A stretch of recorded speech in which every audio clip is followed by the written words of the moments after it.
Browns, offense coordinator Travis Schwitzer, and defense coordinator Mike Rutenberg, and special teams coordinator Byron Storr are going to meet with the media this afternoon in Bree. We're going to hear from the OC Switzer, 12:30, and the DC Rutenberg coming up at 1:30, both live right here on 92.3 The Fan. Cavaliers got some payback with the win against the Pistons last night. James Harden helping out with 18 points. One of the things that impresses head coach Kenny Atkinson is how the Beard not afraid of contact. His offensive physicality, his ability to get open, that's playoff basketball. Getting hit multiple times and he finishes it, that, it's offensive physicality, then his composure. And the Cavs get a bit of a break. They don't play again until Sunday when they entertain the Boston Celtics. Cavs right now number 4 in the East, 7 of the games in back of number 1 Detroit. Cavs hope the extra time off going to help some key players heal up. Donovan Mitchell has missed the last 4 games with a strained right groin. Also, Jared Allen left last night's game early, injury to his right knee. We might get an update on his status from the Cavaliers at some point this afternoon. Guardians going to have their first off day of the spring today, but return to action tomorrow. Guardians going to be in Glendale to take on the White Sox. It's going to be their first night game of Cactus League as that happens tomorrow. Tanner Bibby's going to get the start for the Guardians. He is 0-1, 5.40 ERA so far this spring. You can now find 92.3 The Fan on YouTube. Subscribe to our YouTube channel. Get the best content from our shows each and every weekday. That's 92.3 The Fan on YouTube. Headline sports news every 20 minutes right here on 92.3 The Fan. From the University Hospital Sports Desk, I'm Jeff Thomas. On next time for Baskin and Phelps here on 92.3 The Fan.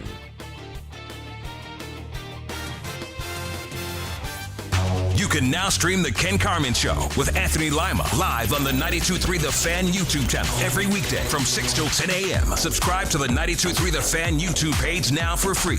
Talk sports with guys in the know. It's embarrassing. Are they not embarrassed? It's time for Baskin and Phelps, Cleveland's sports radio, 92.3 The Fan.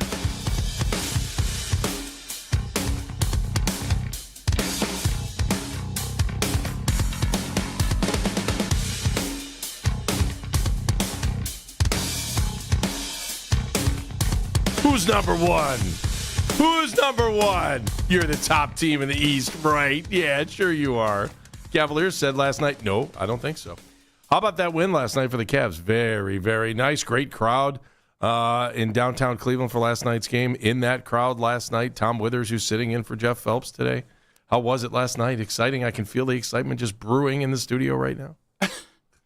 It was an early March game, but one with some magnitude. I mean, it was good in the building. I think anytime Donovan Mitchell is sitting in street clothes, kind of takes a little bit away from the game. But given what had happened last week up there in a real combative game, given the anonymous player quote that caused some headlines and a stir, JB Bickerstaff addressed that before the game. So, yeah, there was a buzz in the building. Well, here, get me up to speed. Get everybody up to speed on that. What's going on? What anonymous quote? So after the Cavs overtime loss in Detroit last week, an anonymous Cavs player was quoted as saying that he doesn't think Detroit is at their level or in Cleveland's class. Right. And so that quote kind of made its way through the Pistons locker room and got to JB Bickerstaff, who then said last night, if you mean it, then don't say it anonymously. And I don't disagree with that. That's a good point. Fine sentiment there.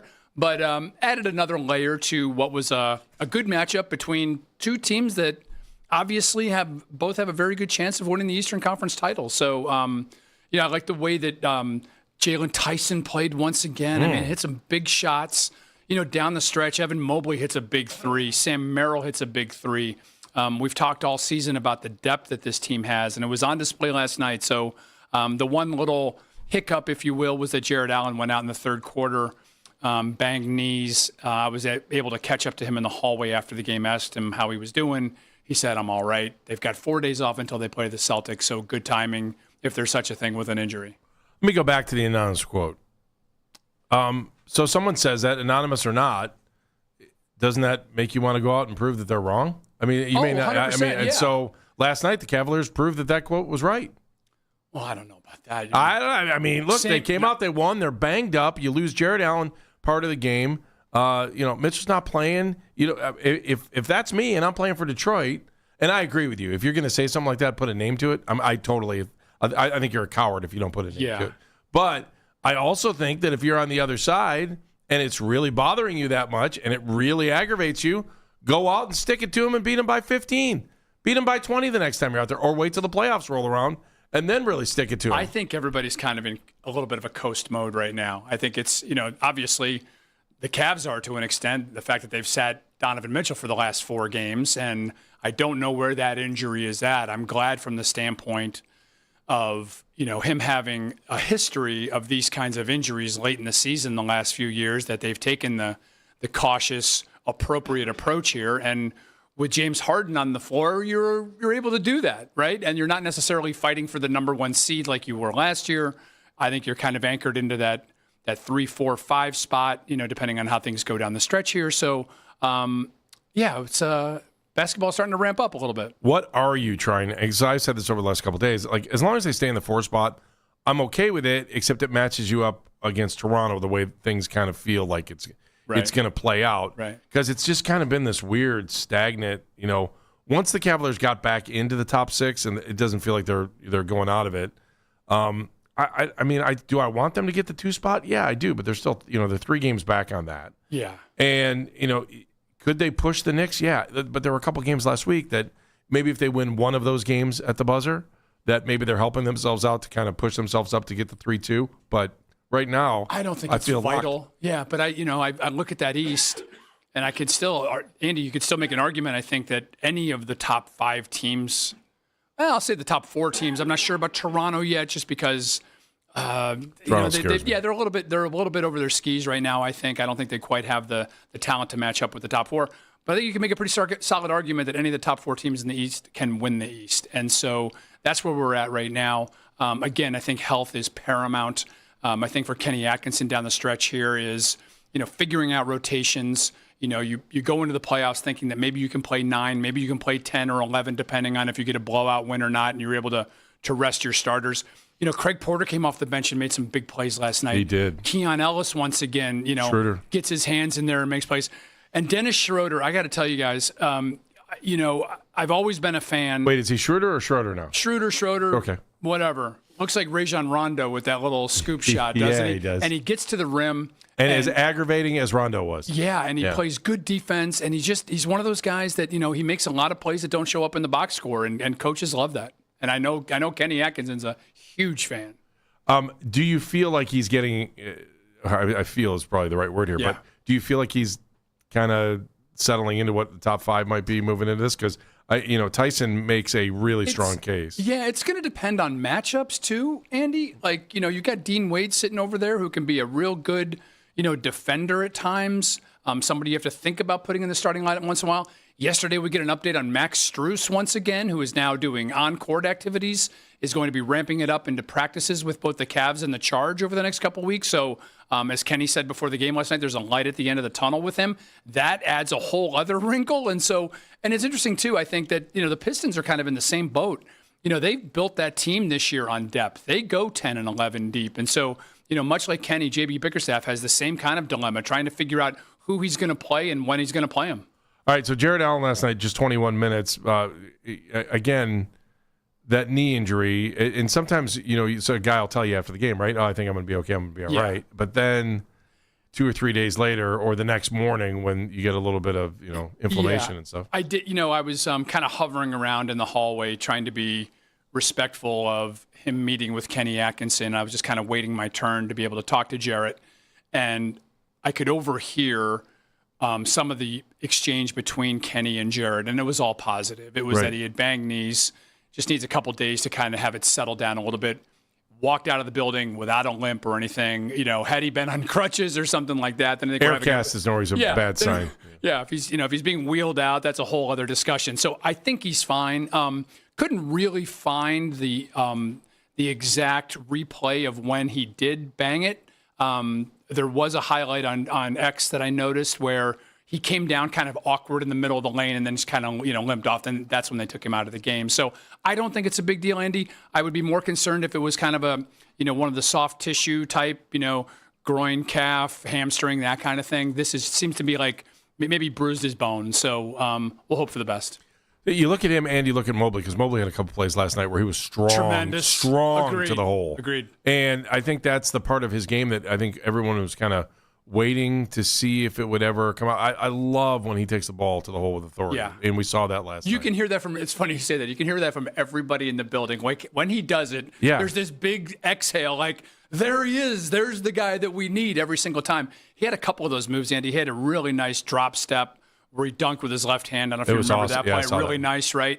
Now, there were a couple other times, too, where he got turned away by Jalen Duren, but that's going to happen to anybody because he's a real big, strong, tough dude. I mean, even Harden got turned away last night by Cade Cunningham. Cunningham Nice- rejected him at the rim. Big yeah. block. But they came up with big baskets late, and they were able to penetrate. And it's not, again, and I know I sound like a broken record, but you go back and look at the key buckets down the stretch. It's not a team desperately firing threes. No, but the two biggest baskets of the game, Were I would three. argue, were threes. So, those don't go in. It's 104-103. Pistons have the ball with 2 minutes to go, and anything is possible. And you know what? Also, a little bit sloppy there in the last 2 minutes. A couple of bad turnovers where it suddenly got tight again. But your back's not up against the wall to have to shoot. No, you know what I'm agreed, saying? And agreed. so, Yeah. and didn't it feel Yeah. that way in the beginning of the year? Yeah, it was. And you know what? And there were games where they were winning, and they were just like, yeah, you can have the lead. See Yeah, ya. it was kind of a clunky game too, and this is one of the beefs I have with the NBA right now is that sometimes, and I know there's certain groups of officials that enforce things in a different way. No real flow to the game at times, right? You're lucky you get 2 possessions without a whistle. It's the nature of the beast. I get that, but they're also coaches that are taking advantage of the fact that everybody's got 6 fouls out there. They're using them. We saw right? it last night. Yeah. Do you think, and this is kind of off, only because I know you ref, that is it the ref's responsibility to make sure there's a flow in the game? Yeah, Like, to, I don't- to I- a degree, yeah, sure. I don't thought know that- yeah. I thought that's interesting you say that. I thought last night in the first 3 or 4 minutes, it was a quick whistle because they were like, we are not going to have any of the nonsense that we had last Friday night in Detroit, right? It seemed like probably the referees meeting before the game was, hey, but listen, there's a buzz in the building here. These are 2 physical teams. This is a rivalry that's been reborn. Let's get them in order real quick. So I think there was a little bit of that going on, and then it never really seemed to get into any kind of real flow. Think about what you just said. 2 physical teams. You called the Cavs a physical team. How often do we hear that? Well, now that Dennis Schroeder and Keon Ellis are out there, I think you see a little bit more of that physicality, and I think that you're seeing. And you need that for the playoffs. Oh, of course you do, and you know what? You're seeing the best that we maybe have seen Jared Allen in his entire time here, right? This past month is the best stretch of basketball I can remember from him. Maybe He's other up than, like 5 points a game. Isn't He's he? been 5 fantastic. And like He's like, I three, think 4 he's rebounds. 22 and 11 in his last 14 games. Shooting at a high percentage. Evan Mobley's free throws still scare me a little bit, Andy, and something to think about as the postseason draws near. So, listen, really nice win. Good that they're going to have some practice and some time to rest. That was a little bit of a rough road trip that just came off of. And to your point, a couple games that went right down to the wire that didn't go their way, and last night it did. I'm kind of okay with it because they're not full, they're not whole. And if you're going to lose these games, like the game in Detroit, the fluky, hey, you're going to get 3 free throws at the end of the game. Yeah. I mean, I don't really have a problem with that. If you know they're going to land 3-4 or they're going to land in that 4 spot, Yeah. and you're trying to get rhythm together for some of the new guys that came in over the trade deadline, I'm kind of okay with everything that we're seeing here. Love the energy and that it kind of bled through the TV last night. Yeah. That this team has a purpose and they have a mission, and I feel like they're going to be able to contend with anybody. Well, you mentioned, and that would be my counter to that, Andy, is that they do need that chemistry, right? As good a player as Donovan Mitchell is and as great a player as James Harden is, they do need some time together on the floor to get this thing to mesh as you would hope it would be so they can hit the ground running once the playoffs do get here. So that's my only problem with it right now. My only fear is that the Harden game is going to go in reverse. I love the way he's playing. Now, maybe the little bit of a finger injury might be helpful for that because he's saying, okay, well, I'm going to make sure I distribute. I love the way he's playing. Yeah. I love it. I I think love you'll the way he's playing. How many shots did he have last night? And I think when Donovan's out there, to your point, I think you're going to see a different James Harden, right? You're going to see more of a facilitator, right? I thought it was interesting last night how they put Thompson on Harden, and he really bothered him with his speed. Now, that doesn't work for the Pistons if Donovan Mitchell is out there, right? Because James Harden just gives the ball up and then can play off the ball and do things, and Donovan can facilitate and create plays for him. So, they've got a lot of weapons now. It's still interesting to me, Andy, I don't know about you, still seeing Harden out there is a little like, oh, Doesn't feel, is it our here. team? He plays for us, right? Yeah. I better check that jersey. It finally happened, yeah. Yeah, but I still think, have you had a chance to catch up with him at all? Have you talked to No, him? not really. Okay. You know, just in the group setting, what have you. It just kind of feels like he's just kind of like total vet class move to fit in and not shake the boat, but make sure the boat has a better motor right now is what it feels like. Yeah, you know, it was funny. I saw him last night out in the hallway as well. I just kind of, once all the reporters went in, I was like, you know what, I'm going to hang out here because this is where usually the action is. I'm not going to stand around in a locker room. And so sure enough, I thought it was funny. James Harden still has not gotten the finger ID that can get him into the locker room. Oh, that's funny. So they still got to get that ironed out. So there's still some growing pains and what have you coming here. I love the fact that, and I'm going behind the scenes with you here for a second, because I think one of my favorite things that wasn't a favorite thing until one time we were standing out in front of the Browns locker room, and I don't think fans realize that the players get patted down before they go out on the field to make sure there's nothing hanging out inside their shoulders. Just been arrested. And I'll never forget the first time you grabbed me, you're like, hey, you got to watch this. And I'm like, Joe Thomas just got patted down. And I'm like, what are they looking for exactly, right? I'm like, I don't know. Crazy. All right, your thoughts on the Cavs. Big win last night, 113-109 over the Pistons. 216-474-0092. We got a big show for you. We're going to hear from the coordinators today as they go to the podium for the first time for the Browns. So you'll hear Mike Rutenberg and you'll also hear Travis Switzer today. Hear what they have to say. It'll be exciting. I've got a ton of guests today talking Cavs, talking Browns. Tom Withers is in for Jeff Fitzpatrick and Phelps. Cashback is not.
Jeff Thomas.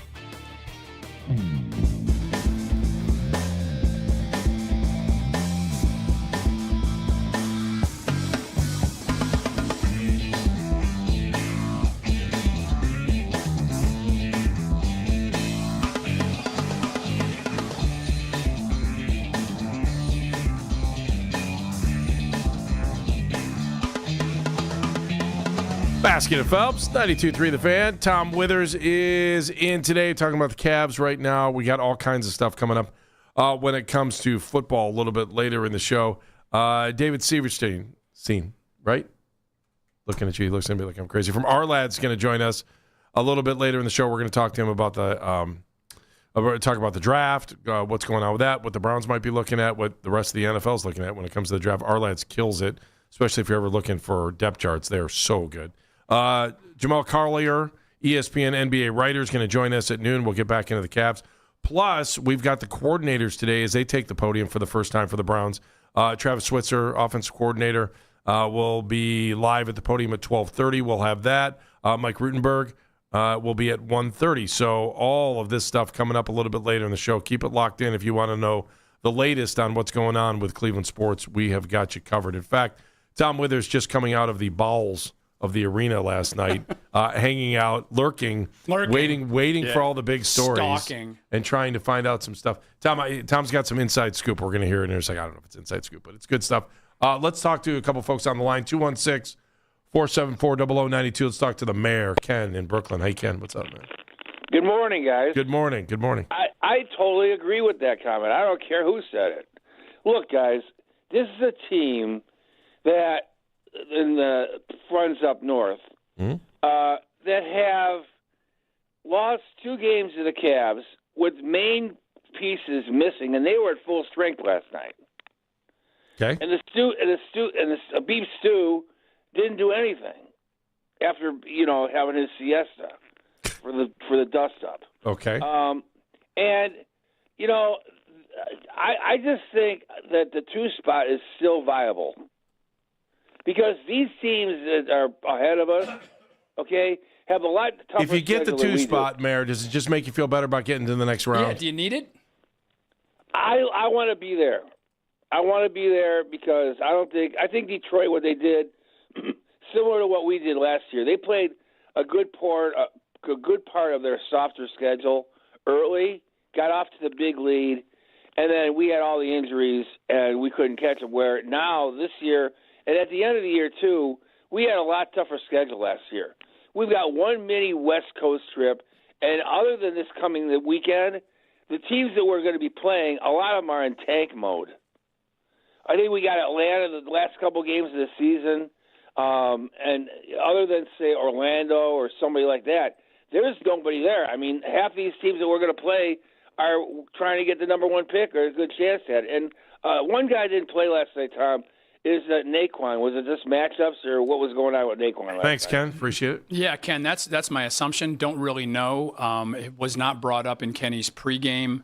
Obviously, and we're going to see this as we go forward here, is that there's going to be nights where, guys don't play and we're going to have questions as to why isn't so-and-so playing? Why isn't he in there? Why aren't you using such and such? So that's Kenny's dilemma here going forward. It's a great one to have, though. Don't get me wrong. I mean, he's got more ammo than maybe any Cavs team we've seen here in a very long time. Yeah, if it's interesting to look at the schedule, Boston, the nationally televised games coming up on Sunday. That's a 1:00 tip. Then they play a lot of teams twice, a lot of back-to-backs too. Yeah. So the Boston game is a big one. They get Philly right after that, but then you're at Orlando, and then you do a home-and-home with Dallas middle of March, 13, 15, and then you got a Miami back-to-back in the middle at the end of March, and both those games are here? Is that right? That seems weird. March 25th and March 27th. The Heat, right? Yeah. Yeah, back-to-back. Here. Yeah, that's weird. Isn't it? I know. Yeah, it just seems... Remember that happened like a couple years ago when the Cavs went on the road, right? And they would stay and play. And they did it earlier this year. The baseball series. Yeah. It is yeah. And then he's right, Atlanta at the end. So yeah. It'll be he's right about the schedule. And I agree with him. I'd love for them to go see him get the 2. Yeah. To try to get the 2 seed. And I'll rewind for a second, too, off of what Ken said and what you said earlier, Andy. I don't disagree with the quote either. I do think that the Cavs are at a different level now with Harden than the Pistons. I'm not taking anything away from this Detroit team, though. They've had a fabulous year. And I think JB he's probably going to be the coach of the year, him or Missoula. He's done a remarkable job with a team that doesn't really have much scoring-wise beyond Cunningham, right? So I think, kudos to them. But, without Mitchell, for the Cavs to be able to, go toe-to-toe with them last week on the road and then be able to handle them last night, I mean, a tougher game than... I see Detroit and I kind of see the yin and yang of last year for us. Like, I kind of see us in the mirror from last year a little bit. I think we're a little bit of a better team. I'll follow that, yeah. I could be wrong. No, it's a fair comparison. Jeff is in North Olmsted. Hey, Jeffrey. Good morning, guys. Morning. I cannot believe I'm following Ken, and I'm going to 100% say that was the most reasonable phone call I've heard from him in a long time. And here's the deal. I agree with Ken on a lot of his points. Sometimes I think he just overdoes it. But what I noticed, and you guys brought up the word physical. I 100% agree. And, he brought up Beef Stew last night. Why you're not seeing that impact in his first game back from the suspension and blah, blah, blah, blah, blah, is because we have guys on our team who bring that edge now, too.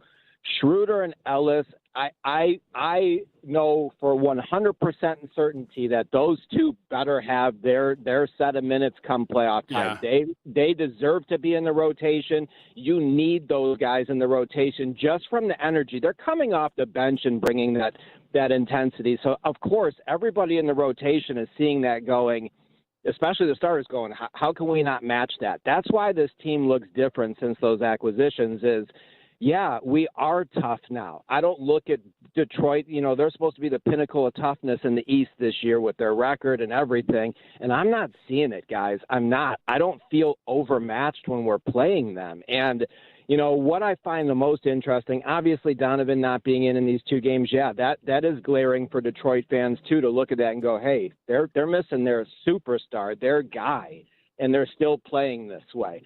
I love seeing Jalen come back after the blunder from the game before and have a game last night.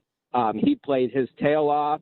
He also is bringing that edge, too. And sure. I hope to God, when Dean Wade's healthy, they're always starting him over him. And I hope to God that doesn't happen because every time that happens, Jalen's playing 16 to 19 minutes. We need Jalen playing 30 minutes a night because – his scoring and just everything he brings, being on both ends of the floor, that two-way type of mentality, he adds so much more than Dean Wade does. And I'm not taking away from Dean's length and his size. He is a good defender.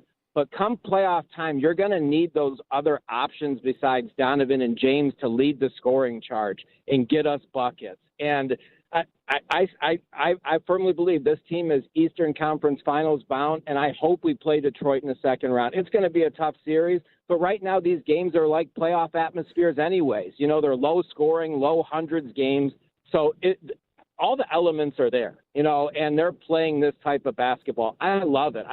Being a fan right now is freaking awesome. And totally agree with you, Jeff. Jeff, thanks, man. Just enjoy it. All right, appreciate it, guys. You too, man. Jeff in North Olmsted. If I can interrupt for 1 second, I think Jeff just presented Kenny Atkinson's dilemma, right? I think he would prefer to have Jalen Tyson in that starting lineup as long as he goes out there and performs like he did last night, right? Right. Now, listen, as we know, and I'll use the Jared Allen line, the lights are going to get a little bit brighter come playoff time, and he's going to have to be able to perform then, or that's when Kenny Atkinson is going to turn to Dean Wade, a guy he can trust to be out there and play defense at a high level. So, listen, Stewart last night was on his best behavior. I think if you're coming back from a 7-game league suspension, you better chill a little bit. So there wasn't the physicality inside that I would have expected in a Pistons-Cavaliers game. I think partly for that reason. I think everybody kind of wanted to, get through last night and let's start, eyeing the playoffs a little bit. So maybe that took a little bit of that buzz away. But, all good for the Cavs last night. And to Jeff's point as well, when Donovan comes back, everything changes strategically for both teams. So, you may see different matchups. You're going to see different guys playing different roles. But again, to have enough guys to match Detroit's physicality is huge and something we haven't seen out of this Cavs team for several years. It just kind of hit me as you think about how young Tyson is too in the situation that how the playoffs are so much different. I mean, when in your career do you ever play a team even 5 times in a row? Right. You don't ever. Like, from the first time you pick up a basketball, right? You're not playing a team 5 times in a row or best of 7 ever. Right. And let me say this too, and this is somewhat unfair because it's not apples to apples, but Ty Jerome was the guy last year who came out of nowhere, right? And became this impactful player for the Cavs. And you saw what happened to him in the playoffs. Right. So I just got to remind people that, look, it's one thing to play on February 27th and another thing to be playing on May 3rd. It's a whole different game. And everything gets ramped up, right? And the pressure becomes intensified, and Jalen Tyson's going to have to prove that he belongs. Speaking of Tyson, you saw his brother last night? Yeah. Jordan Tyson was hanging out outside the Cavs locker room, meeting everyone that what would walk by was kind of dragged over to meet him. Was he wearing any Browns gear? He was not. That's too bad. Although he had his jacket on, so I don't know what he had underneath. But you could hear I like Cavs. The tone of the conversation was, hey, wouldn't it be cool if you came here and played here? And saw Kenny Atkinson meet him for the first time. And, it's interesting. When a NFL-type football player walks into the Cavs locker room, it's the one time you look at him and go, God, that guy's not really that big. And then when he walks out into the hallway and is around, the common folk, you can tell that he's an NFL-type football player. Wide body, seems like a good kid. He had a really nice exchange with a bunch of people while I was hanging around. So, it was fun to see him there. I'm trying to think. It just goes through my mind when you think about the brothers. So obviously the Nailers, but we've had brothers that have played the Alomars. Brothers, sure. How have we ever had on different teams? Yeah, that's a great question. The Browns, maybe we did. We had. Yeah, I got one for you. Okay, who? Leroy Kelly and Pat Kelly. Okay, there you go. There's one. It doesn't happen very often. Quick Pat Kelly story for you. I'm all ears. I'm a 12-year-old. Sitting behind the Indians' third base dugout, Kauffman Stadium, Kansas City, and there was a rain delay, and I was a huge Leroy Kelly fan as a kid, Browns fan. So as Pat Kelly's coming off the field, actually, you know what? He was with the White Sox at the time. He wasn't with the Indians. So he's coming off the field, and I said, little 12-year-old Tommy Withers says, hey, Pat, tell Leroy I said hello. Just because I'm a goofy little kid that doesn't know any better, right? So I'm standing there by the dugout. About 2 minutes later, Pat Kelly pops out, tosses me a ball. Oh. I was the happiest kid in America. It was like the Mean Joe Green commercial, right? Oh, my God, that's so cool. Yeah, it was really fun. Thank you. You're still glowing from it. I can still feel the glow. And I got to get sarcasm out of Mennigan over there. Did you give him the look? No, there's no sarcasm. Okay. That's awesome. Thank you. Appreciate it. Yeah, it's fun. It was a nice little childhood memory there. So, yeah, Pat and Leroy Kelly. I'm trying to think. There might be another one. This is a very Les Levine subject. It is a Les Levine. I mean, it's easy to think of the brothers that play on the same team. Yeah. The Perrys, obviously. But wouldn't that be cool if Jordan wound up here, especially with Jalen now kind of ascending as this, young rising Cavs player? It'd be awesome. I especially after watching him play wide receiver. I mean, can you catch the ball? Okay, good. Welcome to the squad. And as far as Jalen's concerned, I just love the growing confidence in him. Not only his self-confidence, but the confidence that his teammates have in him. And you could see that early on this year, Andy, that Donovan Mitchell had instilled a lot of that in him, empowered him to be, hey, look, kid, this is your time. You're ready. Let's go. All right, any other quick stories from the tunnel? No, I'm good. Nothing? That's about it for now, I think. It's weird. I'm always weird about telling those stories because the tunnel is a weird... Yeah, this was the hallway, so but it's not off limits. So it's not like I was not in a place where I didn't belong. In fact, I was talking to B.J. Evans from the Cavs as everybody was walking by, and it was and I'm lucky too in that I covered the team for as long as I did. So enough people know me that know that I'm not trying to. Yeah, the one moment I'll never forget standing in that hallway was Zydrunas Ilgauskas appreciation night, and LeBron was there, and Dan Gilbert was walking. And LeBron was walking, and I was standing on the corner with locker room doors, and you could see, I think LeBron was coming one way and Dan was coming the other, and I was just like, here we go. Oh, man, this is going to be awesome. Iceberg straight ahead. Obviously, it must have worked out somehow, some way, because LeBron came back. So, all right, let's come back. Kyler Murray, he's been told he can be a free agent. See you later. He's going to be released. Do you want him? I know we've talked about him for the last couple of days. We are going to discuss Kyler Murray. Do you want him? Make it easy. 216-474-0092. Hey, everybody.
set for 11 o'clock. Listen to The Fan Rewind, weeknights 11 to midnight. All the best segments from all our shows can always listen on the Odyssey app. Headline sports news every 20 minutes right here on 92.3 The Fan. From the University Hospital Sports Desk, I'm Jeff Thomas.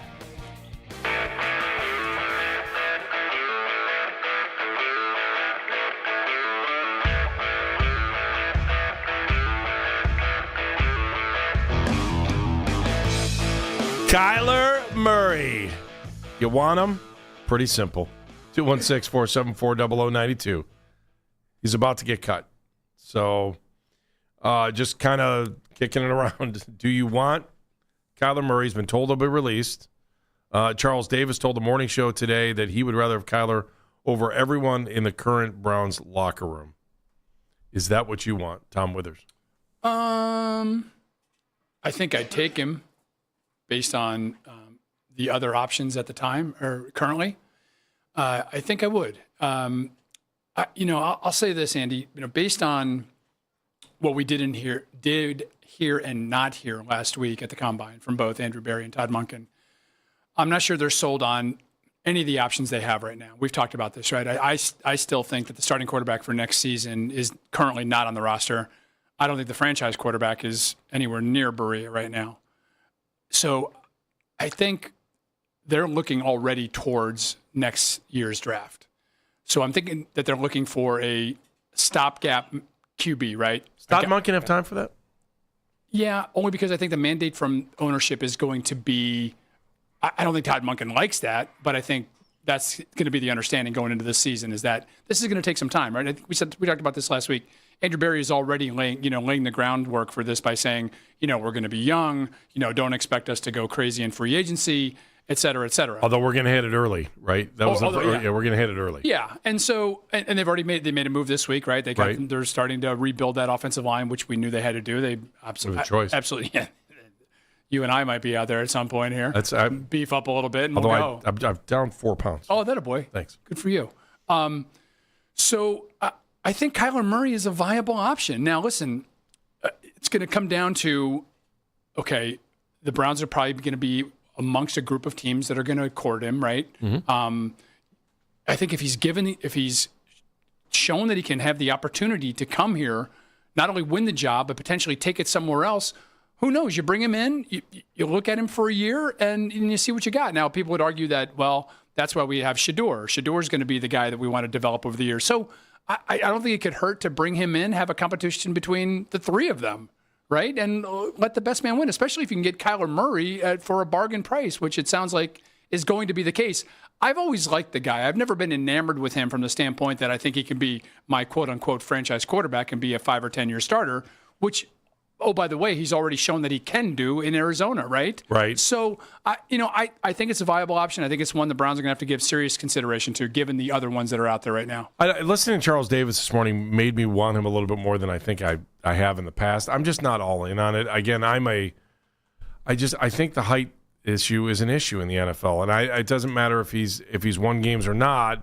Eventually, it's going to catch up to you, and so I'm just kind of hesitant on it. It's nothing against him. I think he's an amazing athlete.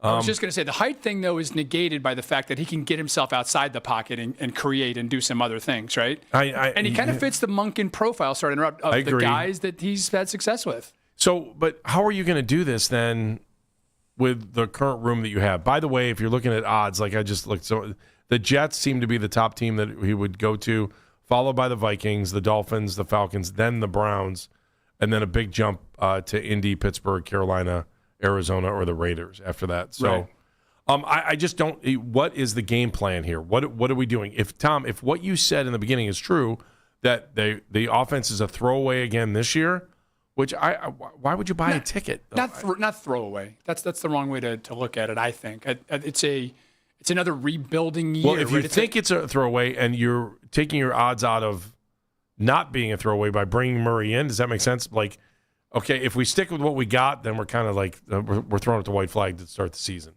Yeah, I still want to see what Sanders has. So I'm not. I do too. I'm not there. I do too, which is why listen, bring in Kyler Murray and have him compete with Shedeur, and I don't know what that means for Watson necessarily. He could be a post June 1 cut here, and I know people are still screaming about whether or not that can happen because of the financial limitations. But again, I think it's a viable option and one that's got to be seriously considered. Well, ask yourself, would you rather have Kyler Murray or Shedeur Sanders? If you ask me, if I said who gives me a better chance to win, it's got to be Murray. It's a no-brainer, Andy. I mean, come on. There are people who argue with you, though. Dan, what do you got back there? Here's Charles Davis with the morning show answering that exact question. Cool. Out of all of that, I'd rather have Kyler Murray. I'd rather have a veteran guy who knows how to play and has something to prove. Don't forget that part about it. There's an extra motivation in there now, because if you trace Kyler Murray's entire career, come back to me and tell me when he really failed. I mean, he just said it in his goodbye announcement to the Cardinals. I'm sorry that I failed you. We were supposed to break the championship drought. We were supposed to do this, which a lot of players say and do. The last time he kind of failed, if you want to call it failing, was he was at Oklahoma after transferring from Texas A&M. Yeah, so what are we trying to do, though? If you bring him in, what's the goal? 1 year?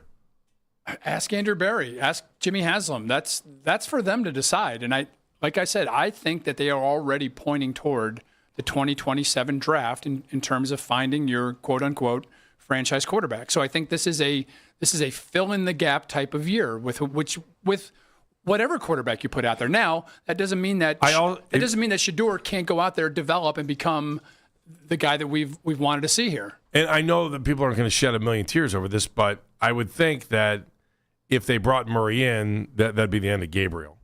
You're going to keep three. Obviously. Yeah, I think that's the quickest way out. Or do you say, maybe we can try to trade Sanders? It's possible.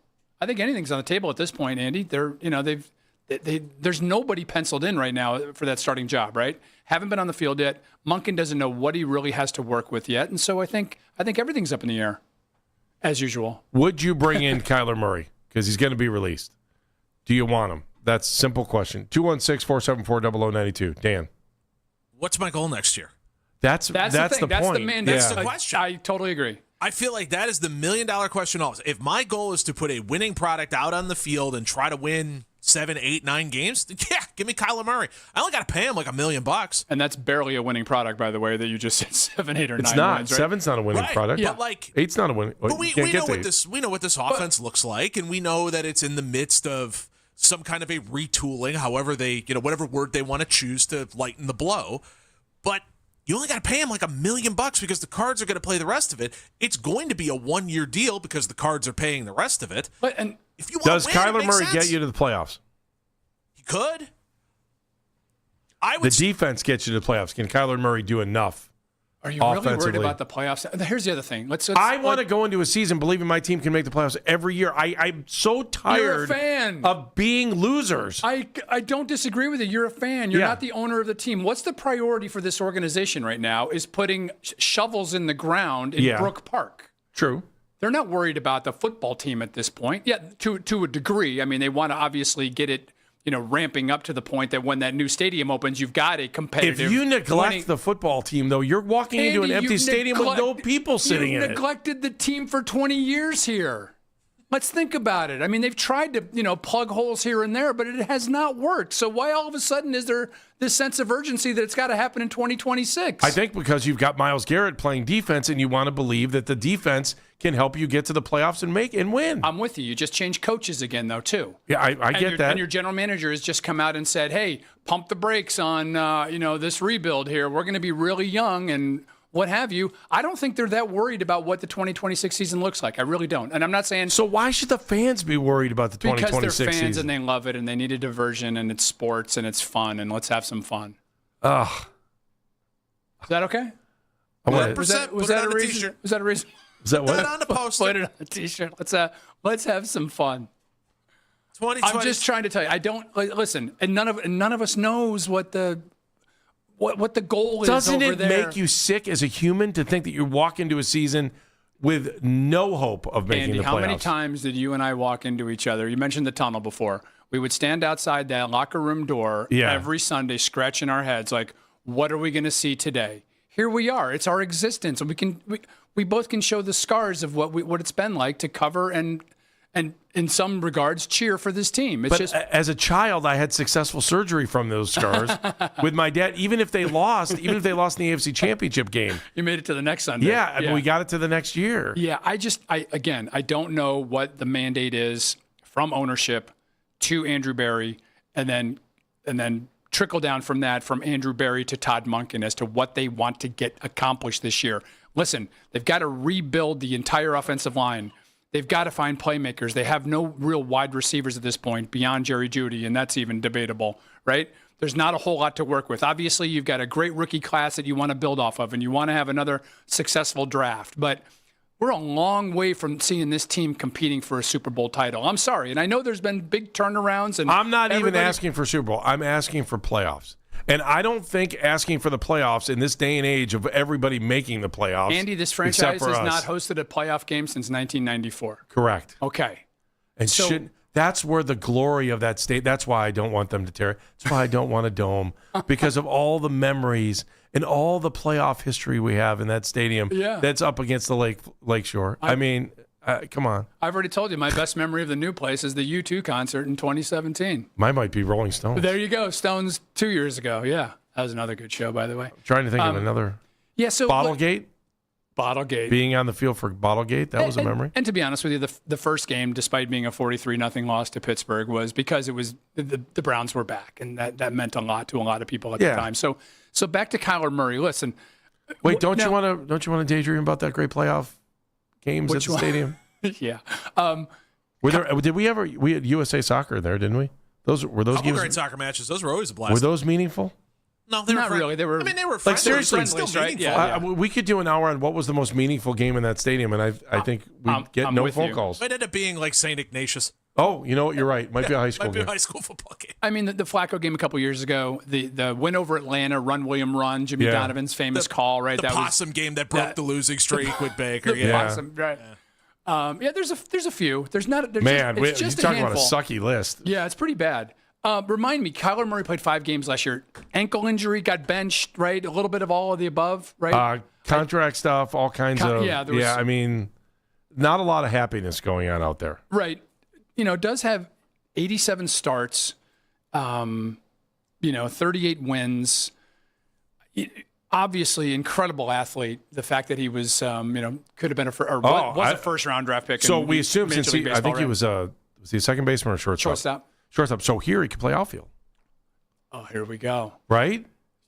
He could go Dion. You were talking about brothers in the same town. Now you're talking about one guy playing for both franchises. Let's go. That's what I say. And if he's traditionally an infielder, we totally could make him an outfielder. Sign him now. That's how it works. All right. Do you want Kyler Murray?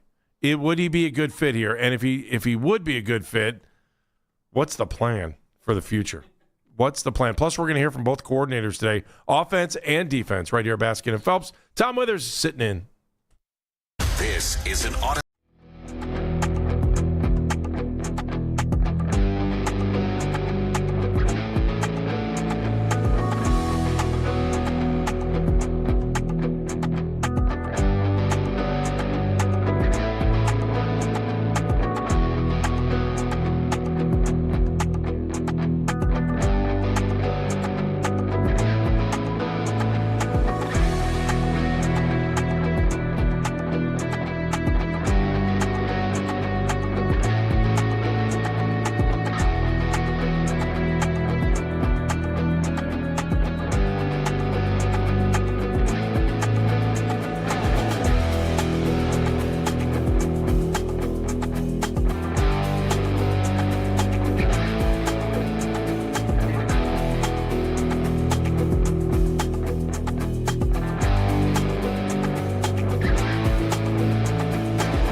sports news every 20 minutes right here on 92.3 The Fan. From the University Hospital Sports Desk, I'm Jeff Thomas. Want to talk Cavs at 6 a.m.? There's only one place to go. The Ken Carman Show with Anthony Lima. Weekday mornings starting at 6 a.m. 92.3 The Fan.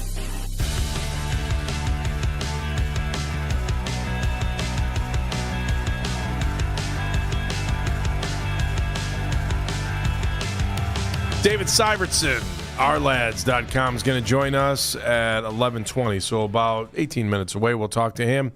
He will talk about everything that he saw at the draft, or at the combine, as we get ready for the draft. And we'll talk to him coming up in a couple minutes. The other big story right now that we're talking about, though, is Kyler Murray. The Arizona Cardinals officially told him they are going to move on from the former number one overall pick one way or another. So the team told him he's going to be released at the beginning of the new league year unless he is traded before then. So I guess traded is an option too if you're the Browns.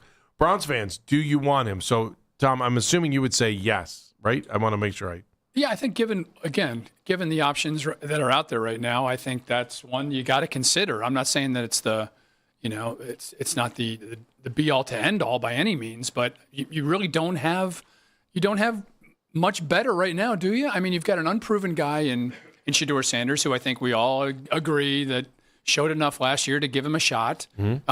Deshaun Watson coming back off of, 3 major injuries over the last 2 years, really hasn't played competitive football at a high level in, the better part of 5 or 6 years, right? I mean, we do forget, unfortunately for him, that the best he played for the Browns was the second half of that Baltimore game before he got hurt. It's a shame.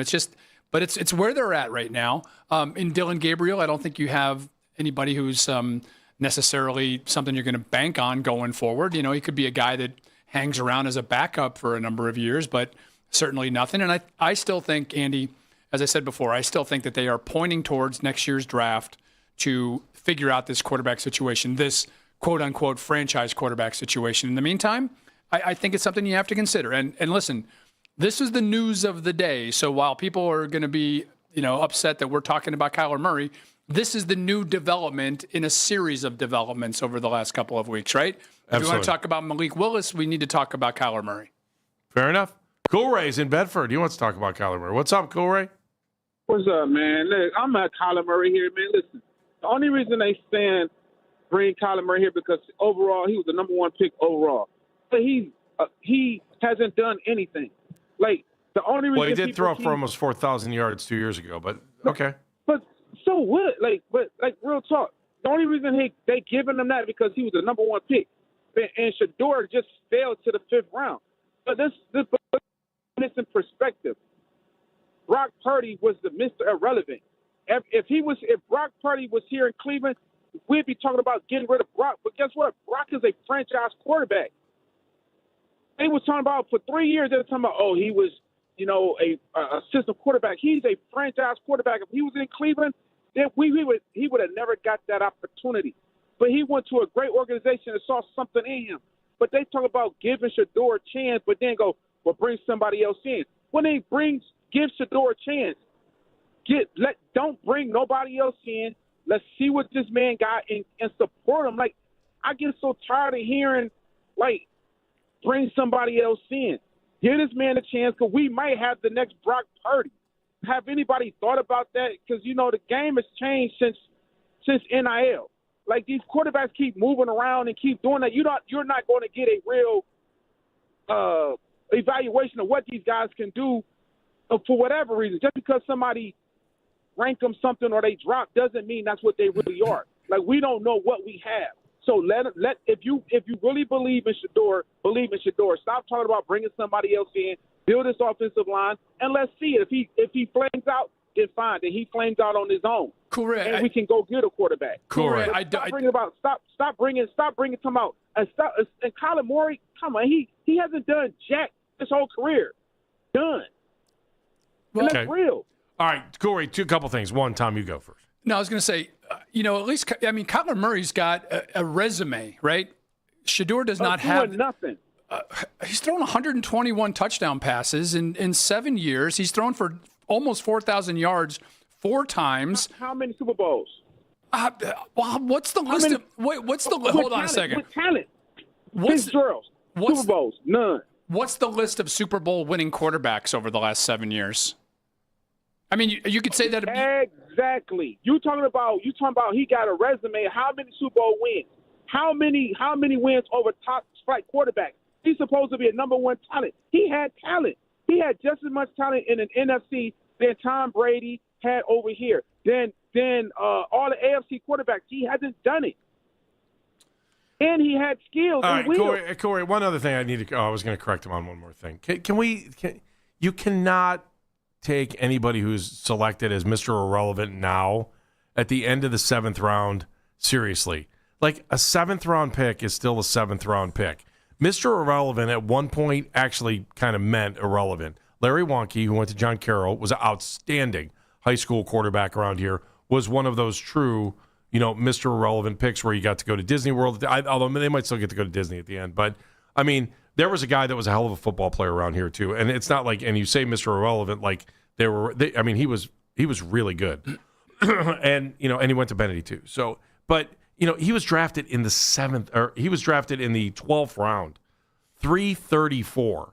Okay? So when you say Brock Purdy is Mr. Irrelevant, and you're like, oh, well, that doesn't mean anything, 262 is where he was drafted. So the true Mr. Irrelevant, when it mattered, and it was called Mr. Irrelevant, and you were trying to set the tone for being someone who was this person that overcame all obstacles to become a professional athlete at their highest level, there's a huge difference here. We're talking about a 12th rounder compared to a 7th rounder. So stop using the Brock Purdy Mr. Irrelevant.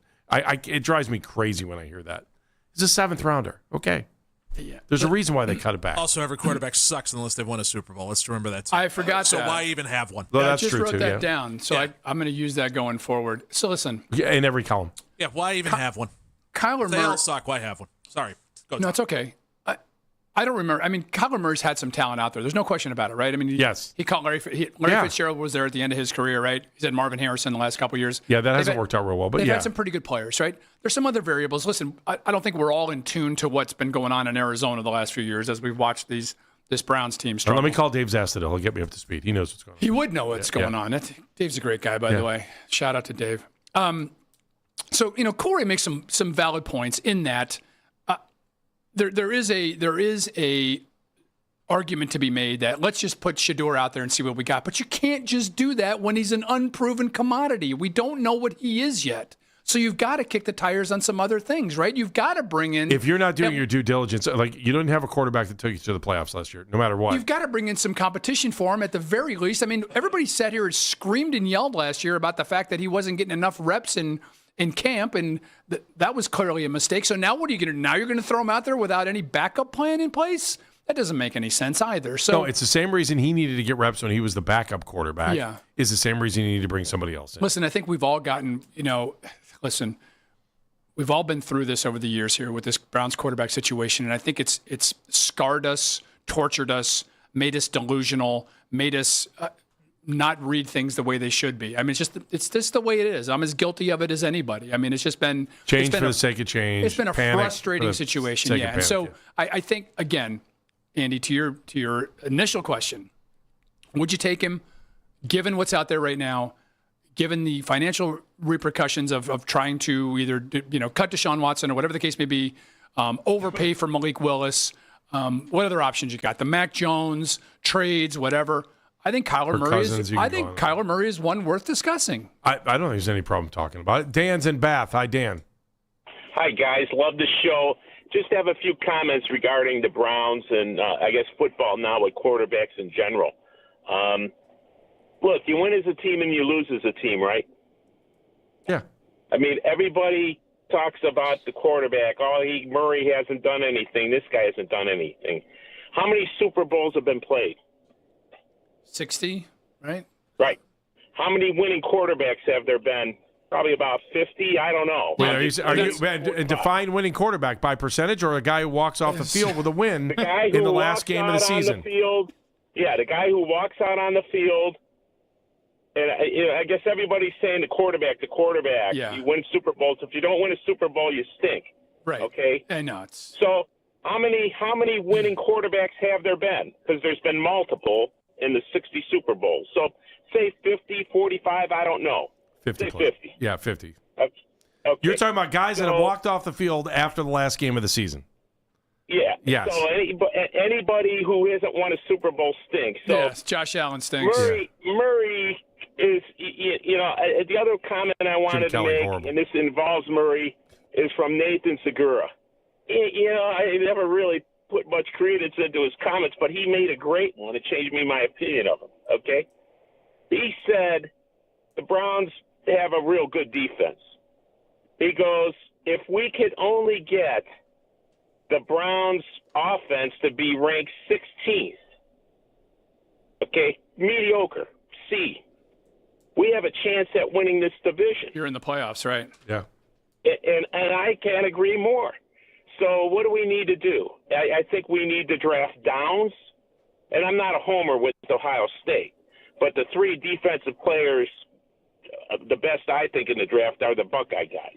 So the two linebackers, Reese Styles, and then Downs. If one of those guys is available, you've really upgraded your defense, which is in the top 5 defense anyway.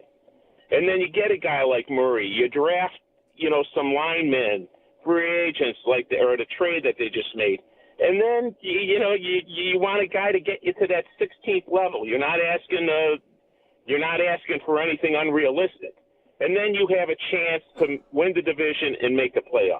That's my comments. What do you guys think? Thank you, Dan. Appreciate it. Dan and Beth. Check Winnable division these days, right? Wide open. Yeah, that's why I keep, you know, like I'm looking, I want them to make the playoffs this year. I don't care if they bring in a quarterback for a year. That's the defense is, but I don't want to go into a season believing that the front office doesn't want to make the playoffs. No, I hear you. And that's not far-fetched, Andy. I mean, and to Dan's point, I mean, if they do get a suitable quarterback in here, and I think everybody is now thinking about the Sam Darnold model, right?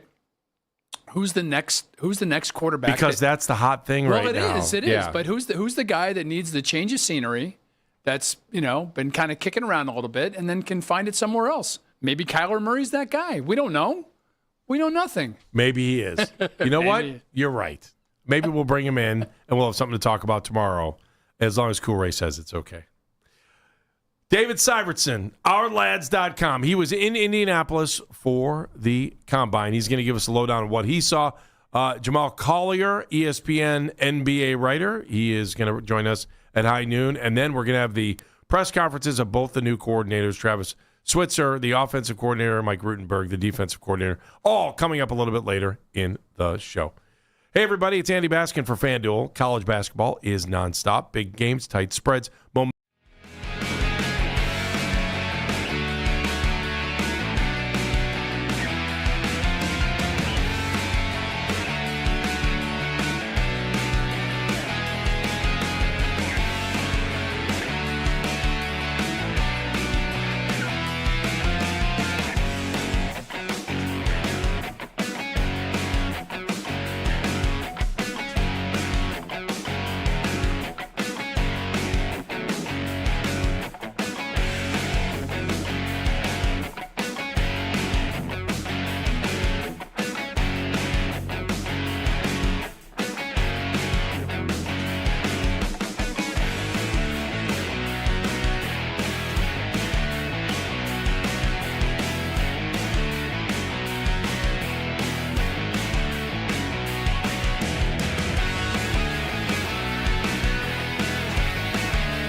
0 in the first period. You can now find 92.3 The Fan on YouTube. Subscribe to our YouTube channel for the best content from our shows each and every weekday. That's 92.3 The Fan on YouTube. Headline sports news every 20 minutes right here on 92.3 The Fan. From the University Hospital Sports Desk, I'm Jeff Thomas.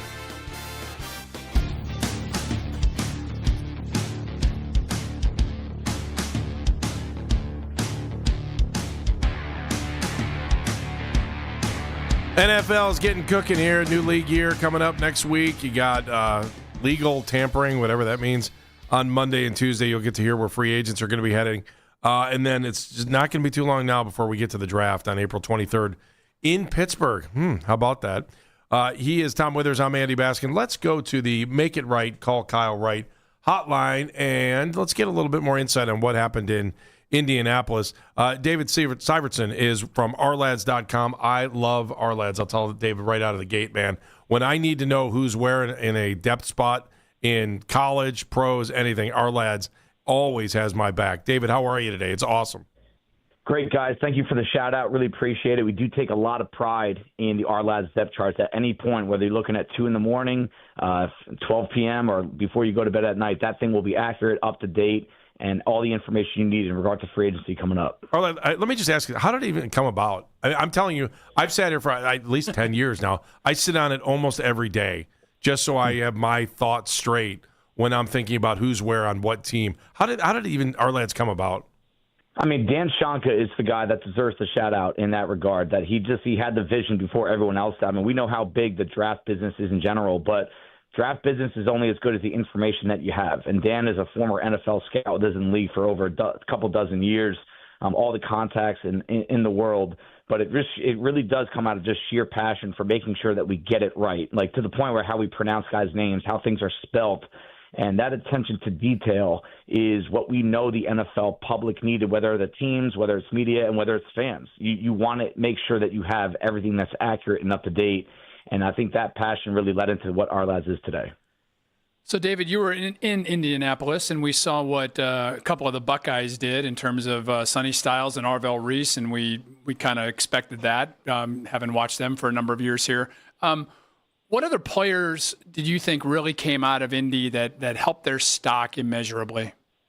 Well, this is a really unique running back class. Last year we had multiple first-rounders graded at the end of the process, and even double that day 2 backs. This year we're looking at a group of backs. You might not even see 3 or 4 guys taken before day 3. But Mike Washington out of Arkansas, this kid stole the show at 223 pounds, and he had the biggest wingspan, longest arm length, which does matter if you get into the pass protection element of the position. But the 4.33 40, that took everyone by surprise. We had like a mid 4.45, 4.45 to 4.50 projection on him. Him getting into that area puts him in a Jeremiah Love measurable tier. Now, it's not the same quality of the prospect, but in a running back class that does not have a true number 2 back, he might have actually put himself in that spot because of what he did. His tape was outstanding as well. Running back is about the last thing the Browns need on offense. They need everything else. Everything else. Can you kind of tier? I don't know that the Browns are going to draft a quarterback with 6, but can you tier out the quarterbacks? Because it feels like it's Mendoza, and then it's Simpson, and then it's like, okay, what everybody else? Yeah, it's going to be what kind of quarterback do you want to work with? Do you want to use more of a dual threat type and try to develop him? Do you want a guy that started a lot of games? Do you want someone with NFL lineage in his blood? I mean, right now it's Mendoza and Simpson, as you said. It's going to be a very similar situation to what we saw last year. Mendoza will go number 1 overall, and I think someone will trade up for Ty Simpson at some point. He does come with risk. He started 15 games in college. You really have had 1 or 2 guys in the history of the league that have started that many games and had a lot of success at the next level. But it's a very quarterback-hungry league. Somebody's going to make the leap. After him, you have names Garrett Nussmeier, Drew Allard, Carson Beck. Those are the 3 names that you could probably stack in any individual way. To me, I'm going to have a quality backup caliber grade on all of them, which to me still screams day 2, similar to what you got out of Dylan Gabriel last year. That's kind of where you want to go after the guys. Good for the room. But to me, when I see things not with pads on, no pass rush, Drew Allard has the goods. I mean, that kid has an outstanding arm. He's got second to none size. He started his career. He set the NCAA record with the most pass attempts without an interception at the start of his career at Penn State. But we know That's not even half the battle. How do you perform under pressure? His footwork was a disaster last year prior to the injury. Garrett Nussmeier did fight through a nasty core injury that was sustained prior to the start of the 2025 season. So at no point last year at LSU was he healthy. And now that you're seeing him perform well at the Senior Bowl, you saw him perform well at the Combine, he's going to be my QB3, but it's not by a wide margin at all over LR and Beck. So the Browns are sitting at number 6, David, and there's been talk about them moving out of that spot. You know, we know that Andrew Berry made that big move last year with Jacksonville with the trade to move out. At 6, there's been a lot of discussion about the wide receivers, and I did see Jordan Tyson in the flesh last night for the first time. Pretty good size. His brother plays for the Cavaliers. He was in town checking out that game. And there's a couple other guys that obviously are in the same class with him, and Mekhi Lemon and Carnell Tate from Ohio State, who we know here well. Do you think the Browns would seriously consider taking a wideout at that spot that high in the draft? In this draft class, the answer is unequivocally yes. Now, let's not pretend that Carnell Tate, Mekhi Lemon, Jordan Tyson, you could stack them. They're all 3 different receivers. What flavor receiver do you want? That's the one you go after. But to me, they're not in that tier of Rome Odunze, Malik Neighbors, Marvin Harrison like we had 2 years ago. They're just not. But you want it's what's also the case in this class. The top 10 in this class doesn't have a pure offensive tackle. It doesn't have multiple quarterbacks. It doesn't have 5 edge rushers that you want to get in the top 10. So in this draft class, I do think either one of those 3 guys can be your pick at number 6, but just understand you're not getting a true Jamar Chase number 1 caliber receiver, but you are getting a guy that can complement what you have in Jerry Jeudy to give you that 1-2 punch that current Browns receiver room, it simply just does not have it. So to me, Carnell Tate is your downfield contested catch guy. Didn't drop a single pass last year. He's the best deep threat among those. Mekhi Lemon is your yard after catch guy. Plays with a bit of attitude. He's going to break tackles after the catch. Jordan Tyson is not a specialist. He's just an all-around balanced athlete that can kind of do a little bit of everything. I think he's got the best ability to get open underneath, which is a QB's best friend. So what kind of wide receiver do you want? That's who you should target at number 6 if you want to go that position. And yes, it would be a warranted selection. David, I'm looking at offensive tackles here too, and it seemed like Monroe Freeling out of Georgia, the big kid, really big kid, out of Georgia, kind of worked his way up in Indianapolis. Is that true? And what are you hearing about him? It is, because he probably is like the prototype traits that you think about a traditional left tackle is going to have at the next level. He has them all: athleticism, length, bend, body control. Some of these other guys that are competing for that top offensive tackle spot, you're talking Francis Mauigoa from Miami, Spencer Fano from Utah, Caden Proctor from Alabama. They're all missing a key trait. 2 of them miss our length. 1 of them misses body control.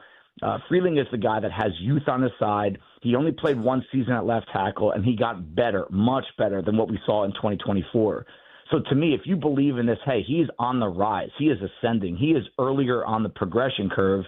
You are going to be enticed by him being that guy in this class, the true Colton Miller caliber left tackle. I mean, he's a little almost looks like a baby deer sometimes when he gets out of control, very high hits, maybe not the most powerful guy yet, but there's things he could do athletically with his size that no other tackle in this class can do. So it's a little bit of a roll of the dice, but at some point you're going to have to use some resources for that offensive line. So we're already, not to look too far ahead here, David, but everybody's already kind of speculating about what the 2027 quarterback class is going to look like, especially here in Cleveland, because it doesn't seem like, to your point earlier, other than, Mendoza and Nussmeier, and then maybe or Simpson and Nussmeier, there's a big gap there, and maybe this is not the year maybe to look for that franchise quarterback, whatever that means anymore. And Drew Aller is a guy, obviously, with a local connection here who you brought up, who was intriguing. That said, will next year's, and it seems like we go through this year after year, is next year's quarterback class going to be that one? Because it seems like we're in a cycle here of a good one, maybe a couple of down years, and then back to being a good one. Is that kind of what we're looking ahead to? Yeah, I mean, hey, it's just being recorded now. Just kidding. But I do feel that it's. I would say I'm 95% sure the quarterback class at this time next year is going to be stronger because a few of the guys that could have come out, right. I mean, Dante Moore being one of them. Yep. They decided not to. So just law of average. But I'll tell you what, guys, I said this last year. Last year at this time, I said, hey, the 2026 class is going to be a better group of quarterbacks. And I'll be honest with you, I was wrong. It's not better than last year. And there's a lot of things that have to happen for it to be better. The draft class overall next year, I think, is going to be twice as good, but it's hard to project now, harder than in the past because of the college landscape. These kids will literally stay in money to make money. Stay in college to make money. That has never been the case. So now it's just a different animal. If I'm picking at the top of this draft and Fernando Mendoza is off the board, I would roll the dice. You're rolling the dice no matter what, guys, right? I'd rather build the foundation on my roster for the quarterback that's eventually going to come. I think that's the move here for Cleveland. 5 Buckeyes in the first round, maybe 6 in the top 40. What do you think? I think I would buy that all day. I would take the over 6 if you're talking about the 40 picks right away, because there's just so much talent, especially on the defensive side of the ball. And I mean, the funny bet is going to be, are we going to see 3 go in the top 8? I mean, that's a really high possibility on the defense side of the ball. And who would have told you 3 months ago that Caleb Downs might be the third one taken? I mean, that is a real possibility, too, with what Sonny Styles did at the Combine. And a few of those teams want that general in the middle of their defense. And they're going to be looking at Sonny Styles, and I heard that he wowed everyone on the field and in interviews. You mentioned it before. Can you sell me again, David, on Carnell Tate? And I'll say it from this standpoint. While at Ohio State, he was never really the number 1, right? He was a real solid, 1A or 2 behind Jeremiah Smith, obviously, for the last 2 years.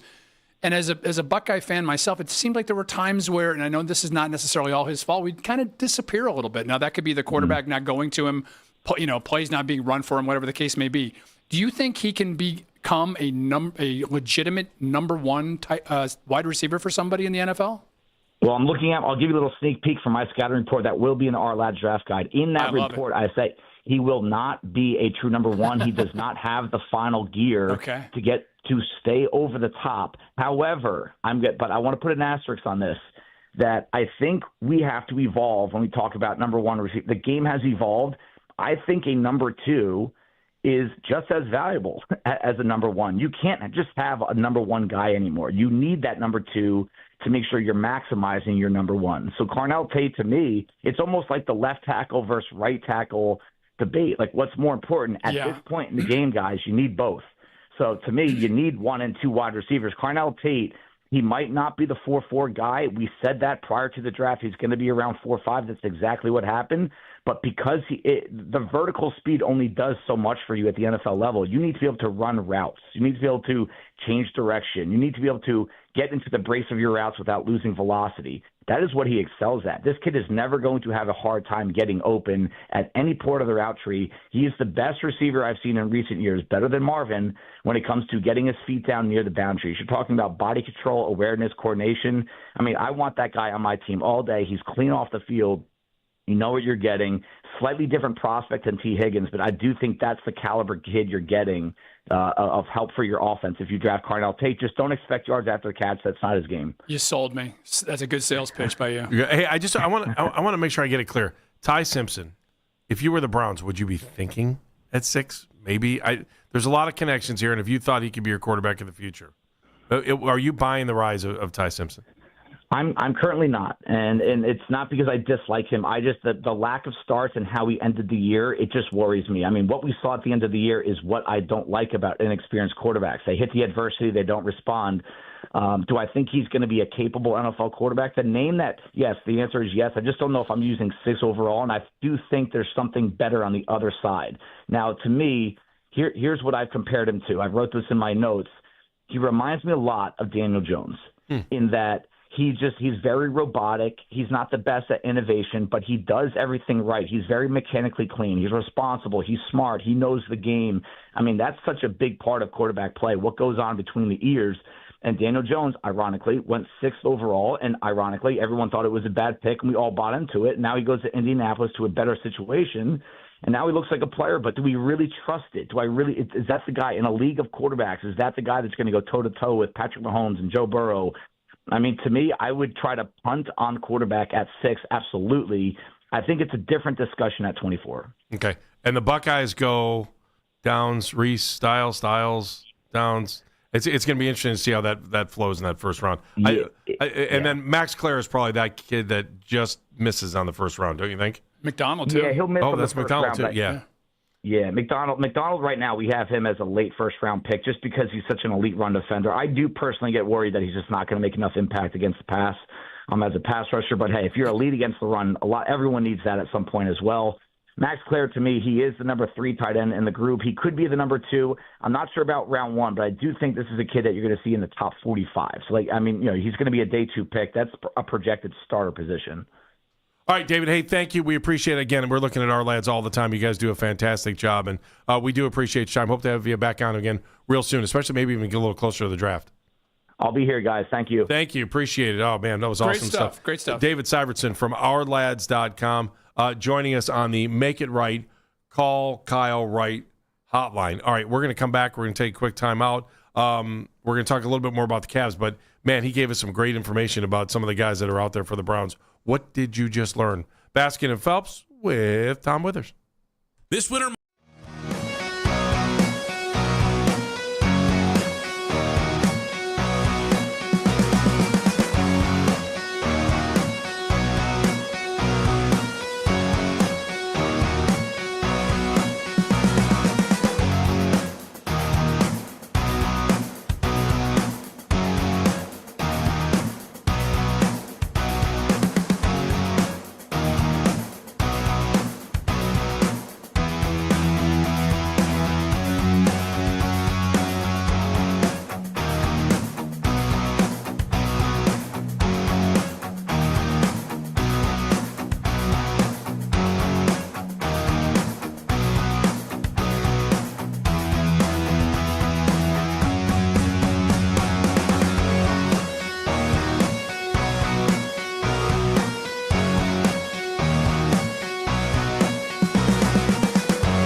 David Syvertson, our lads, just joined us, gave us a little bit of a breakdown of what we found out at the Combine, who's hot, who's not, where's going to have their stock rise as we get ready for the April 23rd draft. But obviously the bigger stuff coming up over the next week will be the NFL New Year, which is what, Wednesday? Is that right, Wednesday?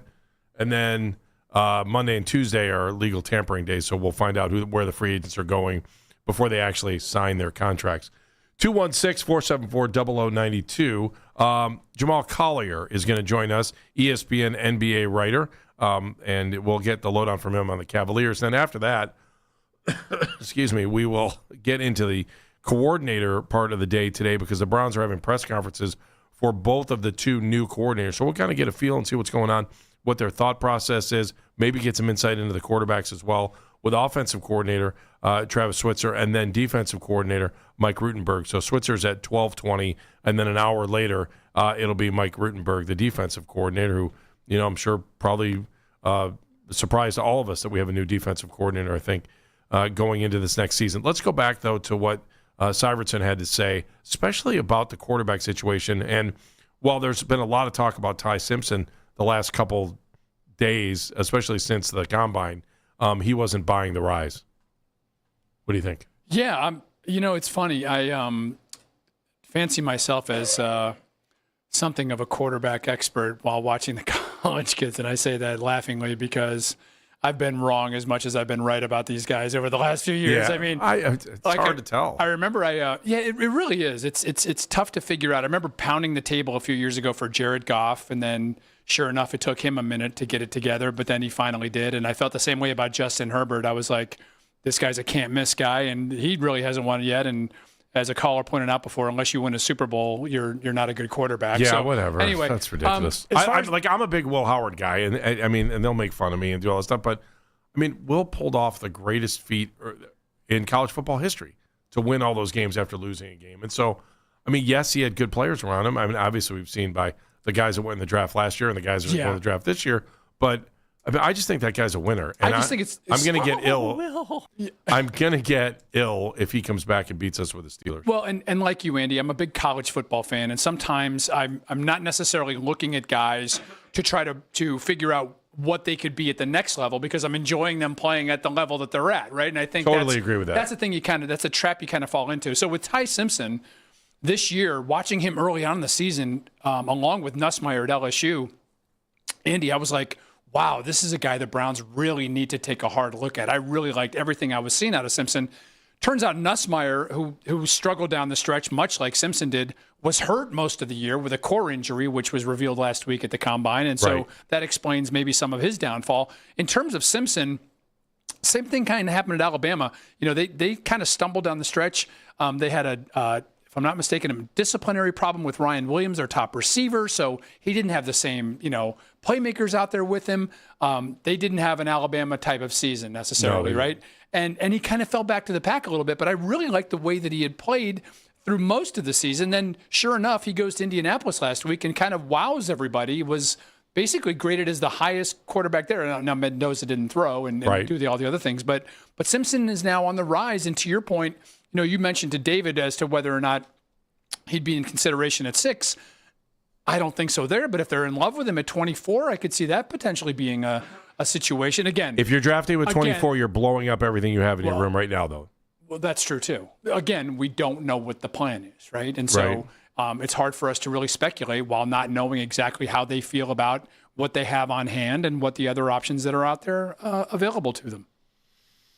What are we learning about this quarterback class then? I don't that it's feel not real very strong. Good, no. right? That the free agent class too feels very retread, very like plus 30 some. I don't know. And I know we all want to get Sam Darnold did a great job. I love the way Sam Darnold played this year, but maybe again it's one piece of the puzzle that fit into the piece of the puzzle where he was at to be able to have excellence where he was at. Well, and Andy, this is why I'm going to go back to what I said earlier, which is why I think the Browns are already pointing towards next year's draft class. And if you heard David talked about the next year's class has a chance to be exceptional. Now, we probably could have said the same thing about what we thought the 2026 class would be, and then for various reasons, it didn't. Now, even Mendoza, though, has his critics out there, right, who are wondering, is he really a franchise quarterback that can lead the Raiders or, wherever he ends up going, right, to the promised land? I still think, and I know the Browns are probably not in this discussion, but I still think there is a reasonable discussion to be made for some of the other teams towards the top, particularly the New York Jets. Why don't you package together some picks and make a run at this kid if you feel like he's the one? Because I'm not sure, if the Raiders... You think he's the one? I don't know. I really like so many intangibles about him. I think he's got the arm strength. I love the leadership qualities that he showed. Mm-hmm. I think he's got a toughness about him. Clearly, we saw that right in the Big Ten championship game. He takes that hit, right, in the first play of the game. Comes back. The run that he makes for the touchdown against Miami shows that he's got mobility. Big, strong, accurate. There's a lot of things to like about him. So, yeah, if I was going to bet on it right now, I think he's going to be a better than serviceable quarterback for a long time. Is he going to be, a multi-time Super Bowl winner? Nobody knows. I mean, we've talked about Kyler Murray before. Kyler Murray was the number 1 overall pick, so you never know.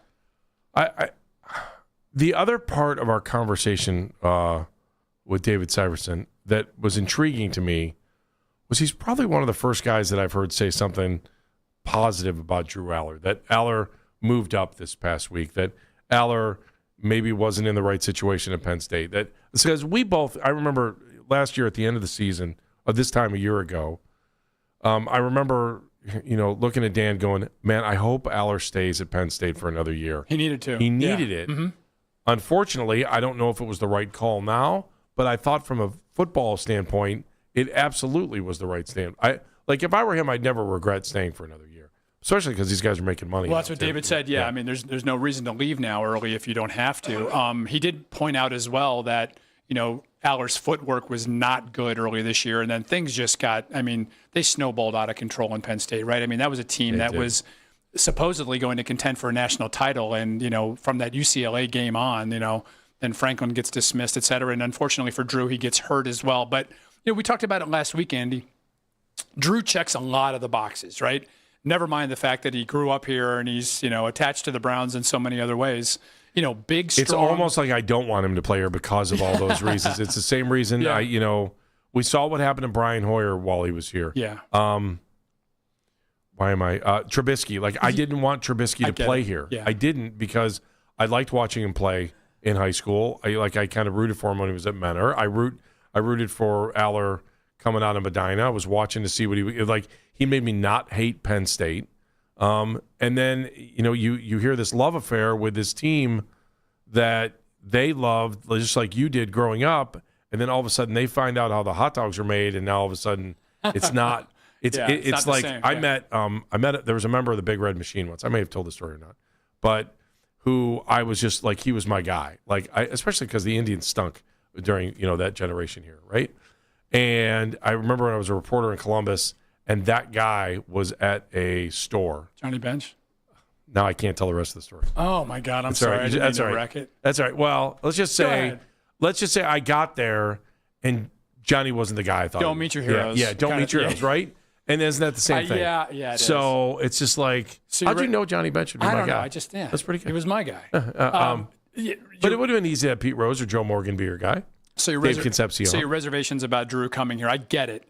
Now, where's he being slotted now? Like third, fourth round, kind of? That's what the last time I looked, I think I saw him as a fourth rounder, which would have been there. I'm looking at our lads; they have him as the fifth best quarterback. So he's part of this pack behind Nussmeier. He's in the Nussmeier pack. The Nussmeier pack. Okay. Nussmeier, Aller, back, right?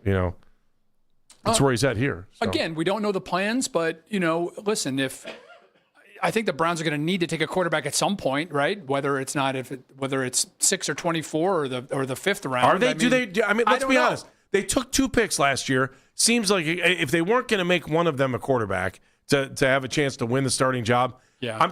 I'm sorry. I like Sanders. I could live with Gabriel if they needed me to. I'm not a huge Gabriel fan. I want to see what Sanders has. There's something electric about him that I like that we see on the field that I want to see more of. But, man, does it feel like they wasted 2 draft picks last year on quarterbacks. Just draft 1. Why did they draft 2 in a draft that we think was a good draft for this team? It is mind-boggling how you could do all of this right And yet, why did you draft 2 quarterbacks? Let me ask both you guys: who's the quarterback right now that we're not talking about that could be available via trade? And the only reason I say that is because in 2022, none of us saw the Watson thing coming, and then all of a sudden that started to get traction. Then he turns the Browns down, and then he can't turn down the money, and he ends up here. So is there somebody out there that we're not thinking about that potentially could be on the market that the Browns could maybe make a deal for? You got one, Dan? I'm trying to go through my brain. I know this is a stupid one. And I thought about this the other day. I mean, how serious is Mahomes' injury? And will Kansas City at some point go, what are we doing moving forward here? Because at some point they're going to break away from Mahomes, I would think. Well, they just made a trade.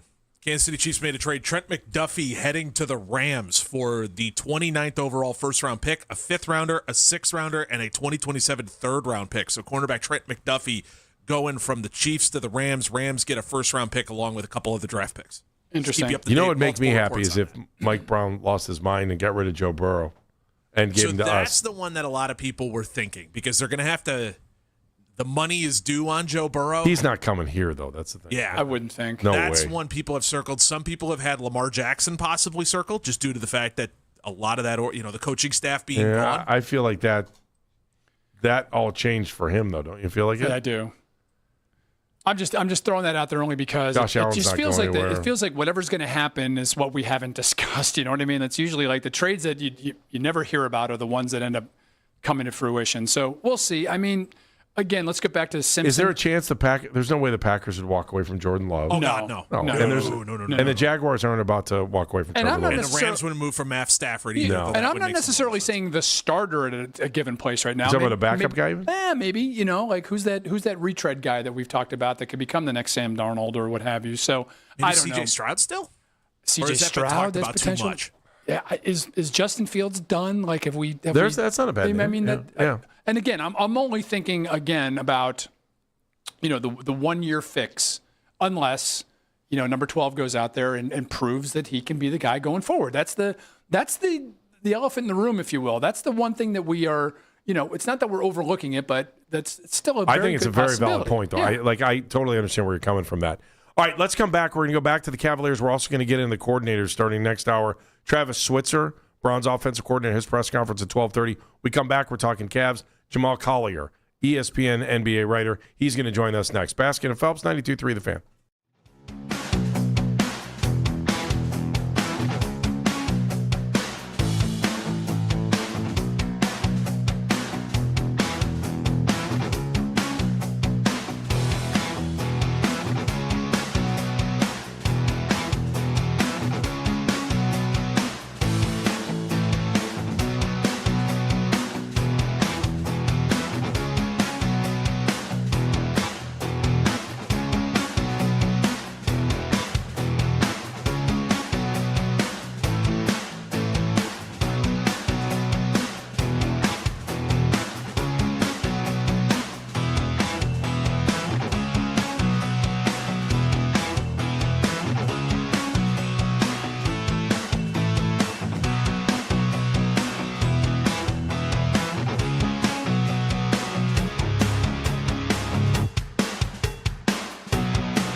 start. And the World Baseball Classic kicks off tonight in Japan. Australia playing host to Chinese Taipei. Team USA's first game of the tournament is on Friday. They'll be playing visitor to Brazil. That game is an 8 p.m. start in Houston. You can now find 92.3 The Fan on YouTube. Subscribe to our YouTube channel and get the best content from our shows each and every weekday.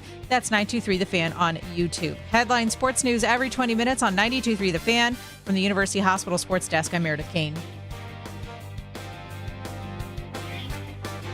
The Ken Carman Show with Anthony Lima. You guys are looking for some perfect prospect that only the Browns are going to be smart enough to It's the pounce Cleveland on. Browns. You just want It's anybody not the who Green Bay breathes. Packers. Yeah, you guys It's want the nobody. Cleveland Browns. You guys want nobody. How It's can you not see? You're telling me that the rookies are going to fail here, but also the retreads are going to fail and the reclamation projects are going to fail. That's not a plan. Yes. I need to hear a plan from everybody in this town. They're going to fail. And yet, when I bring up even Mac Jones, most of the Browns Doing the fans are same like, things you did. no, I'm out on Mac Jones. Okay, I'm out on Anthony Richardson. I'm out on anybody unless they're Sam Darnold and just won a Super Bowl. Well, you can't get that guy because you weren't in on him early enough. The Ken Carman Show with Anthony Lima. Weekday mornings starting at 6 a.m. We are Sports Radio 92.3 The Fan.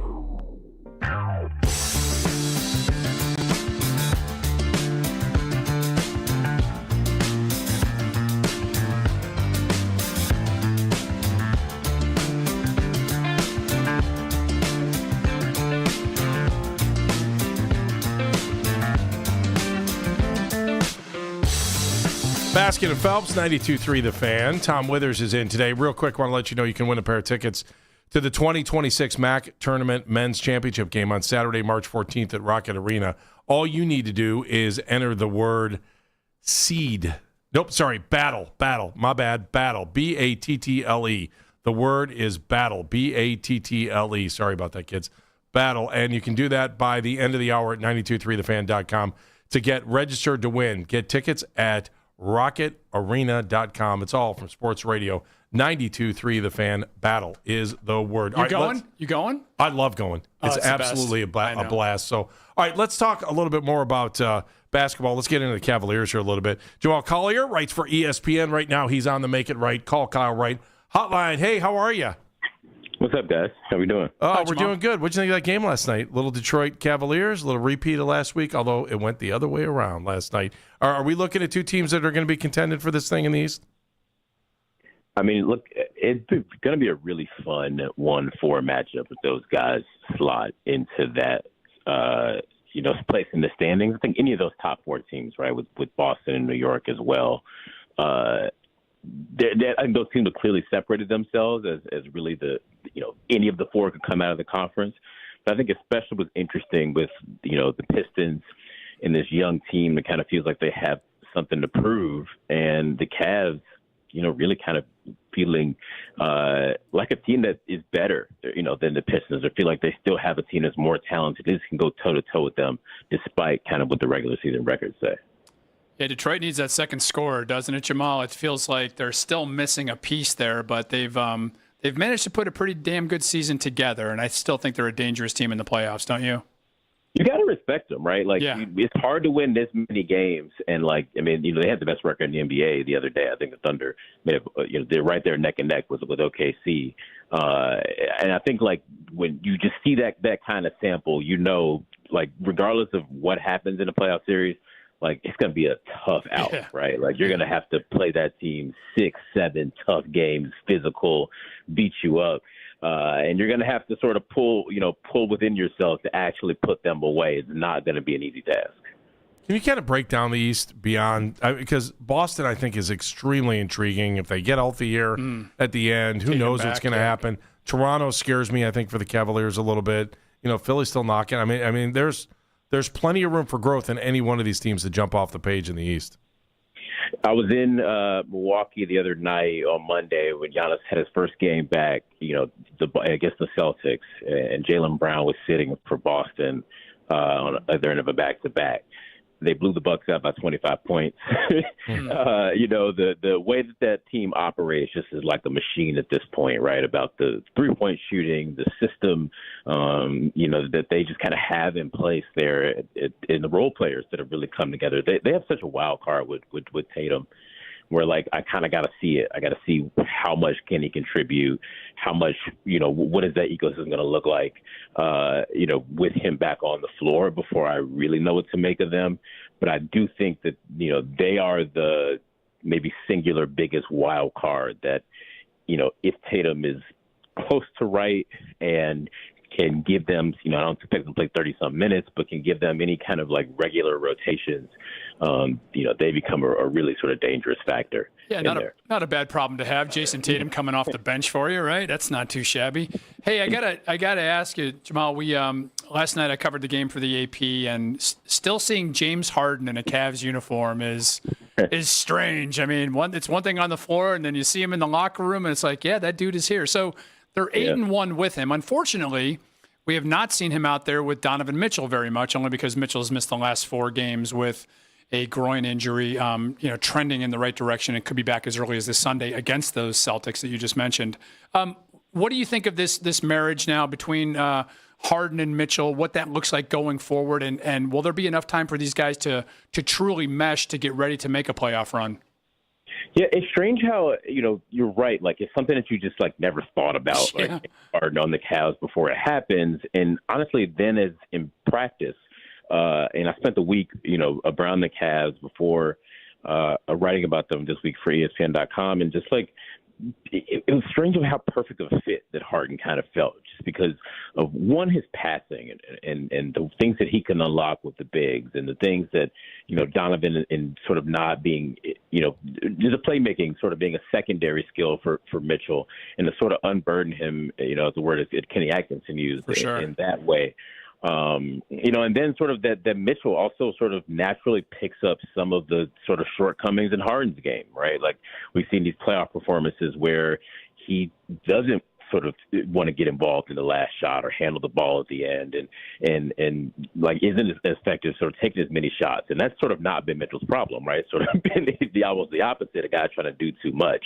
And I think that there's like a balance that those two can strike, that I think fits very, very well in addition to the bigs that you have. They got to get Mitchell on the floor. I think continuing to iron that out, especially in kind of like late, close games, who has the ball when. It's been pretty smooth so far. They haven't really, really been tested. But, I think the idea of why those two players mesh and their personalities right now seems to be, going as well as the Cavs could have hoped. That being said, I just will say that the Harden honeymoon has caught a whole lot of teams at this point. And I think that, ultimately what will happen in a couple of months is really going to cement just kind of how perfect these guys are for each other. Yeah, that honeymoon is also, reached into Jared Allen, who is just like, wow, over the last month. It's the player that Cavalier fans have always wanted to see. We always knew it was there, but aggressive, calling for the ball, taking it to the hoop, getting more. I think he's averaging more than 5 points more per game since Harden got here. I mean, it's been fun. Can you just talk about his effect on, I know it's honeymoon, but I hope it's not honeymoon with Jared Allen.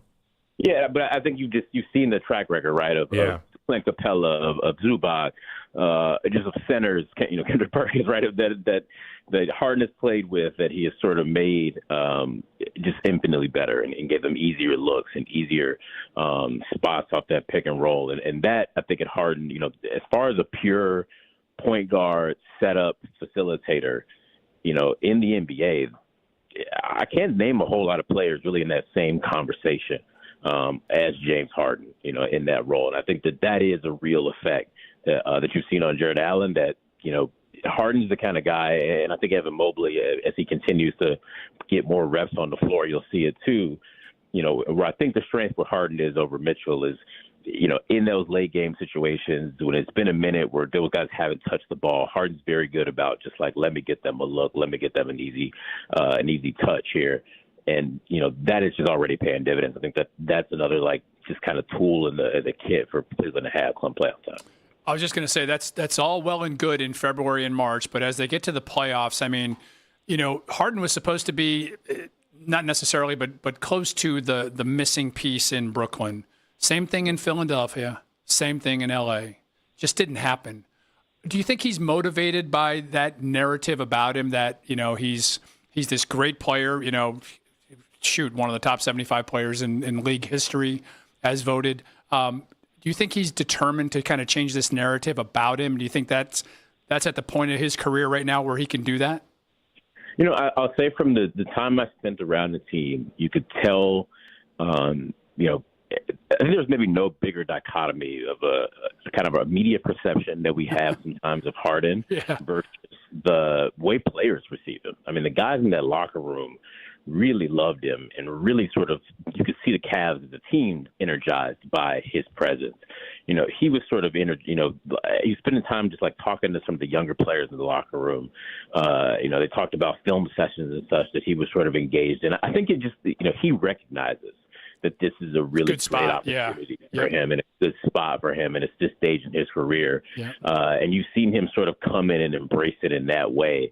And I think people think of Harden still as this like guy who just goes in, gets traded all the time and bounces around and such, and it's really not been that case so far. I think, you know, again, as far as the marriage goes, and it's obviously really early, and you know, playoff things can change it, but you know, both sides right now seem to be in a very, very good spot of where this place has landed. Jamal, can you talk a little bit about Dennis Schroeder and Keon Ellis and what they've meant to this team since the trade deadline? And it was interesting. I was listening to a conversation this morning about how the Cavaliers may have lost that soft tag.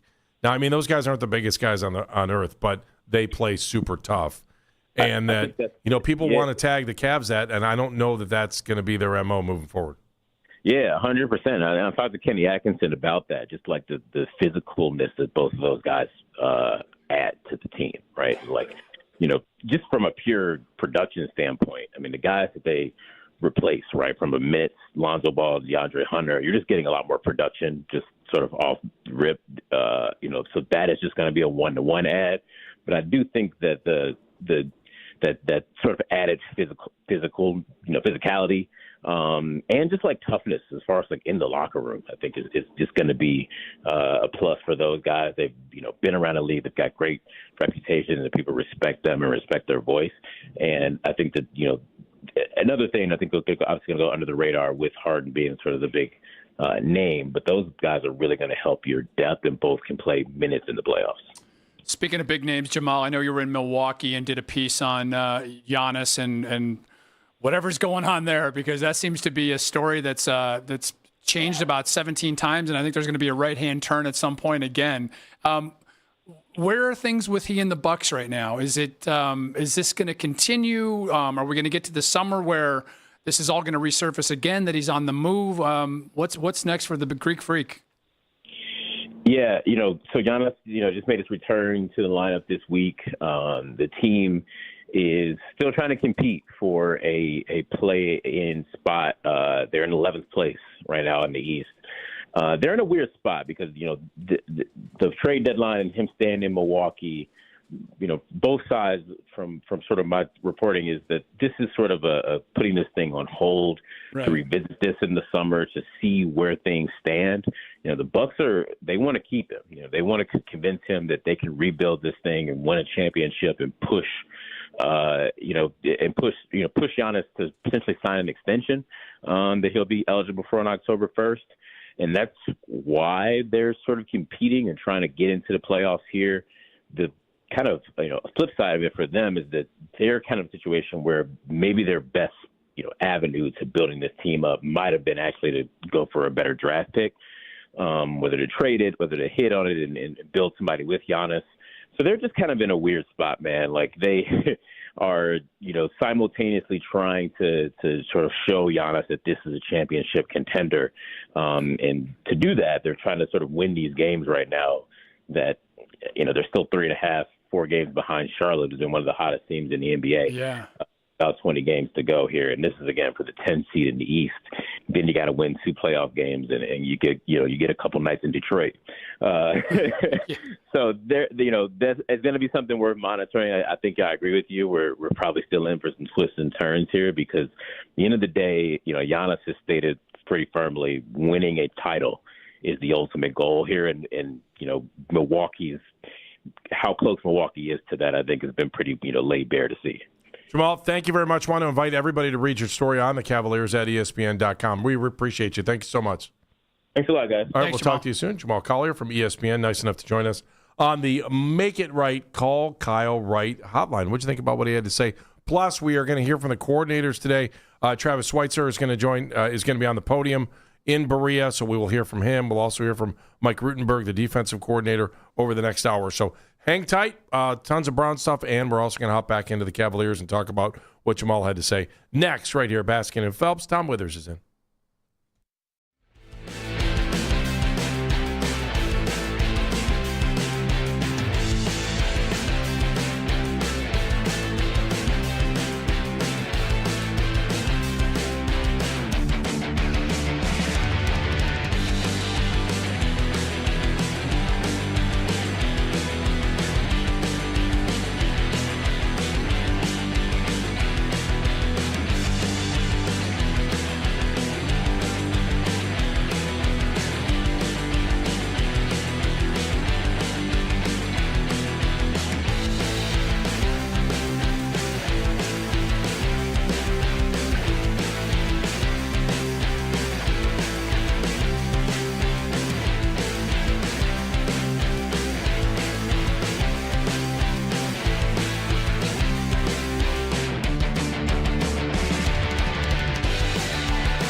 The team has not updated his status since last night. And the Guardians have a rare day off today in their Cactus League schedule. The team is back in action tomorrow. They'll be playing visitor to the White Sox out in Glendale. Tanner Bybee on the Hill. You can listen to the Fan Rewind weeknights from 11 p.m. to midnight. All the best segments from all our shows, and you can always listen on the Odyssey app. Headline Sports News every 20 minutes on 92.3 The Fan.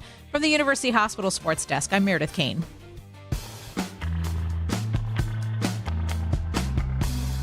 I think the idea of why those two players mesh and their personalities right now seems to be, going as well as the Cavs could have hoped.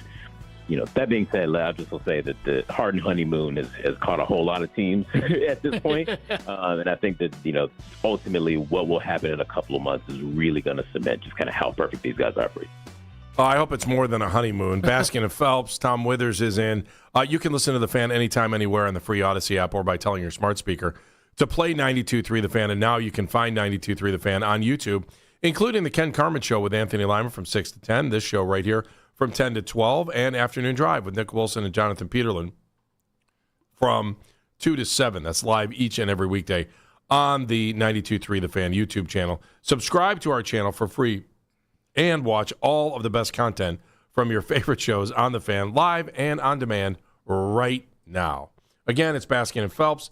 Jeff is off today. Tom Withers is in. In just a few moments, Travis Schweitzer, the Browns' new offensive coordinator, is going to speak from Berea, so we will hear from him. But quickly, I just kind of want to put a little bow on talking to Jamal Collier from ESPN and your thoughts on what he had to say about the Cavaliers, and in particular, that soundbite we just played about, I think that's everyone's fear is that James Harden has a honeymoon period, and then it's going to drop off. I don't see it. I think we want a honeymoon. We want buy a house together. Yeah, we want kids. We want to raise a family. Yes, exactly. We want to retire.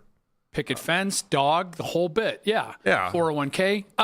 Retirement, all kinds of stuff. It's gone, like I said before, it's going so well right now. They're 8-1 with Harden and without Mitchell, right? They've won 4 or 5 of those without Mitchell. So like to see the two of them play together. There is clearly a mutual respect, a mutual admiration between the two of them. I didn't know before James got here that he and Donovan already had kind of a good rapport. So I don't think most people knew that. So that was refreshing to hear because you just never know, right? You never know. We live the Kyrie Wars, right? Exactly. If there was a Star Wars for Kyrie Irving, that's the Kyrie Wars. I love that. I thought it was fun last night. So I don't know if they showed this on TV or you saw it on TV or not. At one point, Harden gets the ball, top of the key, kind of goes, does his through the legs thing a couple times. Got a Pistons defender off balance and shot a 3. And it was one of those moves that gets the bench fired up. Right. So Donovan stood up and didn't look at the shot and just started walking like in the other direction, like, oh my God, my guy just did that, right? Just kind of like a little salute to him. Right. Sure enough, Harden missed the shot. But it was like it was one of those moments where you could see that, Donovan loves the fact that he's here. And, I've said from day one, the most important part of James Harden being here is it is going to relieve the pressure from Donovan Mitchell when it comes to the playoffs. Now, Jamal brought it up, and you and I talked about it last week as well. There's still some things they've got to overcome here. When they get into those tight games, whether it's in the playoffs or down the stretch here in the regular season, who's taking the big shot?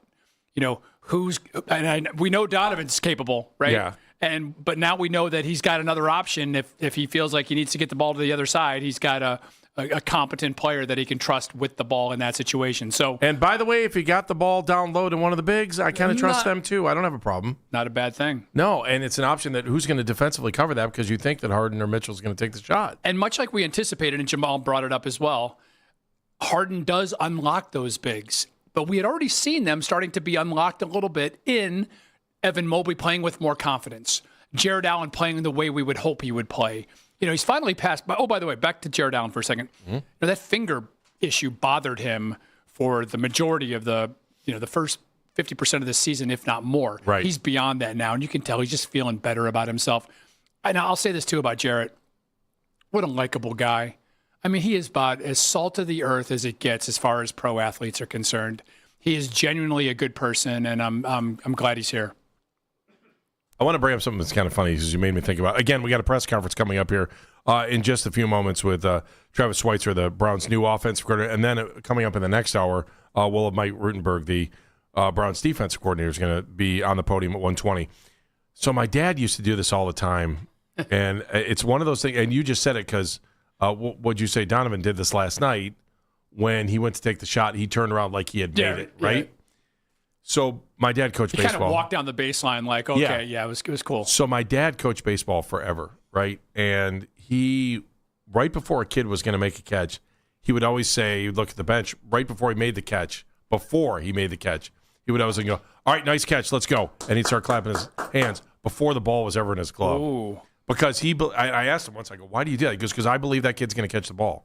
It's confidence. I have confidence in him, and if my confidence in him is to catch the ball, he's going to catch it, and I'm not going to worry about it. I like that. So I was just curious if you like that. Until it backfires and Johnny drops the ball in right field and we're in extra innings. Do it again the next time anyway. No. Every once in a while that's going to happen, I like that as well, too. I do that all the time. Like, when I see a kid to go shoot a shot, same. I'm Gentlemen, like, I hate to cut you off. We now go live to Berea for New Browns offensive coordinator Travis Schweitzer. I just want to start off by saying how excited my family and I are to be here in Cleveland. As I'm sure most of you guys know, I went to the University of Akron, so Northeast Ohio is no stranger to me. I understand what football means to this area of the country, and I understand what the Browns mean to Cleveland. So that's something we don't take lightly, and we're very excited about. Just a couple thank yous I would like to send out, first of all, to the Haslams and JW for giving us the opportunity to come here. Coach Monken, Andrew Berry, for having the trust in me and the belief in me to bring me here.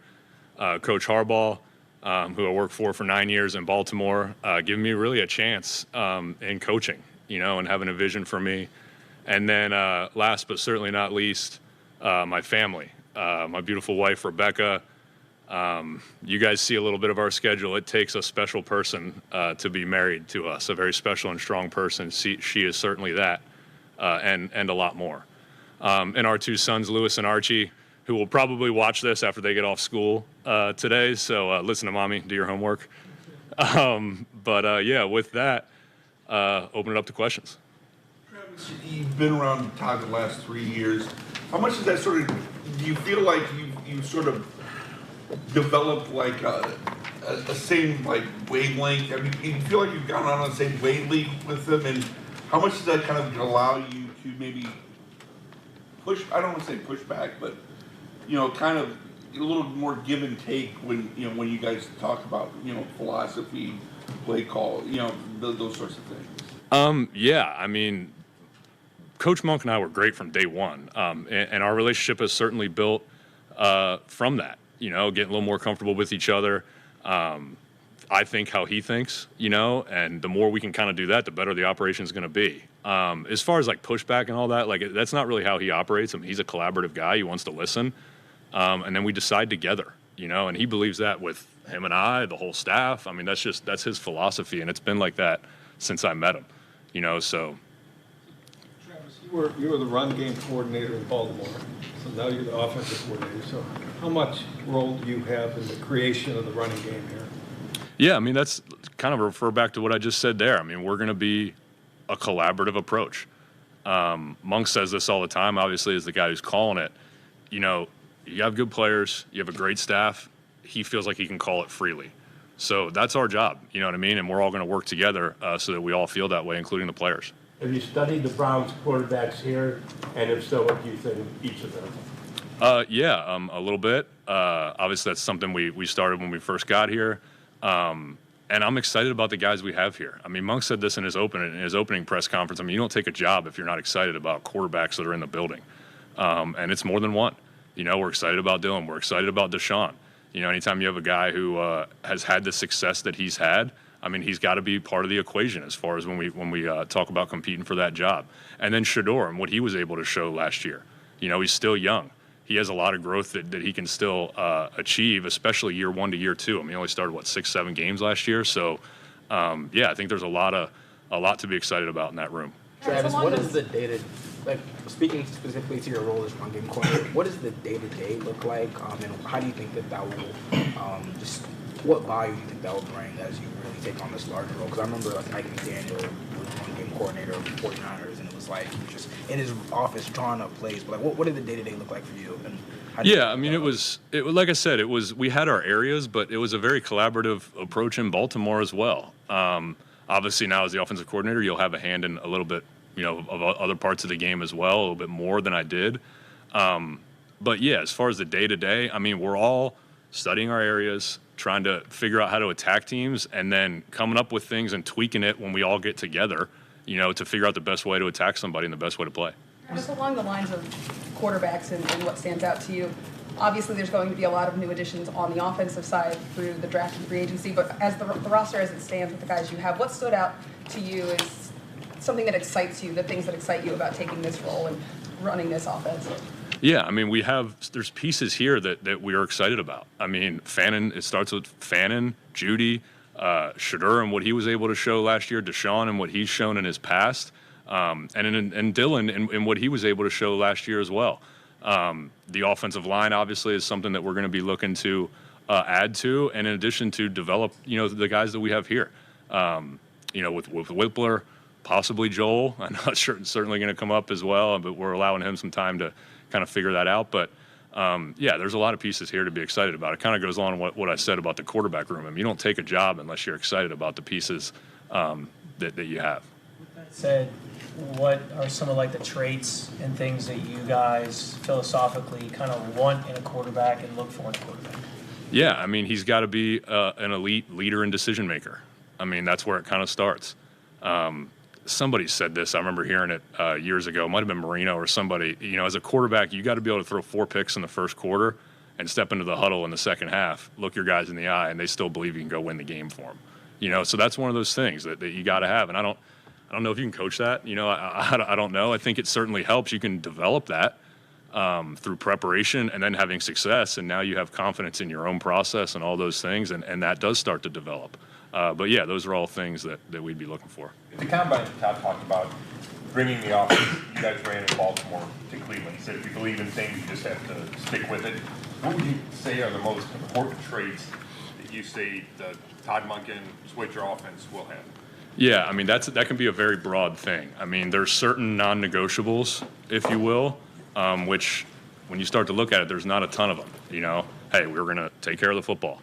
We're going to score touchdowns in the red zone. Right, we want our guys to be tough, physical, and play fast, right? And then the methods and how that comes together is very wide. And of course, it's going to be built around who you have. That's where it starts, and that's where I think Coach Monk has succeeded in multiple spots that he's had.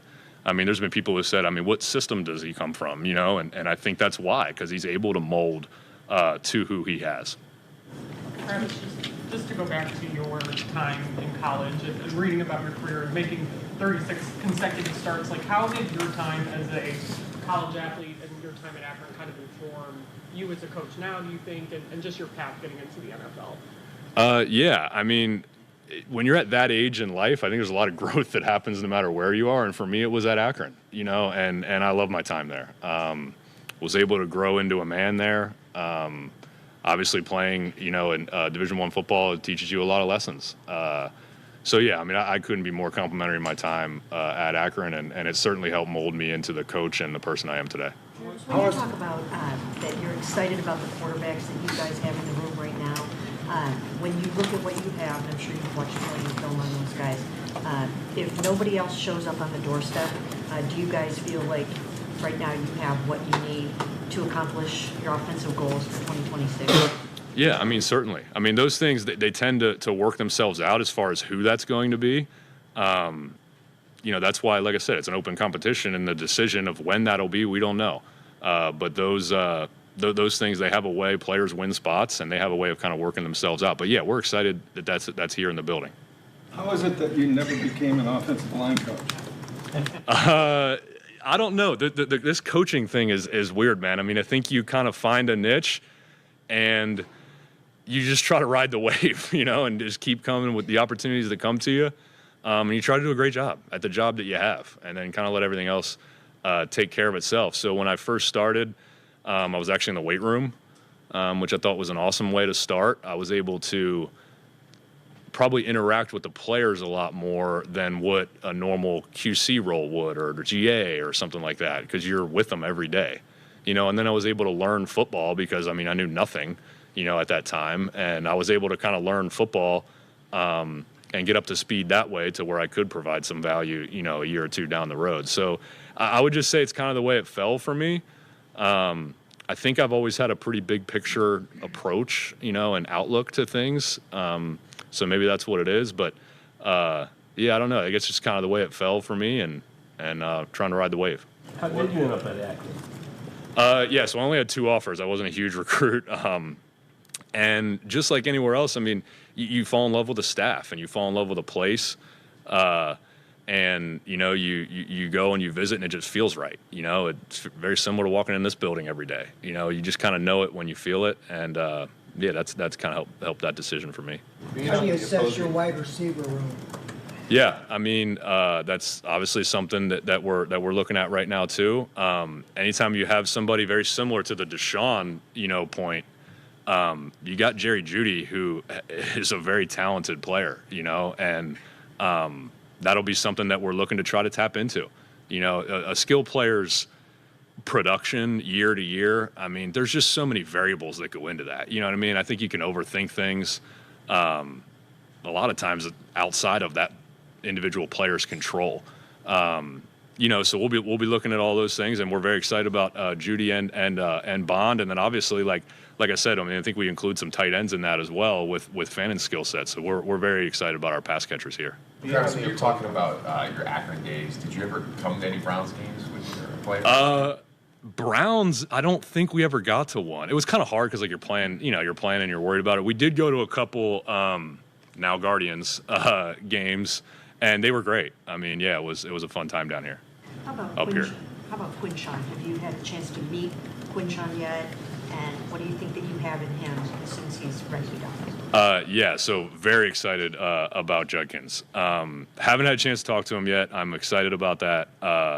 But he was somebody that well before I came here, being in the AFC North for 9 years, you get some crossover tape where the Browns show up. And as soon as he started kind of bursting onto the scene, I was like, man, who's this guy? And so very excited about him. Samson as well. I think we have a lot of really good talent in the running back room. Being on the opposing sidelines for so long, what did you see out of this team as a whole? Playing them twice in the division every year, as a whole, that made you excited to come here? Yeah, they're a very physical outfit that I thought played hard.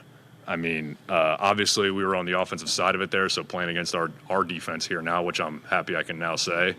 Ton of respect for the way that they played the game, and you can see that on tape when it jumps off the tape like that, and the effort and the finish and the physicality, that's something you respect, and we certainly respected them.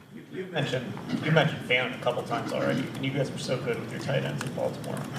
Why does he get you so excited? Yeah, I just think he's a matchup type of player, that can put the defense in situations that are hard.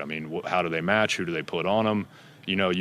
Because he's versatile, he's able to do multiple things to where, like I said, you can really put the defense in a tough position as far as matchups go.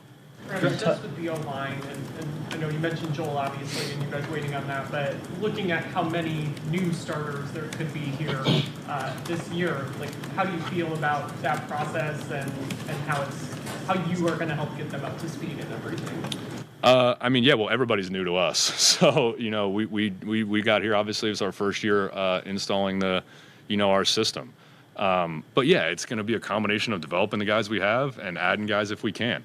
And at that position, obviously I played it, haven't really been involved in coaching it a whole lot, but they are the heartbeat and the tone setters of your offense. And a lot of times it turns into them for the entire team as well, them and the defensive line. So it starts with getting guys who play the way that we want to see, and that's getting after people, running off the ball, throwing your hands in pass pro and finishing, and we have some of those guys here.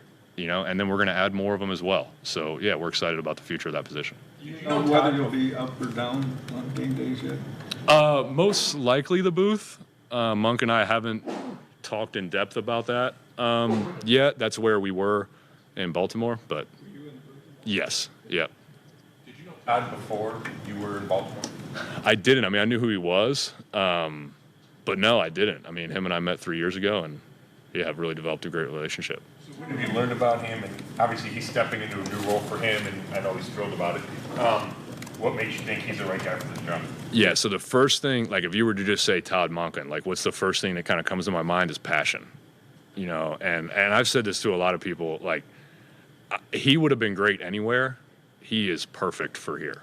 And I truly believe that. I mean, the city, the players, the building, they're going to see his passion, you know, and I think that's going to rub off on people, and it's going to be great. All right, there you have it. Press conference from Berea. Brown's new offensive coordinator, Travis Schweitzer, one-time member of the Akron Zips, gets to come back home. And, the home is Lancaster, Pennsylvania for him. But he takes over the job as offensive coordinator, and he'll be lockstep with Todd Monken, your new head coach. Obviously, you know, you're looking at Monken calling the plays here, right? And so you meant Coach Monk. I can't get used to Coach that, Monk, by the way. yeah. He called Monk. him Monk about 17 times. I think everyone's just going to call him Monk by the time I guess so. it's said and done. I'm okay with it. No, I don't it's have a fine. problem with it. It's all good. We're all tight. Yeah. I thought it was interesting. What was your nickname, by the way? You ready for this? TW. Smither. Oh, Smithers. That makes sense. Yeah, Smithers in high school. As in from The Simpsons? No, it was way. I invented it before The Simpsons did. I was Smithers? Yeah, Smithers. Really? Yeah. Because you do realize that as long as I've known you, Smithers. I always do the finger roll, the Mr. Burns finger roll when I see I know you. you do. That's interesting. I get a kick out of it. Yeah, so Monk, he mentioned, like, just in closing right there, his passion, how he's perfect for Cleveland. Right. I'm just worried about Todd Monken in the first year if they're not winning, and it's gonna be tough on him because that's what coaches want to do. That's why they're in the business. This is a winning business, Andy Baskin, and I think it's just gonna be tough for him if the idea is to build for this year. That's gonna be hard for him to take. But in general, I thought Schweitzer has come across as very professional here. A couple things he talked about right away was that he liked what they have in terms of the quarterback room. I thought it was interesting that he mentioned Dylan Gabriel first amongst the three. But he named names. Like he did. There's a lot of coaches that just mentioned our Fannin room, right this away. room, this room, this room, that room. You know, it's a side of a young coach though, who is also, and he talked about it. You know, he began as a strength and conditioning coach in the weight room with guys, so he develops quick relationships with with players, and I think that's really important. And I think it's good that the Browns have this new group coming in, fresh eyes on a young team for the most part that can help Monken kind of figure out what they got here. Are we a little concerned about the fact that he's never been a coordinator before? But if he's not calling plays, then what's the difference?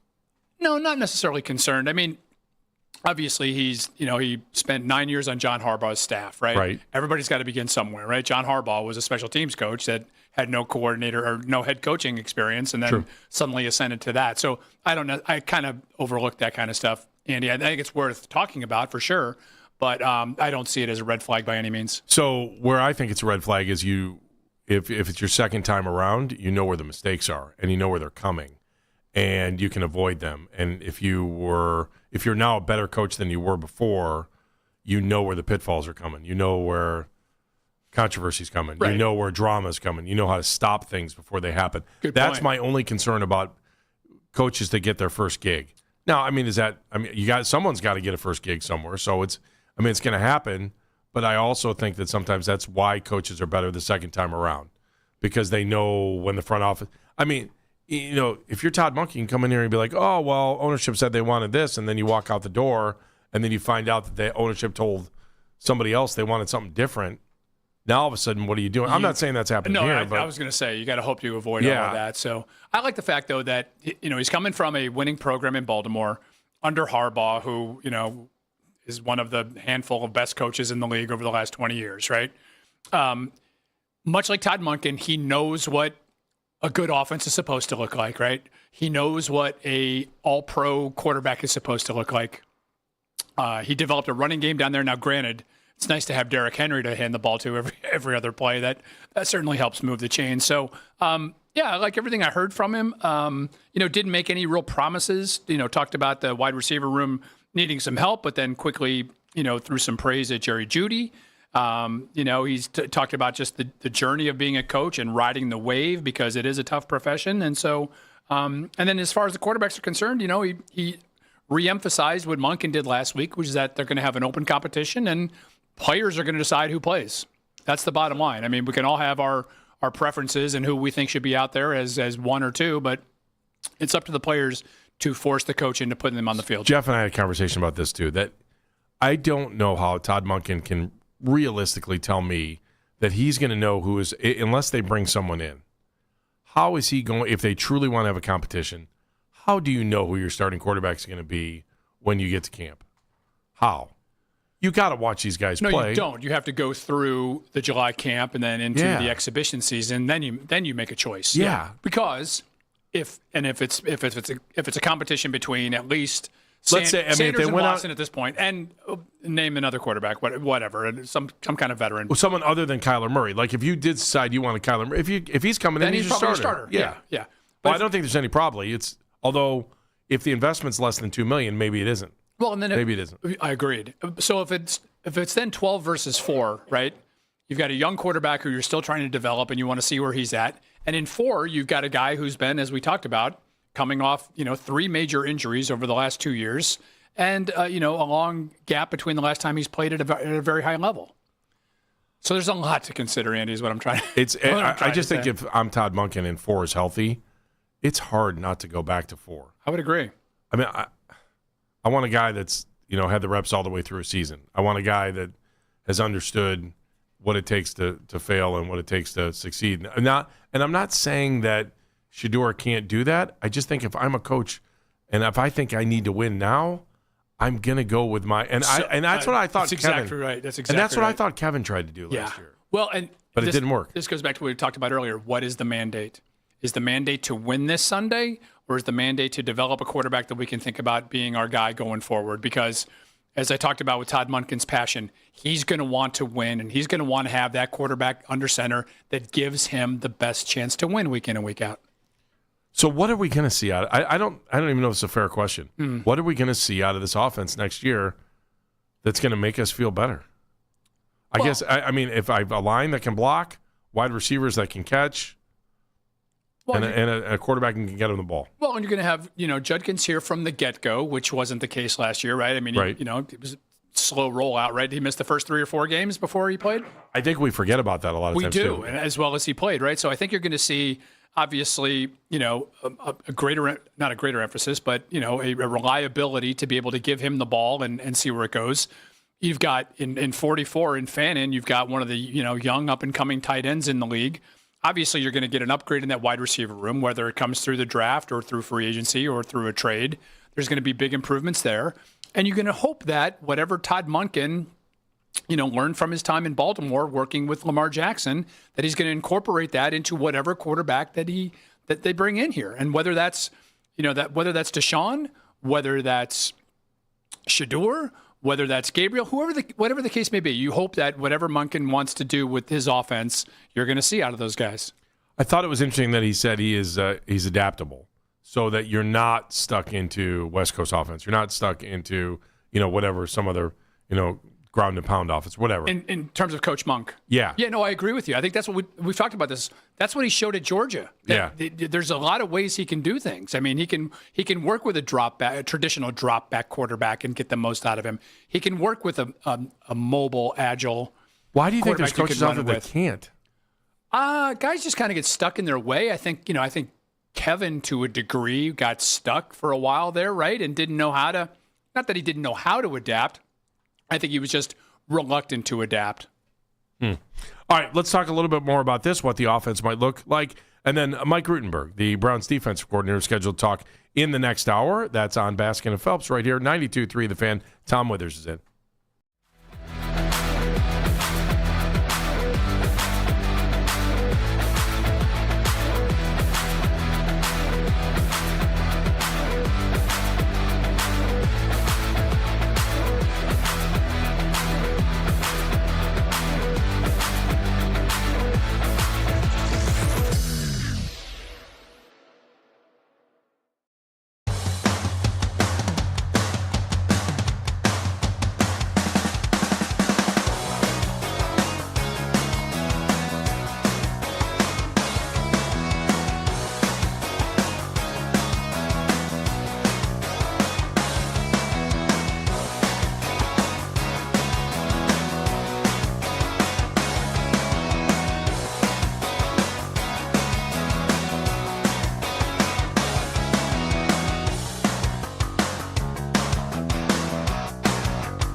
the Cleveland Browns. 92.3 The Fan.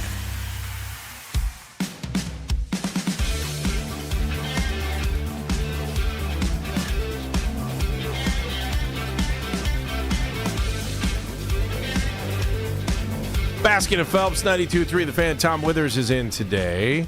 Check out the Fan off-season special every Tuesday night from 7 to 9 with Jake Volnick, Lance Reisland, and Daryl Ryder. They recap all of the latest Browns news and moves ahead of the offseason, especially coming up next week with free agency and the draft.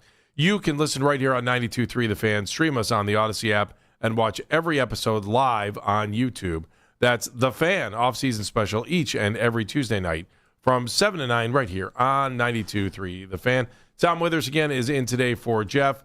Just an interesting day as we get set for the beginning of the year, the beginning of the new NFL year coming up next week with free agency, and then the draft. And we had a chance to hear from Browns offensive coordinator Travis Schweitzer. He just spoke. And then coming up in a little bit, defensive coordinator time, Mike Rutenberg's going to join Rudy. Rudy. What do we got? Monk and Rudy. What are we going to call Schweitzer? Schweitz? Barry. Well done. Sights are nice. Go ahead. All right, let's talk about a couple other things really quick while we're in between Brown stuff here, because we are going to go back out to Berea. The hottest story in the country, and I agree with you on this too, and I was kind of upset yesterday because Jeff and I were talking about it, because I thought Bruce Pearl was kind of a jerk talking about Miami and the Red Hawks. Kind of? Yeah. Yeah. I'm just being nice. No, you are. But thank you. I thought he was kind of a jerk about ripping them. It reminds me of the time, was it Northern Illinois played in the Orange Bowl and Herb Street went off on the Mid-American Conference? Yeah. And then he's like, well, but I'm a Mid-American Conference guy. And I'm like, Herbie, you can't be set. Meanwhile, I was sitting in the commissioner's office waiting for reaction on that. And I just looked at his face and I was like, man, the conference is getting crushed. And I'm sitting here with the commissioner. And I'm like, Herb Street, don't say you're a Mid-American Conference guy if you're going to crush the conference. Right. And now, was he wrong? I don't know that Herbie was totally wrong, but Northern Illinois actually played pretty well. They in that did Orange play well Bowl. in that game, yeah. So Bruce Pearl is wrong about Miami of America. Miami of Ohio is the best story in sports right now, Andy. It's remarkable to consider, and I know everybody, people poo-poo the schedule, what have you. Going 30-0 in anything is tough to do. I don't care what sports you're playing. Did you ever do it? No. It's hard. Yeah, so... And then the next game, all the pressure's on you, and you're sitting in the state championship, and you end up losing. Well, that's the thing now about them is that the target is on them now. It has suddenly switched from, they're not Cinderella. I mean, they're going to go into the tournament. And, oh, by the way. No, didn't they have a buzzer beater this week? Was it Western Michigan? Close to a buzzer beater. They scored, They scored on a drive by their freshman guard who was replacing their injured starter, by the way. There's a bunch of different stories about this team this year that take this, way beyond just the undefeated season. Okay, so should these stories get them into the tournament if they don't win the conference tournament next week? By the way, we're giving away tickets. They're in. They're in. I'm going to say right now they're in. You're saying they're in. I'm saying they're in. I'm saying as long as they got to win at least one game, right? As long as they beat OU on Friday night, finish the season, the regular season, undefeated. Perfect. If they get beat in the MAC tournament, I still think they're in. I think they become that good of a story. From the standpoint, Andy, when you talk about how difficult it is to do to go undefeated, they've been like the only undefeated team in the country now for going on a month or more. I mean, Arizona was the last one that was with them, right, and got beat. Oh, by the way, I watched them the other night. That is a wagon of a team, man. They are good. It's another team I'm going to probably have to, even though I told Terry Francona I would not pick them again this year because I feel like every time I pick Arizona, I jinx them. They're good. They'll get over it. And they're tough, what have you. But Miami has been remarkable. And somebody pointed out this morning, a good test about any team is how you play on the road. Miami has more road wins than any team in America. I think they're 14-0 in what are considered road games, not a neutral site, what have you. True road games. So it's been a great thing. I'm happy for the MAC. Let me put it that way. Why does the MAC have to get dumped on every year? Like, we have the commissioner on every year before the tournament.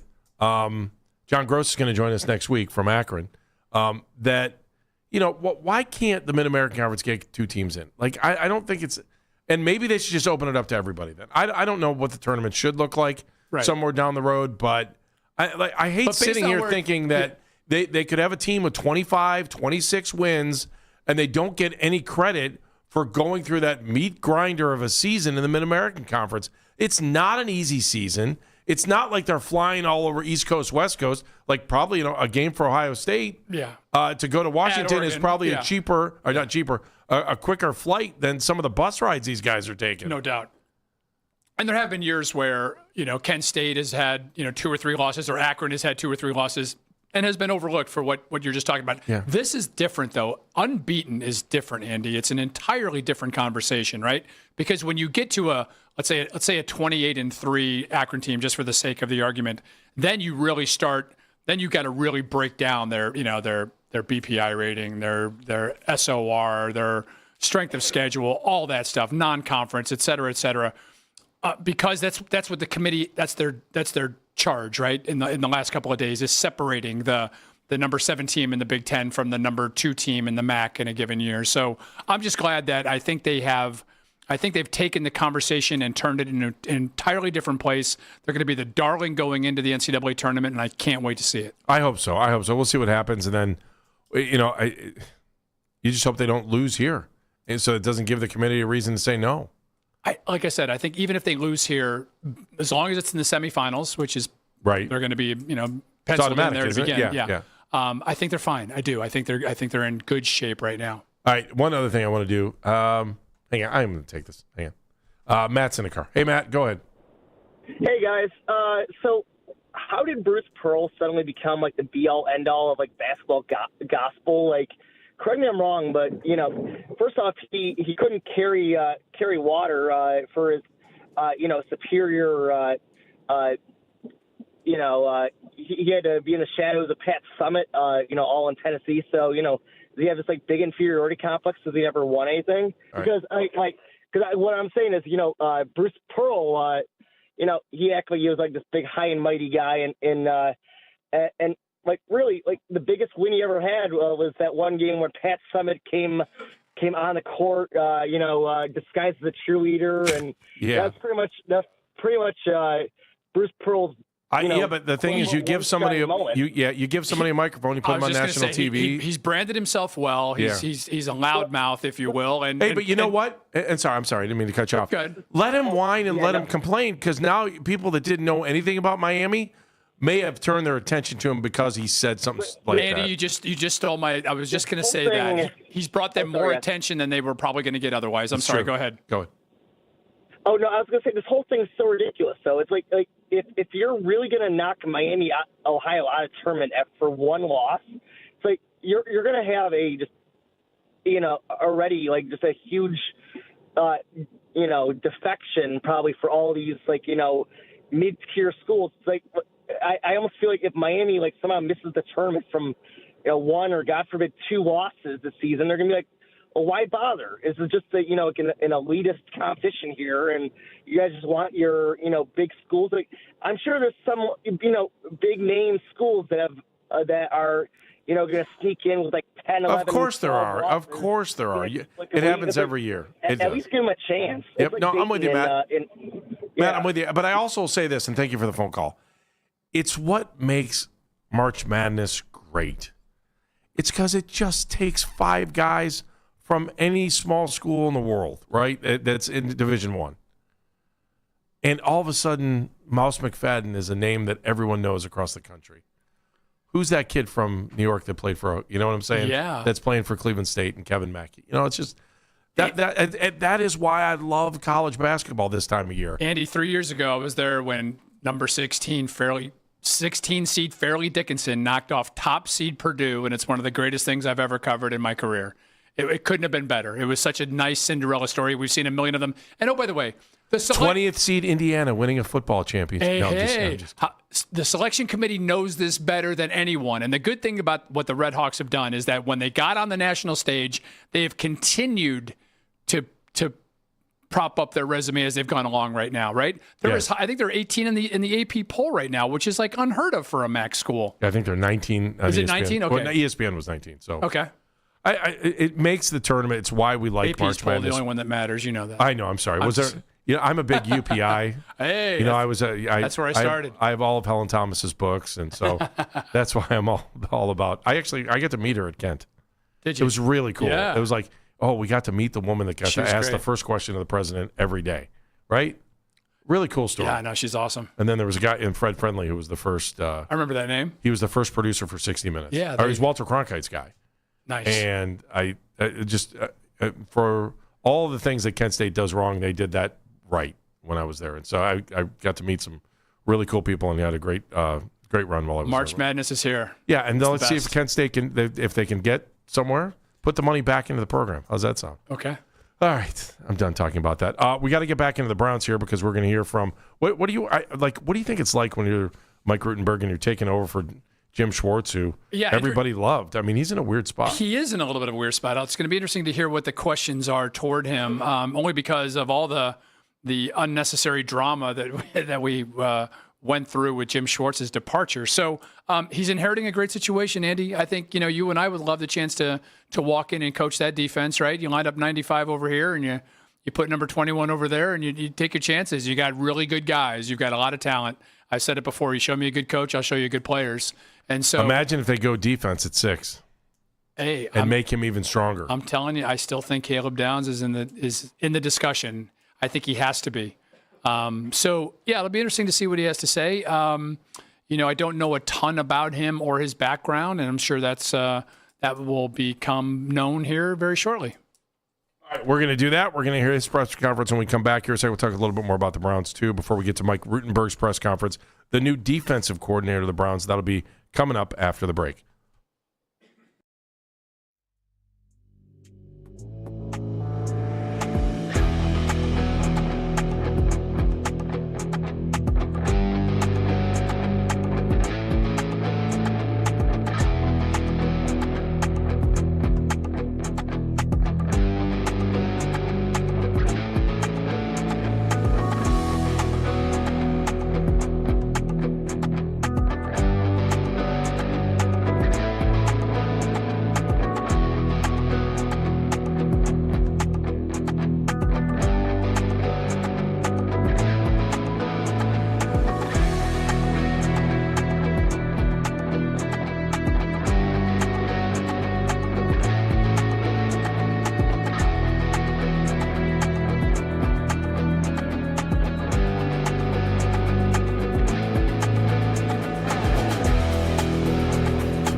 All right, just a couple minutes away. Mike Rutenberg, Browns defensive coordinator. He'll take over next year as the DC, and he's got a press conference probably about 5 or 6 minutes away. I'm Andy Baskin. He's Tom Withers.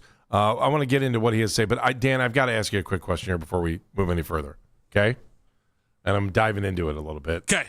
I'll do my best. When we're done with this show, what are you doing? I'm getting in the car and driving to Columbus, Ohio to watch the U.S. women's soccer team take on Canada in the She Believes Cup. All right. Big deal this game or no? Decent-sized deal, just kind of a good litmus test of where they're sitting. The cool thing with the She Believes Cup is it makes a lot of it. You can't play all of your stars. They make you play some of the kids as well. So you kind of can see a little bit of where the stars are, and you can also see do where that? Just rules that are in the cup. You know, saying you can only play X amount. The Olympics does the same general idea. You have to have a couple 18U players or something on there, or is that the way it works? 23U, yeah. 23U. I think okay. that's the case. All right. So, yeah, it'll be cool. And it's Canada, so it's always a good rivalry game. And then it's on like all these major it's on TNT and True and Max. It's on a lot of networks. Absolutely. So it's a big one. All right, sure. Are we going to win this game, or are the Canadians still mad at us over hockey? They should win this game. We'll see where the health is. Arguably, their best player is dealing with a back injury right now. The U.S. it is Trinity Rodman, Dennis Rodman's daughter. Oh yeah, dealing with a back injury right now. We'll see if she's able to go, but it'll be fun. I got to ask you this too, because it's Scott's Miracle Grow Field, right? Isn't that where they play? Yes. That's the big place. So that stadium Wait, is that the new? Is that the Cruise new? Is that yeah, what they call it's it nice. Now? That's changed names. Than Yeah, the they last. just It was changed the lower, name. wasn't it? Lower.com. Yeah, they just changed names in the offseason. Great facility, Andy. If you haven't Have you been in there? Oh, it's fantastic. I have not been in there. I was at the old historic one a million times. Yeah, I went to the El Salvador U.S. World Cup qualifier a couple years ago. A fan or we're covering? As a fan. Okay. And it was freezing cold, but we had the greatest time. And then TJ and I went to a crew game a couple of summers ago. It's a phenomenal facility, perfect for soccer. So isn't some of that, and this is where I'm getting at, isn't some of the design sightline kind of stuff coming into our new place? I think to a degree, it's small. 15,000, Dan, roughly. I think it holds. Yeah, right about there. Yeah, somewhere in there. That makes sense. I think to your it's point, right off of 7670, right? It's over by Channel 10 where I used to work. Yeah. So to your point, there's some like sight lines and some little amenities that are going to be similar to the new stadium. Dan, have you been down there before to see a game in that stadium? Or Yes, I have. I've been there twice now to see matches. And then that stadium is going to become a part of Los Angeles in 2028, Correct. the Olympics, right? They are hosting some of the games in the 2028. Yeah. I'm in the lottery for those tickets. I don't know if you've joined or not. I have not, no. LA 28. Yeah, you got to get in. You got to get in the Is lottery. there any way the U.S. plays there then? No. Doubtful. No way? Yeah, that's going to be kind of a satellite spot, right, Dan? Yeah, that's what it's sounding like right now. We don't know for sure, but it is a beautiful, beautiful stadium. I mean, the LA stadiums will be used. There's enough in that general area, too. So just because we're going to have so many games going on all over the country. So I'm assuming this is like the farthest away. Well, no, that's not true, because remember during the summer games they had they were like on some French Indonesian island. Oh, yeah. Surfing. Well, surfing was in Tahiti. Yeah, it was in Tahiti. Yep. Yeah, that's right. I forgot about that. But it does seem weird that Columbus is a part of the Los Angeles Olympics. Yeah. Well, the softball is going to be in Oklahoma City. Should be, shouldn't it? Yeah, absolutely. But, to your point, it's going to be kind of like satellites. By the way, based on where everything's – who knows? I hope we have a World Cup this summer. Oh, that's a good point. I didn't think about that. I hate to think about where things are trending, but that's something to consider. I was wrong on the She Believes Cup stuff as well. It's actually the full roster. There's it no is. limitation. Oh, well, good. I was thinking of a different one. I got to tell you, because I was a little, I was like, get my facts straight. I was going to watch this tonight, but I'm like, why would I want to watch that 13U team? That's a doubleheader down there, right? Is Argentina down there as well? I think that's a four. It's Colombia and Argentina, then United States and Canada at 6:40. There you First go. game's at 3:30, so you're not going to make that game. No, won't make that one. Well, we would have let you cut out early if you needed to. Why don't you say something? Fearless leader likes it when I. How many people? Do you think a lot of people from Northeast Ohio head down there for this? They should. I mean, you'll see a good chunk of them. Yeah. I think a good amount. I do. There's enough of a soccer, group in Ohio in general. But yeah, Northeast Ohio, some people make the trip for sure. Columbus is kind of known as being a U.S. soccer stronghold. Very much is. It's one of the few places where you don't see a bunch of the. Where it's actually home field advantage. Where you don't see a bunch of the visiting team's fans show up is Columbus. Although you would think that Canada would travel decent. Yeah, we'll see what it looks like. I mean, you just got to come down through Windsor, right? It's not that hard. There you go. How hard is it? I'll be back tomorrow sounding and like by the way, with what is it the? You take 93, don't you? From No, you're going to Michigan, aren't you? No, that's going from Flagstaff up to Missoula. Yeah, but no. What is it? The new Gordie Howe Bridge? Okay, it's going to make it even easier for those Canadians to come on over and come down to Columbus and spend some money. Hey, so drop your loons and tunes, man. Love it. Put some money, leave some money in our great state. We're good with that. All right, we're coming up here in a couple seconds. Mike Rutenberg, Browns defensive coordinator, is going to step to the podium. We'll hear what he has to say about the Browns defense. I would be like, well, you want me to be defensive coordinator of the Browns? Yeah, I'm all in. Yeah. How could you not want to be? Sign me up, right? Yeah, inheriting a really good group. Obviously, one that made some strides last year with some young players as well. And there'll be a couple changes here and there on that. You know, the defensive line, obviously, there's going to be some change. Need some more depth there. Given the JOK situation, still could use a linebacker or two, right, to help some depth. Devin Bush they could probably draft one with that six pick if they wanted to. Hey, how about drafting a guy that can play multiple positions? Safety / linebacker / It is weird how that position's changed, hasn't it? Oh, big time. Yeah. Think about it when it was like when we were kids, and now all of a sudden. Same with defensive ends, right? That's not your standard defensive ends anymore either. No, it's not. No, those guys were the linebackers, weren't they? Exactly. If you think about it. LT. When we were getting moving, Devin Bush is your free agent on defense. I'm trying to think of what they're going to. Shelby Harris, free agent. Mm-hmm. Cameron Thomas, Rayshawn Jenkins. I'm trying to think of the guys that are MJ Emerson. All those guys are free agents. Yeah, peculiar with his situation. I was really hoping that he would, and it didn't sound very promising from what Andrew Berry said last week about Emerson, because I think he was really on the verge of a breakout year before the injury in training camp. So hopefully they can get that worked out, because I think he's a big part of what they could do going forward here. Good or bad that you're coming back with probably 9 of your 11 starters on defense? I think that's good. I think that's pretty good. I think you can pencil them into the Rose Bowl. Yeah.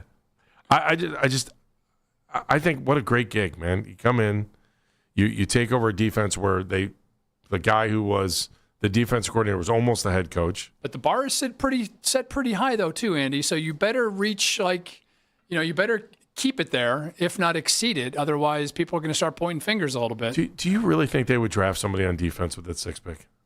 I do. I think before I say that, I could see them doing that should they trade out of number 6. I think everything is really still on the table at that spot. I totally do, especially when you see. Although I guess Caleb Downs, there's been some talk about some torn meniscus here over the last couple of days, so we'll see how that goes. That's one of the 2 days ago. Another one of the revelations from the combine. So there's some really good defensive players there, and we saw a bunch of them at Ohio State the last couple of years, and all those guys are now in the talk in the top 10. I wonder how far that could drop him down. We'll see. There's no way, even with a meniscus is nothing. That's a clean out. That's a no big deal. Yeah, and you're talking about maybe, I don't know. It could point to other problems 2 or 3 spots. I don't know. Wow. Yeah, maybe. I don't know. I think he's high enough. Gentlemen, we now go live to Berea for Browns defensive coordinator Mike Rutenberg.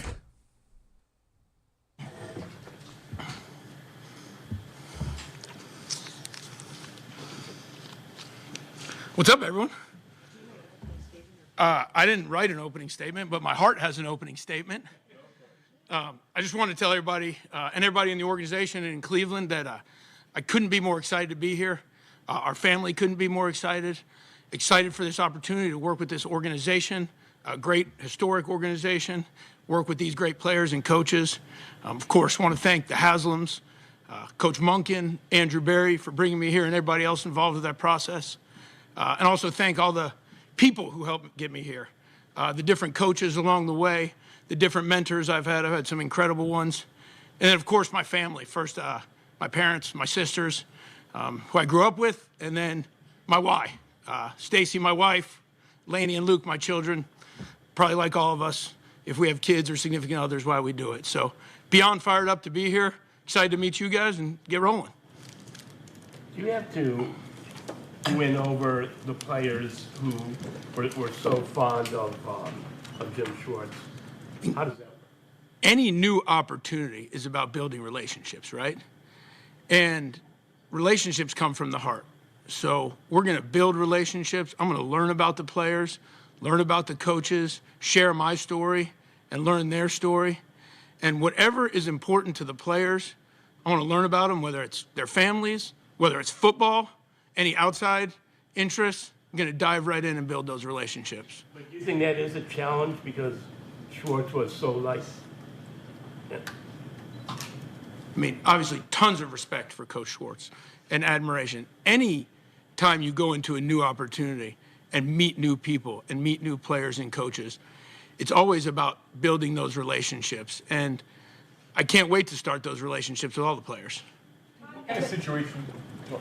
Todd mentioned that he could only see a way forward where the system, the scheme is the same with that defensive pass rush being so prominent. What's your plan to keep things the same, but also maybe put your touch on what this defense needs to be? It's always going to be style over scheme, no matter what. The way we play, how hard we play, playing for each other, how fast we play, and how violent we play. And that's always going to be over scheme. Us going after the ball and then putting our players in the best positions to be successful. It's always going to start with the front. It forever and always will in the history of football. And we're going to continue to do that.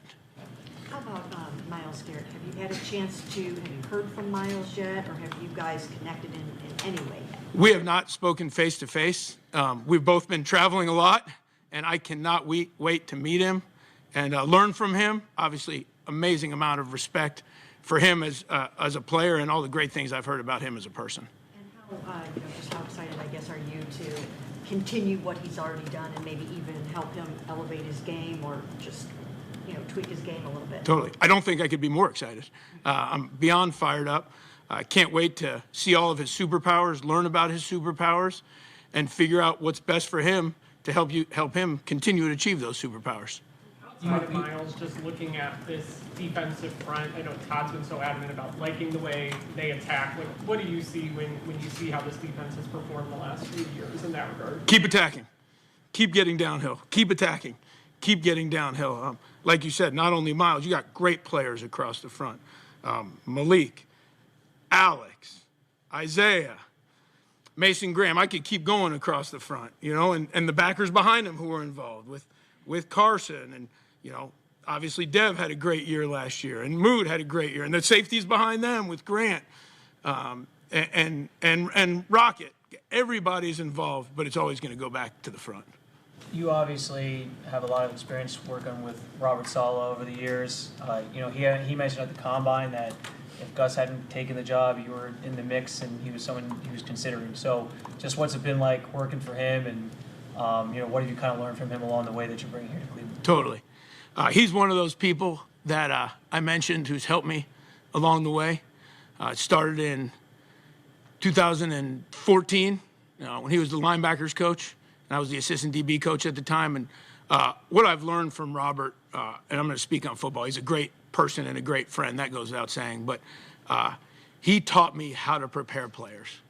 He taught me how to get players to play hard, to play fast, to play violent on Sunday. He taught me how to prepare players for what's coming, how to help them anticipate what's coming, to help them respond, not have to think or react. And I give him a ton of credit for that. I'm forever grateful to Robert for what he's done for my career. How about, can you just talk a little bit about Dom Capers and how he might be able to help you? What does he bring to the table? And I think you were pretty instrumental in making sure that he's here. Sure. Well, everybody was involved in getting him here, and I really appreciate the organization for allowing us to bring Coach Capers here. Our relationship goes back to 2018 and 19. We actually, for a time being, shared an office, which was the defensive staff room, and he gave me his manual for Kevin Green. I mean, that is like gold to any coach, the manual for Kevin Green. And Dom was obviously instrumental in coaching Kevin and all those great defenses. But what hasn't Dom seen? What scheme hasn't he seen? What style hasn't he seen? What technique? What evaluation process? So we're all going to rely on Dom, A to Z and Z to A. And what's amazing about Dom is he does it literally from his heart. He just does it to help. And all the people he's done this for in previous roles would echo that. So cannot wait to keep working with Coach Capers. When it came to your time with the Falcons last year, what did the role of defensive pass game coordinator look like for you on a day-to-day basis? And just how are you approaching, the secondary? And because this is a unit that's really built on playing man defense, man-to-man coverage. But do you see maybe a avenue to maybe even diversify that and play some more different coverages? Sure. I couldn't talk about the Falcons without talking about Jeff Ulbrich first. Brick and I, he's my brother in coaching. Brick taught me about style over scheme. Brick taught me about leading through relationships. And him and his family are super, super important to our family. And I want to make sure, Brick, I love you and I thank you. And I couldn't talk about the Falcons without Raheem Morris. Had known Ra and got the chance to work with Raheem Morris, and thankful for the opportunity he gave me to become the pass game coordinator. That role helped me see it globally from the pass game, and also tied into the front as well because of some of the things we did. And I'm grateful to those guys. I'm grateful to the players there who helped me in that role. And I learned a ton, not only about front to back, back to front in that, but also how to manage the different situations and situational football. I'm forever grateful. I don't know how much secret sauce I'm going to give you on where the system's going, but I promise we're going to attack and play as hard as possible. Mike, it's not often that the first-time coordinator inherits a unit like you're inherited, who was coached by a pretty good coach for 3 years. So is there any pressure on you to keep it going and to even improve on it? First of all, I feel very fortunate to be part of this unit. Feel very fortunate to work with the staff who coach this unit, and then feel very fortunate to work with these players who have achieved great things. Similar to the previous question, anytime you go to a new job in this profession, it's about building the relationships, getting us to play as hard, as fast, and violent, which is part of our heart, mind, fist, as possible. And whether we're at the Jets, Falcons, going back to the Jaguars, coming to the Browns, my year at the Niners, I'm just bouncing around. It's always going to be the same approach of building the relationships and helping the players be as successful as they possibly want to be on Sundays. You mentioned the staff. What's it like walking into a staff that's largely established, and then how can that help you transition to getting to know the players? Yeah. Once again, it's very lucky. I've been fortunate to have some previous relationships with some of the guys on the staff. I've known Jacques Cesaire for a long time. Our time goes back to the University of San Diego. We did not work together. I was there. Don't quote me on this. I was only there 10 days. He came after, but we worked for a man named Dale Lindsey, who was a Cleveland Brown, actually, and told me stories about, is it Doug Deegan? Is that right? And Mo Gillespie, is that right? He told me stories about these guys for years. And he's not doing very well. But when I walk into that indoor and I see those pictures, I think of Dale. And his wife texted me and said, I saw you're at Cleveland. So that's a little part of my heart and history with Jock. I've known Tarv since we both coached on the field, linebacker drills. He was actually one of Brick's assistant position coaches at the Niners. I swear he must have been like 19 when he was doing that. And we've been able to put our brains together over different things over the last couple years.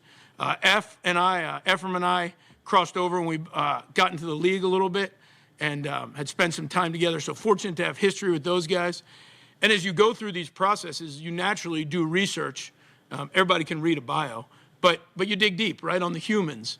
And everyone spoke so highly of the guys who are here as human beings and football coaches. And then I get here, and to meet Zach Dunn, I mean, this guy is a wealth of knowledge and is going to help us a ton.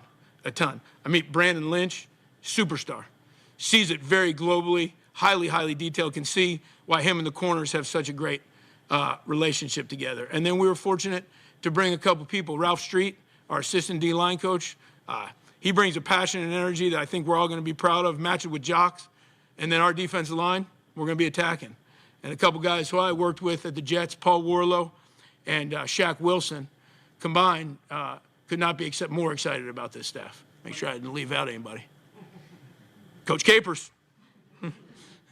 Going back to your time, all the way back to the beginning, how did you get connected with Coach Gibbs, and what were those that, at the very beginning, that opportunity, what did that kind of establish for you? Everything. Not a lot of sleep. had really no idea what I was doing, but it was unbelievable. Vinny Serrato gave me my first chance, and it goes back to all these people who came before us, who helped us along the way. I'll be forever grateful for. And Vinny gave me my chance. First as an intern, then he promoted me to scouting assistant. It was like the greatest promotion of my life at the time. And Coach Gibbs gets hired and basically needs someone to do whatever he asked. And Vinny volunteered me. And it was awesome. It was unbelievable. We could sit here for hours on what any person has learned from Joe Gibbs. But what I really learned is true work ethic. Everybody says work hard. Coach Gibbs was true work ethic. His answer was to keep working and keep fighting and keep working and keep fighting.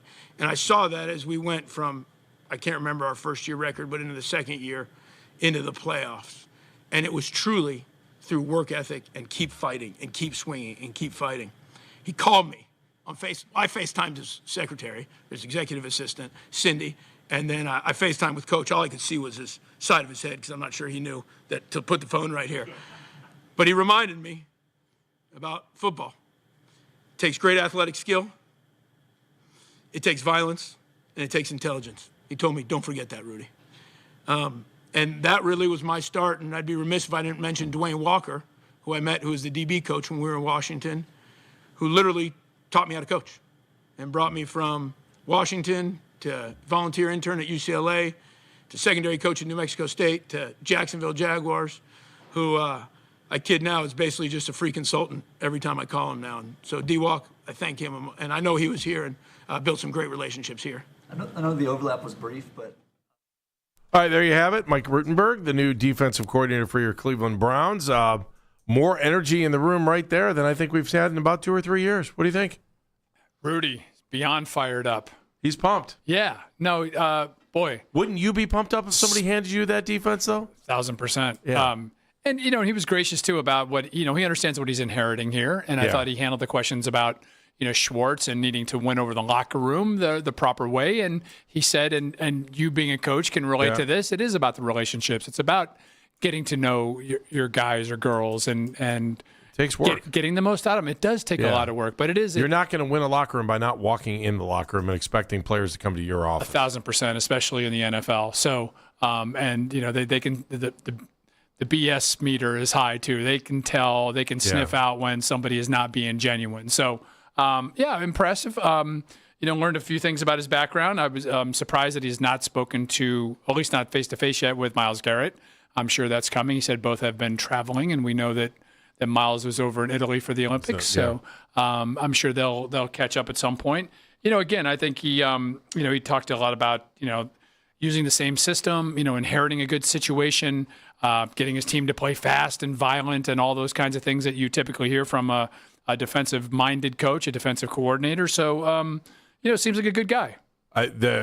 The influence Joe Gibbs had on him early on in his career when he was in Washington before they were the Commanders, and he was there for 2 years, from 03 to 05. Then he went to UCLA. Interesting that he was a player personnel intern in Washington, and then he was an administrative assistant for his last year under Joe Gibbs. But then he went to UCLA to be a graduate assistant before he went over to New Mexico State, where he was a passing game coordinator and defensive backs coach.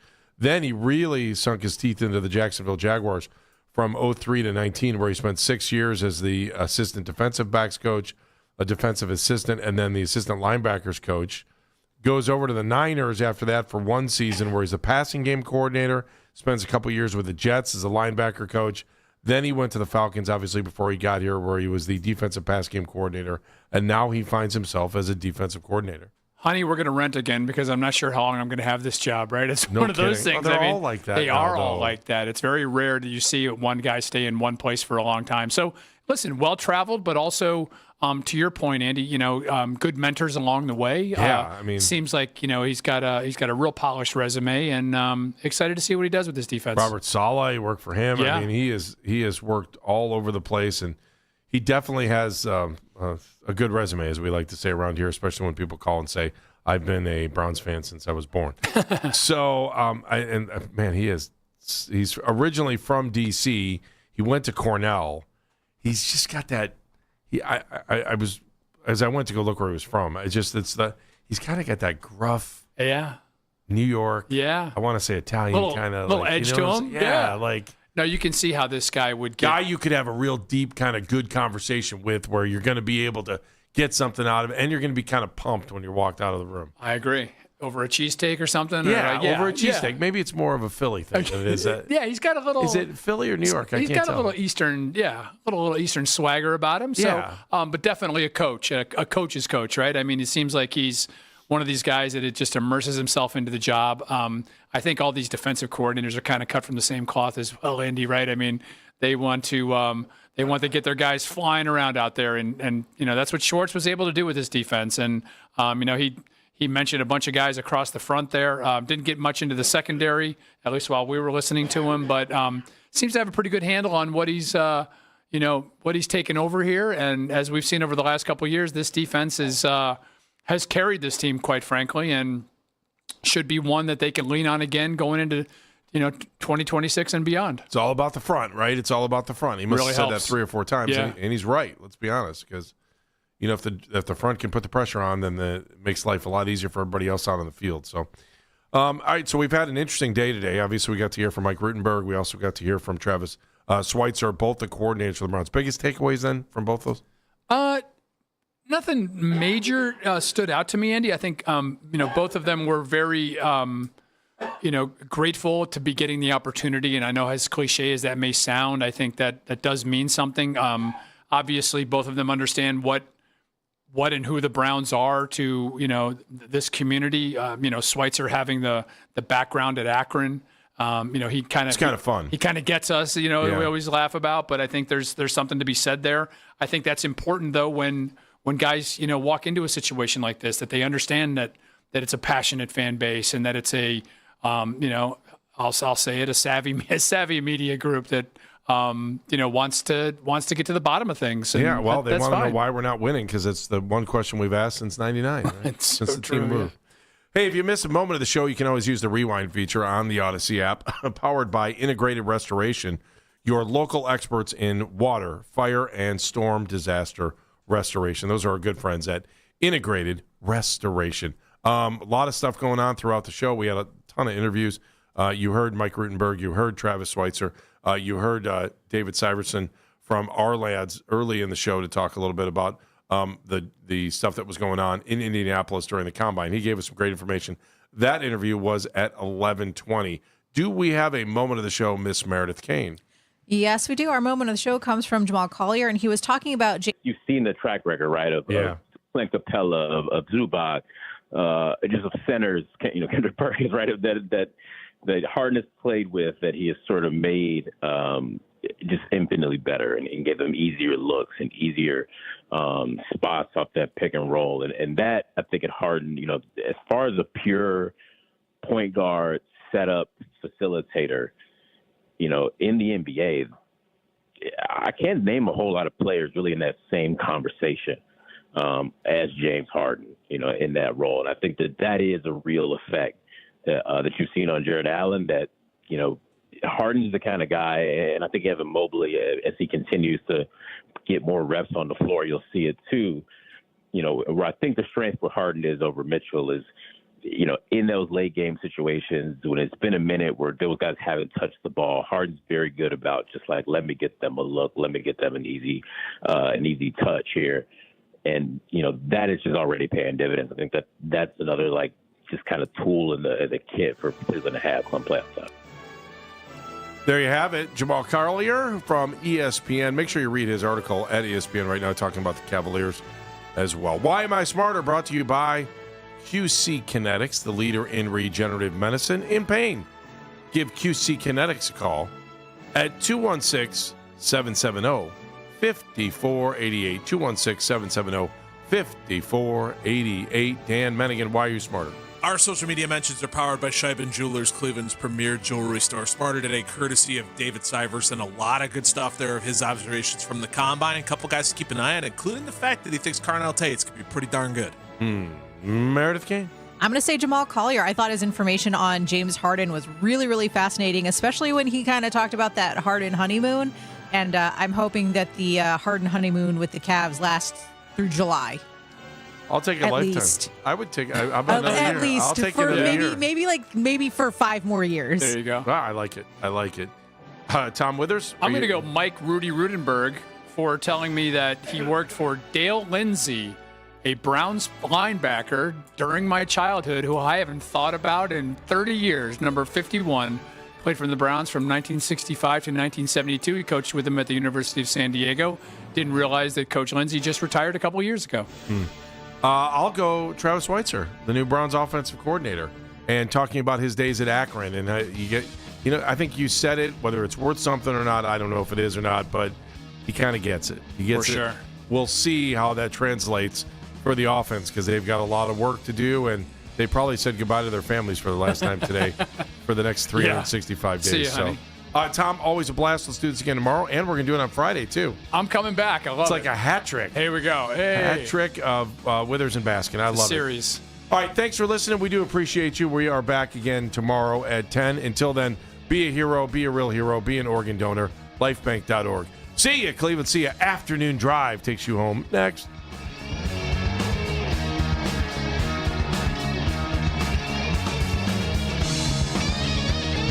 And that's the show. This is an Odyssey Sports Minute. The Cincinnati Bengals did not use the franchise tag on defensive end Trey Hendrickson, marking the end of his tenure with the Bengals. Hendrickson, who signed with the Bengals in 2021 on a 4-year, $60 million deal, became one of the most productive edge rushers in the league, but struggled last season due to injuries. The Cincinnati Bengals just made the worst decision we've seen so far this offseason. I'm Addie Bates. It's game day. Are your moderate to severe Crohn's disease or ulcerative colitis symptoms keeping you from the action? Skyrizi, risankizumab Riza, could help you get back to the game. Skyrizi is proven to help people feel significant symptom relief, achieve remission, and visibly improve damage of the intestinal lining. Skyrizi is a prescription injection medicine for adults. Don't use if allergic to Skyrizi. Serious allergic reactions, increased infections, or lower ability to fight them may occur. Before treatment, get checked for infections and tuberculosis. Tell your doctor about any flu-like symptoms or vaccines. Liver problems leading to hospitalization may occur when treated for Crohn's or ulcerative colitis. Control is everything to me. Ask your doctor about Skyrizi, the #1 prescribed biologic in Crohn's and ulcerative colitis combined. Learn more at skyrizi.com or 1-866-SKYRIZI. It all comes down to this, folks. Yep, the entire season is on the line. But my throat has officially thrown in the towel. Sounds like you need Vicks VapoCool drops. They're max strength and vaporize sore throat pain. Whoa!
best team in the NBA right now, stats-wise and seeding-wise. But I think we did our job tonight. We let one slip on Friday in Detroit. We could have won that one as well, but we showed that we can play with them. Obviously, they're a great group and talented group, but we're not bad either.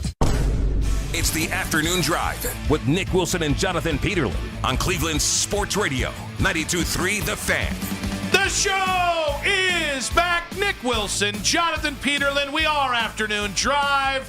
Cavs with a nice dub. Mike Rutenberg with some big Ballmer energy, baby. We got coordinators talking. We got trades happening. We got basketball going down. That open, courtesy of the FanDuel Sports Network, Ohio Network, and Mac Robinson on the board. Yes. We've got Jake Byrne, man of the 92.3 The Fan YouTube channel. Ring that bell. Subscribe to the 92.3 The Fan YouTube channel. It is free after all. And like our videos, because damn it, we like to be liked. And Matt Corelli, baby doll, on the 2020s. Hi, JP. Hello. How's it going today? Feeling alive today. Feeling real alive. That's good. Alive is good. Was big Ballmer energy, like Steve Ballmer? Yeah, he was like, it's almost like everything Mike Rutenberg was saying today felt like he just wanted to shout it. Okay. But he realized that it's a press conference and he's indoors, so he can't. Yeah, because Ballmer's got like Howard Dean type energy. Yeah, you know, like he's just an insane person. Yes, and I felt that from Mike Rutenberg. Mike Rutenberg, I think, would like to go around, like a lot of ball coaches, just yelling everything at like an 11. Yeah. But he realized, I got to subdue it. Really I got to bring it in. The guy in the airplane, I just want to shake your hand type energy, that type of guy? Oh, yeah. Yeah, okay, all right. Yeah, and so I'll say this. Yeah, we could use that. I understand why why he was seduced by him. I get it. I get it 100% because that guy. Just human Red Bull. Mike Rutenberg is just there all the time. That can get exhausting, though. Yep. That can get very exhausting. But I don't have to work with him every day. No, so it works for me. But Monken has to, though, and that might be part of the difference. But I think Monken then brings his own Monkenness to it, and I think it levels off. I think it's fine. Okay. I also think Monken would just turn around and be like, shut up, Rutenberg.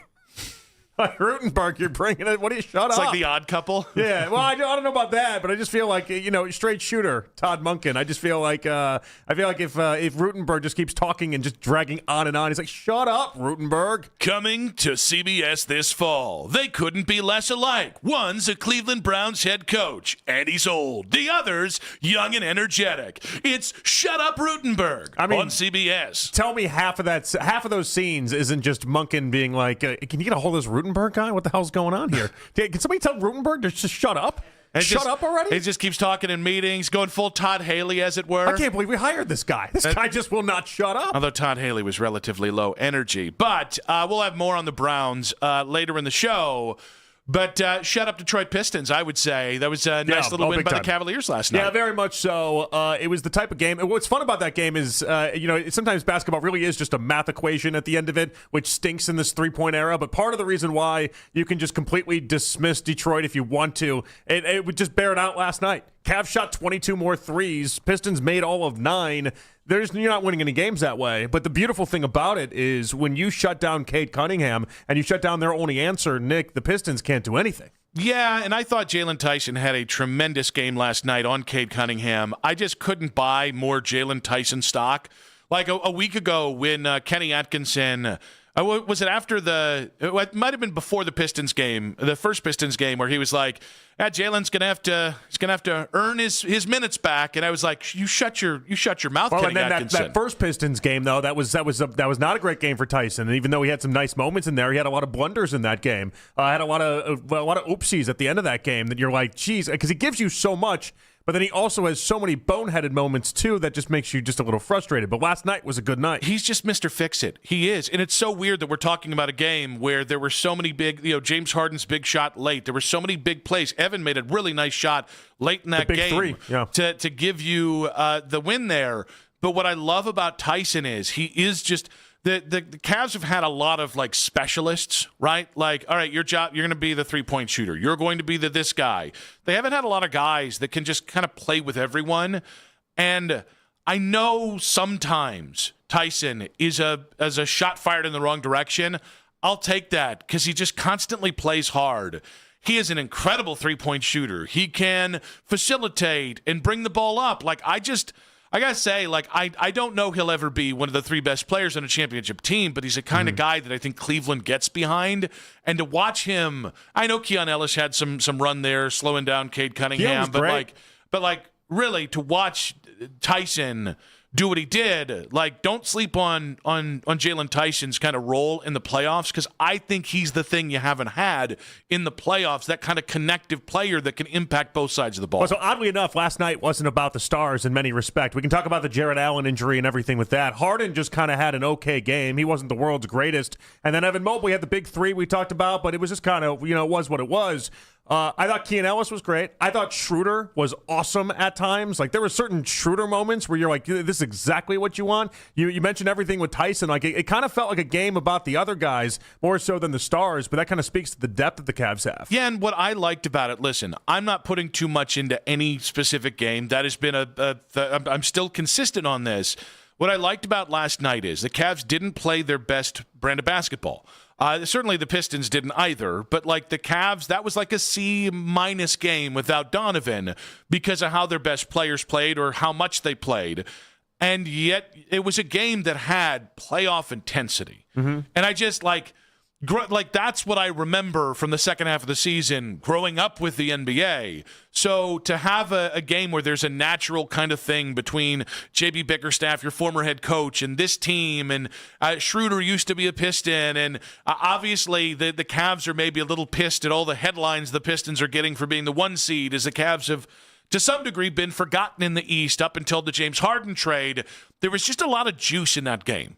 And so if it's a playoff atmosphere game and you're now 2 times in 4 nights, you're a dog, you're the underdog, and you can go out there without your best players having the best game. I love those kind of games in the NBA where it turns out to be the stakes feel higher than they really are in reality. Yeah, and for 95% of these 2 games, the Cavs have been the better team and have had so much more control over these games. You can make an argument it's been 7.5 quarters or so that the Cavs have just straight up dominated relative to the Pistons. And so, like, I don't know how you can't feel anything but high about what the Cavs have been able to do against Detroit. I also think, like, it's funny because, again, like, people want to prove, like, okay, this game proves X. This game proves X. And Detroit just went through that with games against OKC and San Antonio and a couple other teams, and then obviously Cleveland on Friday. Like, to me, what last night proves is that Detroit doesn't really like Cleveland, and Cleveland doesn't really like Detroit. And I like that. We don't get enough of that in the NBA, of just 2 teams that for some reason rub each other the wrong way. They're stylistically different as well. They're different. There's some crossover there too. You got JB and then obviously Karis LeVert even on the one side. And so like there's a lot of familiarity, but also then some disdain. So like what it proved to me is I think the Cavs, I do think the Cavs, just given their talent, their versatility, their scoring ability, I think the Cavs would have a nice series against the Pistons. Maybe it's 6 games, maybe it's 5 games. I think the Cavs would win. I don't want to say drama-free because it is the Cavs, and you're still figuring out how to win together as constructed. I don't really lack confidence in a series against the Pistons, but I know whether it was a 4-game series win, like a 4-game sweep or a 7-game series, I know there would be some electricity in that, and that's the kind of stuff. Like last night got me thinking about the potential second-round matchup, and it got me very excited. It also helps, by the way, that I just don't think the Pistons are a legitimate playoff team when it comes to Cavs, Celtics, Knicks level. And I think part of that was exposed in last night. When you get these other teams that are playing at playoff pace, how do the Pistons go about it? And you watch them just crumble in these games. I watched last night, and my big takeaway was if the Cavs want to go ahead and tell me for the next 25 games they're going to try to do whatever they can to take on the Pistons in round 2, I co-sign. I'm on board with that plan. It's still too confident for me. No, if that's what they want to do, listen, avoid Boston, avoid the Knicks, even though I'm not that high on New York. If you want to do that and make that your big run, kind of like you did with Orlando a couple years ago, I'll co-sign. That one, it made sense to me. If it blows up in your face, it blows up in your face. But you got Detroit's number. You do. Selfishly, I want to see Detroit again because I think there's going to be a lot of traction there. I like that. I want that. I would also say, yeah, how about you just get in the tournament? Just get in the playoffs. Well, I mean, they're going to get in. That's not. I'm not worried about that. The idea of getting too cute, and all of a sudden you're going on the road for a first round series. If you're a 5, basically you split the difference and you err on the wrong side of whatever you're trying to do, and you end up being the 5 seed, which is going to hurt your ability to kind of host things later, depending on how the rest of the bracket shakes out. It's too cute. I don't want to go on the road in the first round of the playoffs. That's not worth a second round matchup against the Pistons for me. I think it might be for me. Yeah, I don't think it's even getting too cute. I just think it makes common basketball sense. Like, matchups are everything in this game, and if the matchup is so much better against Detroit, the big bugaboo. But what matters matchup more than home court advantage in the playoffs? What matters the most is making it to the Eastern Conference Finals, and that gives you the better chance. And I think it does. I think you got to go down that road. You're too confident. I like it. I think it makes a lot of sense. I'm not there. If I'm in a Cavs front office, with Cavs, if you're doing this plan and you're playing this out, I co-sign. That's the end result. I co-sign. I'll allow you to do this without any flack coming from this direction. I won't co-sign that. You rest whatever players you need to in order to lose certain games. You go ahead and go hard in the paint in certain games. They haven't done anything, JP. Come on. You manipulate the schedule whatever way you need to. I don't drunk. care. You're drunk on Cavs Romeo. power right now. I'll be your Romeo. We can just wait and see them accidentally fall into the 4 spot, or we can acknowledge what they're probably going to end up doing. No, I've fallen in the 4 spot and I can't get up. I think this is what they want. I think they want to be in the 4 spot, and then you get locked in. You take on Detroit in the second round. Gives you the best chance possible. I'm here to co-sign the Cavs. You got a much better chance against Detroit. I don't know why I'm doing this hand thing like I'm a president all of a sudden. I don't know where this is coming from. I like but it. I love the idea of the Pistons in round 2 way more than I love the idea of Boston in round 2. Peterlin in 28. I give you the kind of Major Richard Nixon there. If you want me to come into the meetings, I'll go ahead and I'll be in the corner and I'll make sure that I give you my co-sign. Easy on the corner stuff. You said the corner. Anybody puts themselves in a corner. I didn't know what corner you were talking about. All of a sudden, we need a chair and everything like that, and we're all good. I'll stand, thank you very much. But the point is... Real men stand. We don't need chairs. We stand, thank you very much. But the point is that feels good. If that's your plan, you go through with that. If you end up losing to Detroit in 6 or 7 games, so be it. 6-7. That gives you the best chance. I'll sit back and co-sign anything you want to do. 216-474-0092. At Nick Wilson says, at Jay Peterlin on social media. Social media reactions on X, powered by Scheibin Jewelers, Cleveland's premier jewelry store. What did last night's win prove for the Cavaliers? It proved that both these teams have something against each other, and that makes basketball in the regular season more fun. Daryl Ryder coming up at 2:40 today. We'll get his take on Kyler Murray. Maybe a little Cavs talk as well. Ashley Bastock at 3:20. Cleveland.com. Kyler Murray to the Browns. Does it make sense from her side of things? How far? What's the Browns' pitch with Kyler Murray? We'll get that from Ashley at 3:20. Quick hits coming up at 3:40. Michael Pena of The Ringer. He also is overly confident on the Cleveland Cavaliers. Had a big write-up for The Ringer right after the James Harden trade that we'll get to at about 4:20 today. But what did last night's win prove for the Cavaliers? And JB Bickerstaff answers the anonymous Cavalier in 5 minutes on 92.3 The Fan. Hey friends, Ken Carmen for Windows.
Tuesday nights from 7 to 9 right here on The Fan with Jake Volnick, Daryl Ryder, and Coach Lance Reisland. Headline sports news every 20 minutes right here on 92.3 The Fan. From the University Hospital Sports Desk, I'm Matt Corrali.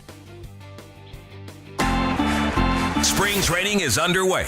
Get the biggest news from Florida and Arizona here. Cleveland's Sports Radio, 92.3 The Fan. Back on Afternoon Drive, Daryl Ryder coming up in about 20 minutes.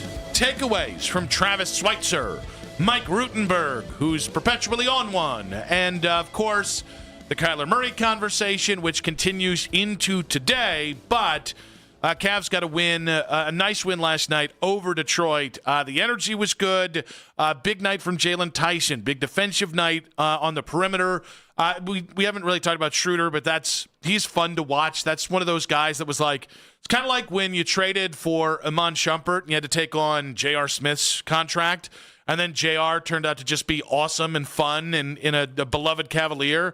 I don't know that Dennis Schroeder will be a Cavalier as long as J.R. was, but as throw-ins go, that feels like a pretty nice deal for the Cavaliers today. So, obviously, I loved what I saw last night with Schroeder. I did. The only hang-up I have is just something just to pay attention to. We always talk about the honeymoon period with Harden. Yeah. I do wonder if we're just in the honeymoon period with Schroeder. Mm-hmm. Like, that man, I mean, even like some of the commentary, you saw he was wired up last night, and they had the back and forth with him and Cade Cunningham, and he was just like, oh, yeah, you didn't even answer my call or whatever. I've seen that man talk way more trash than that. Like, I almost wonder if he's feeling it right now. So we'll bask in it. We'll enjoy it while we can. I just want to keep that just in people's back of your brain somewhere. This is the Albert Bell principle. He's our a-hole. As long as you're our a-hole. Right now he is. You're our guy. Right now he is. Everyone brings up the Harden honeymoon, and there has to be one, I think, that exists with Schroeder as well. Yeah, but this one's cheaper and less potentially destructive. No, but like that's why I liked you bringing up J.R. Smith, though, is that like there really was the idea that J.R. was here, and then he just there were still problems, sure. 2018 Finals Game 1 exists. We can talk about him. But, like, he kind of just molded himself into this guy that was way different than what previously people had thought about him. Maybe Schroeder can be that. Till LeBron left. And then I don't know if anybody remembers that. Well, we don't want to talk about that. We had there. Threw soup at Damon Jones. We don't talk about these things. In fairness, a lot of people have thrown soup at Damon Jones. All right? You see how easily we're just like, yeah, that's fine. That's quirky. Again, that's JR. It's the be our a-hole kind of vibe. As long as you're if you're on another team, that we hate you for it.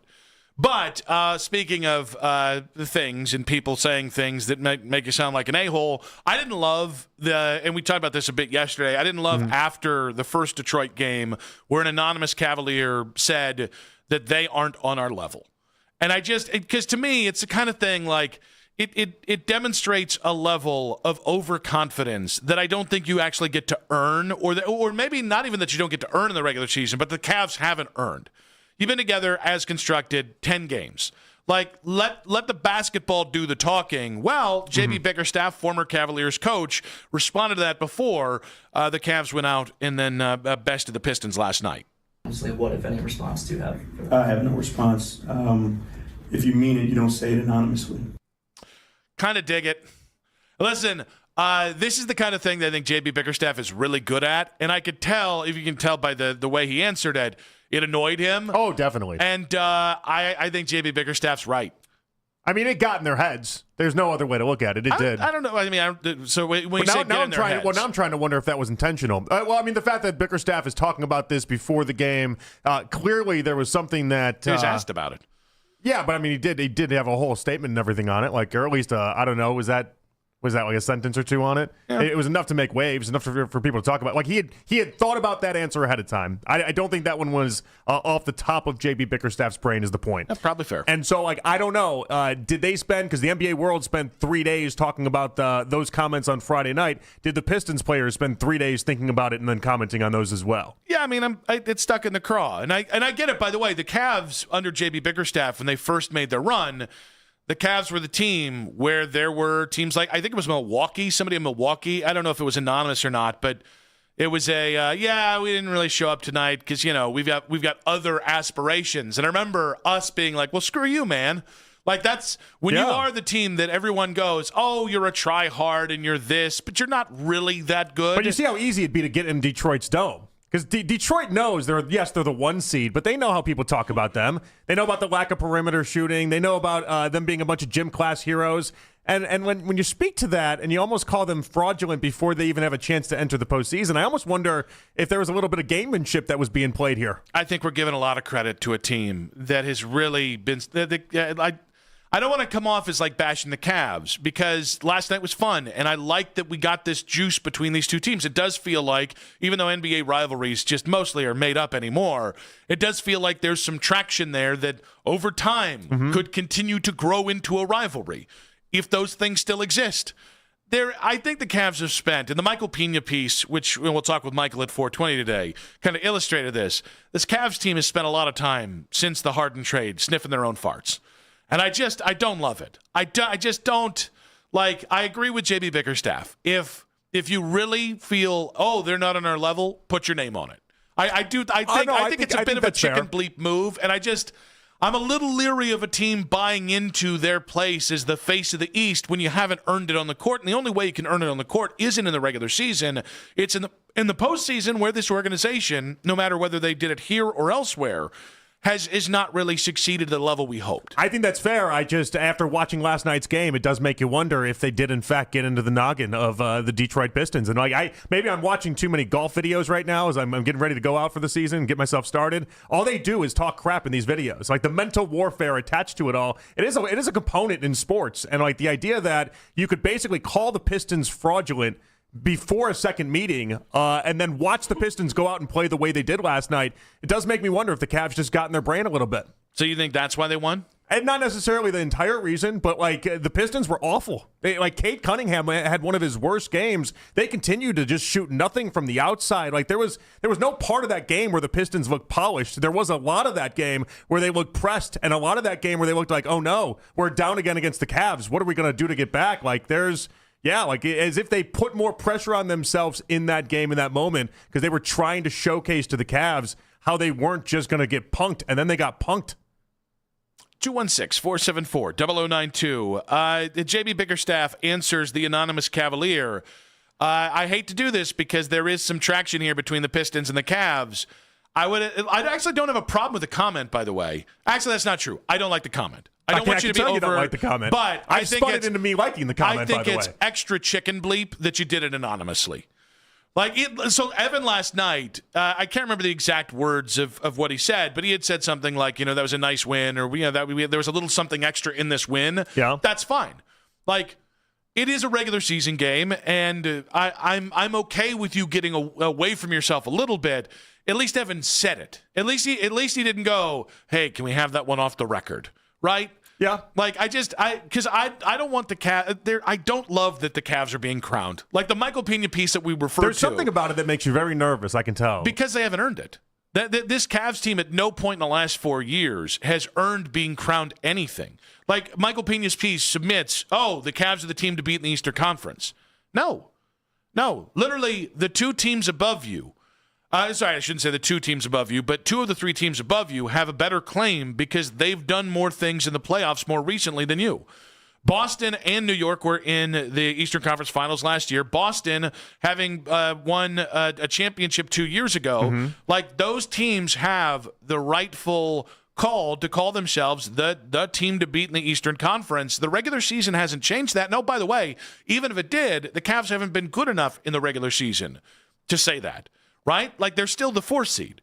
And I'm not trying to hammer them. I just want the proper perspective here of this team has had moments where they've really felt themselves. And obviously last year being a 60-plus win team where they really thought they accomplished something. And then you watch them go into the playoffs and they get punched in the jaw and they never recover. Yeah, and I'm open to the idea that you got more dogs on this team now with Keon Ellis and Schroeder, and I think Jalen Tyson is absolutely somebody that gets me excited. It feels like the math has changed a little bit here, Nick. Yeah, but no, but you have to prove that. I think that's what they're doing. I mean, they can't do it all in one you can't do it in the regular stretch. Season. You can't do it in the regular season. You can't. When they only knock on you, and it's not even just you, it's also James Harden too, right? When the knock on you is you don't get it done in the playoffs, like, oh, hey, we almost beat shorthanded, almost beat the Pistons in overtime. They can't hang with us. It's like, well, that's not the team you're going to have to go through. It's one of the teams you're going to have to go through, but that's not the team you're worried about. Like, your question is not, or your question shouldn't be, hey, can we hang with the Detroit Pistons? Like, if that was the same matchup against Boston at full strength, it's a real conversation for me. Or even New York at full strength, I get it. But there's just a lot of being up on this, and it's like, I'm done with vibes. My vibes are wins.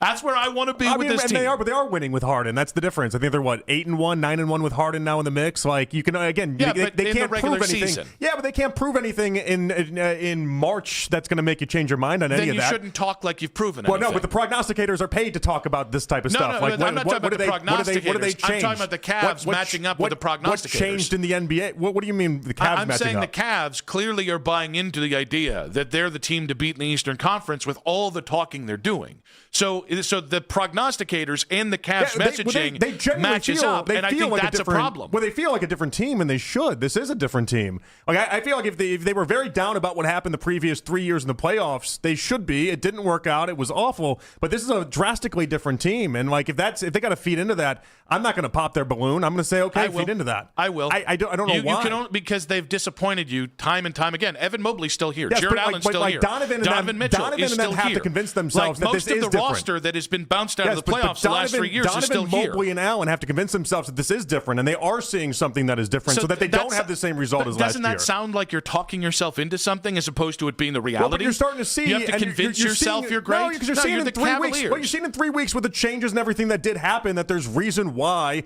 you'd be one of these deep playoff teams. Like, this isn't just made up out of thin air. Yeah, there's a difference between. I don't think they're reaching here. I think they are. I think acting like you've accomplished anything because you traded for James Harden, that's not an accomplishment. Accomplishments. I mean, you added a top 20 NBA player to the roster. Like, it's an obvious added growth there. Yeah, I get what you're saying, but the point is they haven't accomplished anything. Even in reality, like, it's 10 games. That is 1/8 of the NBA season. So my point is not don't be excited. No, be excited. But, like, this idea of, they can't hang with us. You don't know they can hang with, but they don't know who they can't hang with. Like, well, you brought they don't know who they can hang with to the table, so I just put it back to you, basically, because I think your reasoning is ridiculous, and so I'm trying to highlight that. I think yours is. I think it's wishes, hopes, and dreams. You're talking about regular season nonsense. You added a legit top 20 player. This isn't like you just came up with. Who can't win in the postseason? It's not like you're like, Jared Allen's big boost is going to be the big reason why. Like, no, you added a top 20 player. You also added Keon Ellis and Dennis Schroeder. You made the problems you've had with this team. They made yourself drastically tougher, as evidenced by what you've seen in the past 3 weeks. They got one of the best offenses in the NBA and continue to highlight every single night in, night out why they have good offenses and they've had good defenses. And I like 3 of the 4 best players on this team are still here.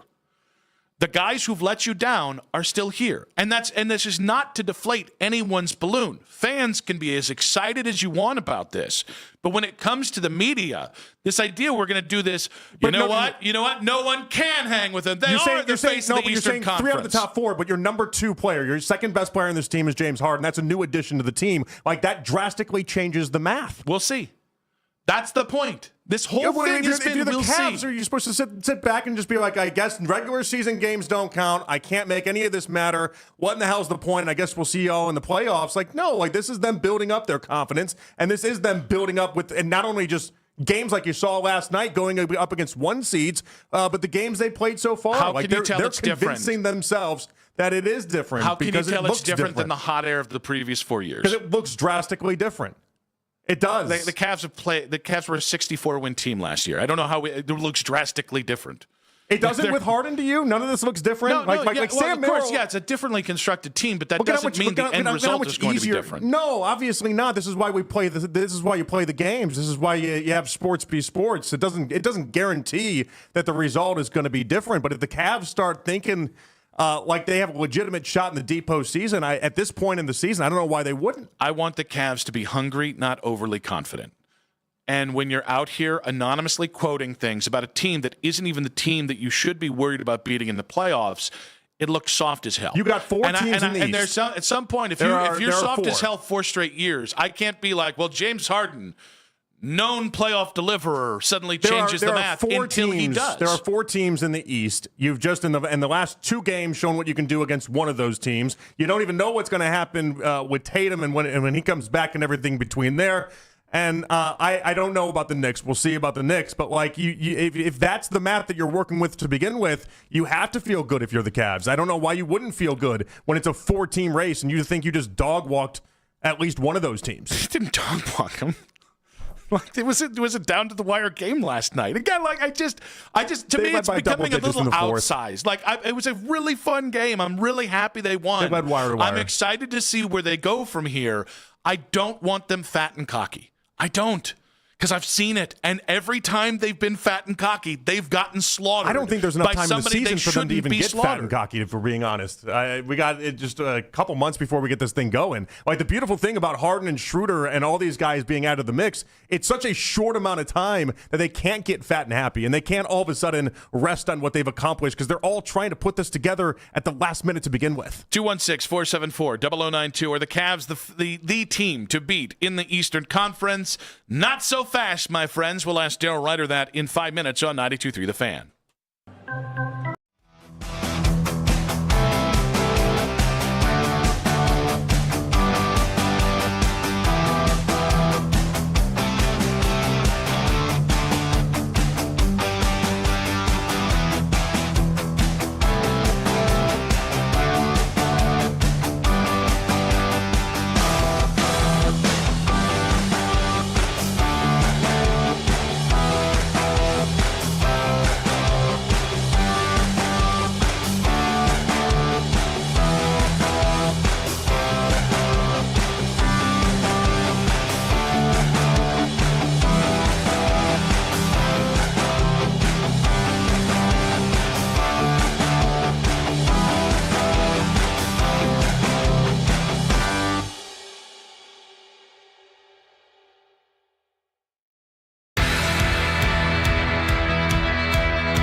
Relief without the harsh side effects. Ooh, how does it work? It works naturally with the water in your body for constipation relief. Find Miralax today at your local retailer. Use as directed for occasional constipation. The fight for playoff positioning is on in the Eastern Conference as Donovan Mitchell, James Harden, and the Cavs look to get real healthy for a postseason run. We are your home for the best Cavs talk in Cleveland. 92.3 The Fan. Nick Wilson, Jonathan Peterlin back on Afternoon Drive. Cavs got a win over the Pistons last night. We got Kyler Murray rumors, innuendos, and whatnot to talk all the many things we can with our very own beat reporter here, Daryl Ryder, brought to you by Shibin Jewelers, Cleveland's premier jewelry store. And as always, Daryl joins us on the Make It Right. Call Kyle Wright hotline. Daryl, welcome to the show. We heard J.B. Bickerstaff take umbrage with an anonymous Cavalier after the Friday Cavs-Pistons game, saying the Pistons aren't on the Cavs level. Where do you lie on this? I think it sounds like the Cavs are a little too confident. I stood with J.B. Bickerstaff, believe it or not. Daryl, I thought it was mental warfare, and they got in the tiny, tiny brains of the Detroit Pistons. If they can be that easily manipulated, what else can we do, Daryl? Yeah, I kind of agree with you. Which one? We said different things. But very different things. I don't have a problem with what JB said before the game about someone basically putting their name on it. But also at the same time, yeah, it does feel like that the Cavs have gotten in the Pistons' heads a little bit, and that is one of the things with JB Bickerstaff teams, as we know here in Cleveland, that we had to deal with, and that is a little bit of mental challenge there.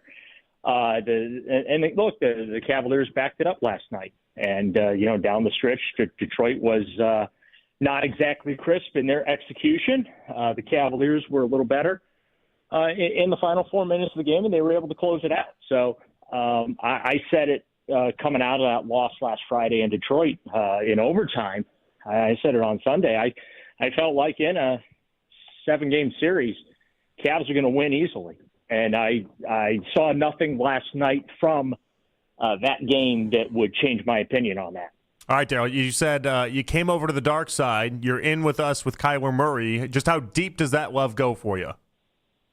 Well, I don't know that it goes deep, but looking at the options that are available in free agency and the trade market, I feel like Kyler is one of the better options. Now, I think the question becomes, would Kyler Murray want to choose the Cleveland Browns?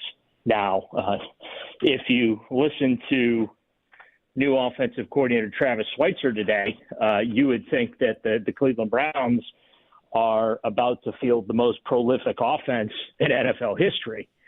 There's a lot of questions on that side of the ball as far as holes that need to be filled this offseason and what roles existing players are going to play here in 2026. So, and also let's not forget, this is we don't exactly have sunny and 70 in November and December here too. So I'd have to think that the weather would factor into Kyler Murray's decision-making process. My take on where his thoughts is, I got to feel like that the Minnesota Vikings might be atop his wish list. But I do feel like the Browns should aggressively pursue him, see if they can't convince him to come to Cleveland. Because, again, I do feel like he is one of the more proven and better options that are available, even if he's, 5'10".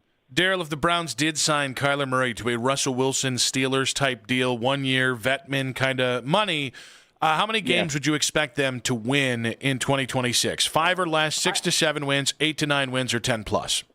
I think 8 to 9 wins is definitely doable because last year's team could have won 7 games. So I think 8 to 9 wins with Kyler Murray would be a very reasonable expectation. Albert was on with us yesterday. He said he thinks this upcoming year is a transition year for the Browns. Do you believe that as well? Yeah.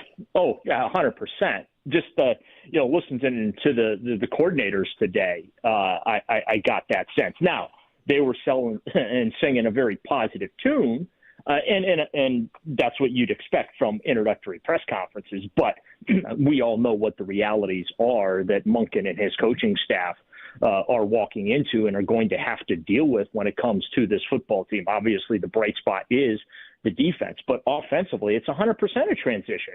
You've got Harold Fannin Jr., Quinshon Judkins as your most proven commodities there. Jerry Jeudy needs an attitude adjustment. The rest of the wide receiver room needs some napalm taken to it. And you got to rebuild your entire offensive line, which, of course, started on Monday with the trade with the Houston Texans. We'll see if Joel Bitonio comes back. I am kind of feeling a little optimistic in that regard.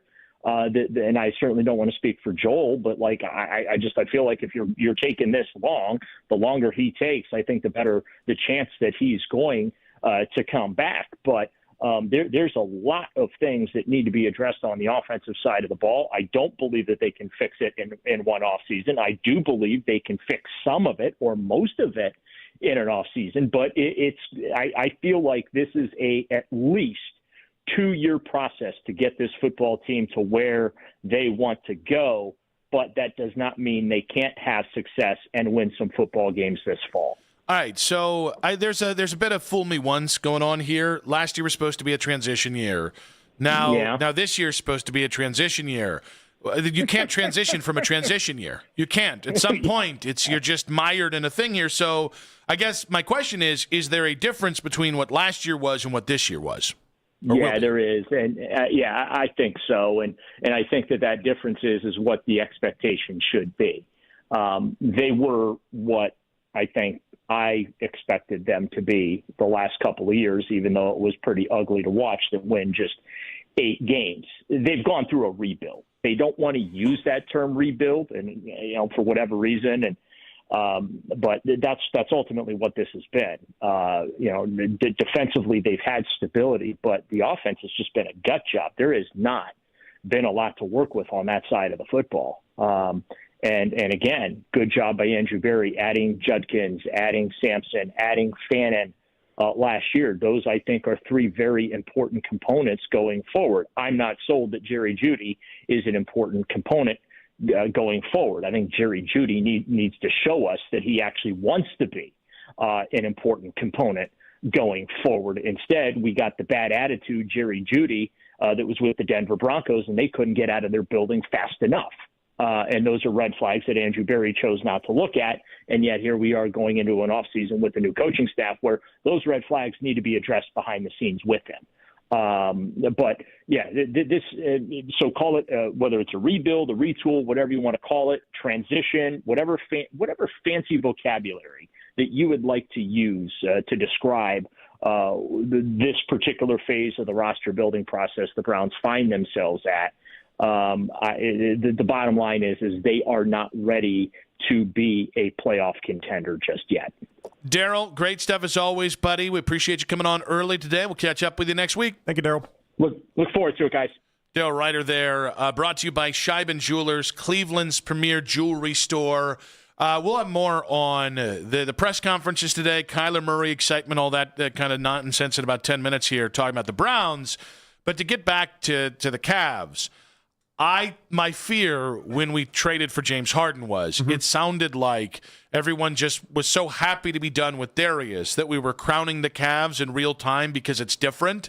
And I think that's where my pushback is with you, because I just think you're so happy to be away from whatever. And again, it's a valid concern that you had, but that we're kind of leapfrogging where the Cavs really are in this build. Well, I mean, I think we have to kind of leapfrog in many respects. But in seeing Harden and seeing how this is all kind of operated, I don't know how it doesn't give you enthusiasm, because you'd see so many times with Darius where they would just matchup hunt and they would just pick on him, and then the small backcourt would just be easily exposed. And now you got length everywhere. You have so many different opportunities, so many different lineups that you can go with. Like it does feel like a different team. And so if the Cavs get to talk that way or they want to talk that way, I just don't have an issue with it. My thing is, I'm going to be really pissed if I hear a team talk a lot, and then again, there's a real decent chance that the Cavs just traded some limitations, this set of limitations, for other limitations.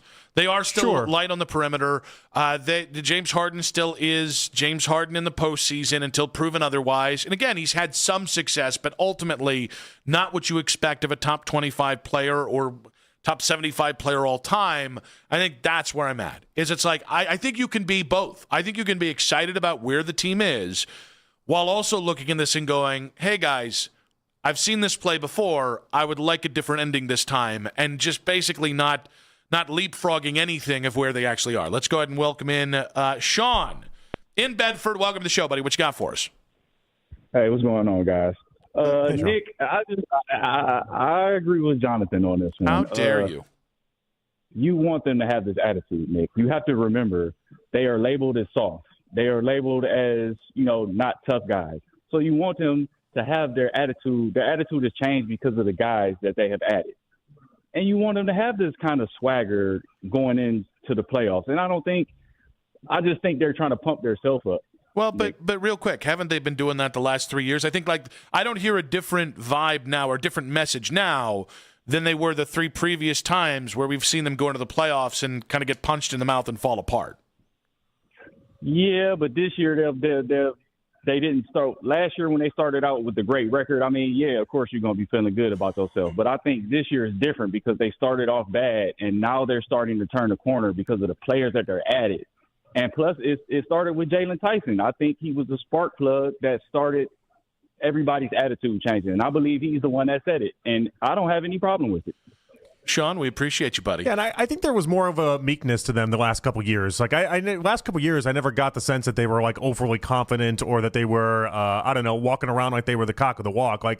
This is different, and in a way, it's. I mean, it's Darius refreshing. this offseason said, "I think if I'm healthy, we win the NBA championship." Yeah, but he waited to the offseason to say it. Like he didn't say that before the playoffs got underway. He didn't say that in any sort of fashion until the season was already done. And we got that a lot with them, where they waited till the season was done before they let out all their true emotions. And this being a little bit of a curveball and a changeup, I don't think is the end of the world or even a bad thing for them. I like the mindset and mentality shift that they're having. I want to see it's real, and that's really just where it is. Do. Yeah. I want to see, and to me, again, like the Detroit games, fun, and I know we don't have a lot of those kind of playoff atmosphere games left. So I watched last night on the edge of my seat, and I think that's awesome because there's not a lot of opportunities to do that, but I guess my thing is once we get into that first round of the playoffs, I think if you dispatch whoever you get in that first round in short order, I'm going to put a lot of stock into that, right? Or when you get into that second round, the first time I see you get punched in the mouth, if Schroeder gives you that bump, or Keon Ellis or Jalen Tyson, who again I think we're sleeping on a little bit on his impact in the postseason because he is that glue guy that can make the difference in small spurts. That's where you prove it to me. And I think ultimately that's where you prove it to yourself. And I that's where I want to see it from the Cavaliers. No doubt about it. I think that's what we're all kind of on the edge of our seats waiting for. We're waiting for that moment where somebody gets knocked around in the postseason and then we watch the Cavs respond. But there's more belief today that there's going to be a response than there ever has been. And I think that's where a lot of the excitement comes from. Excitement in the Cleveland Browns in 5 minutes on 92.3 The Fan.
Hendrickson to do a lot of that. But he brought over a veteran staff, so I think these guys are going to be able to hit the ground running.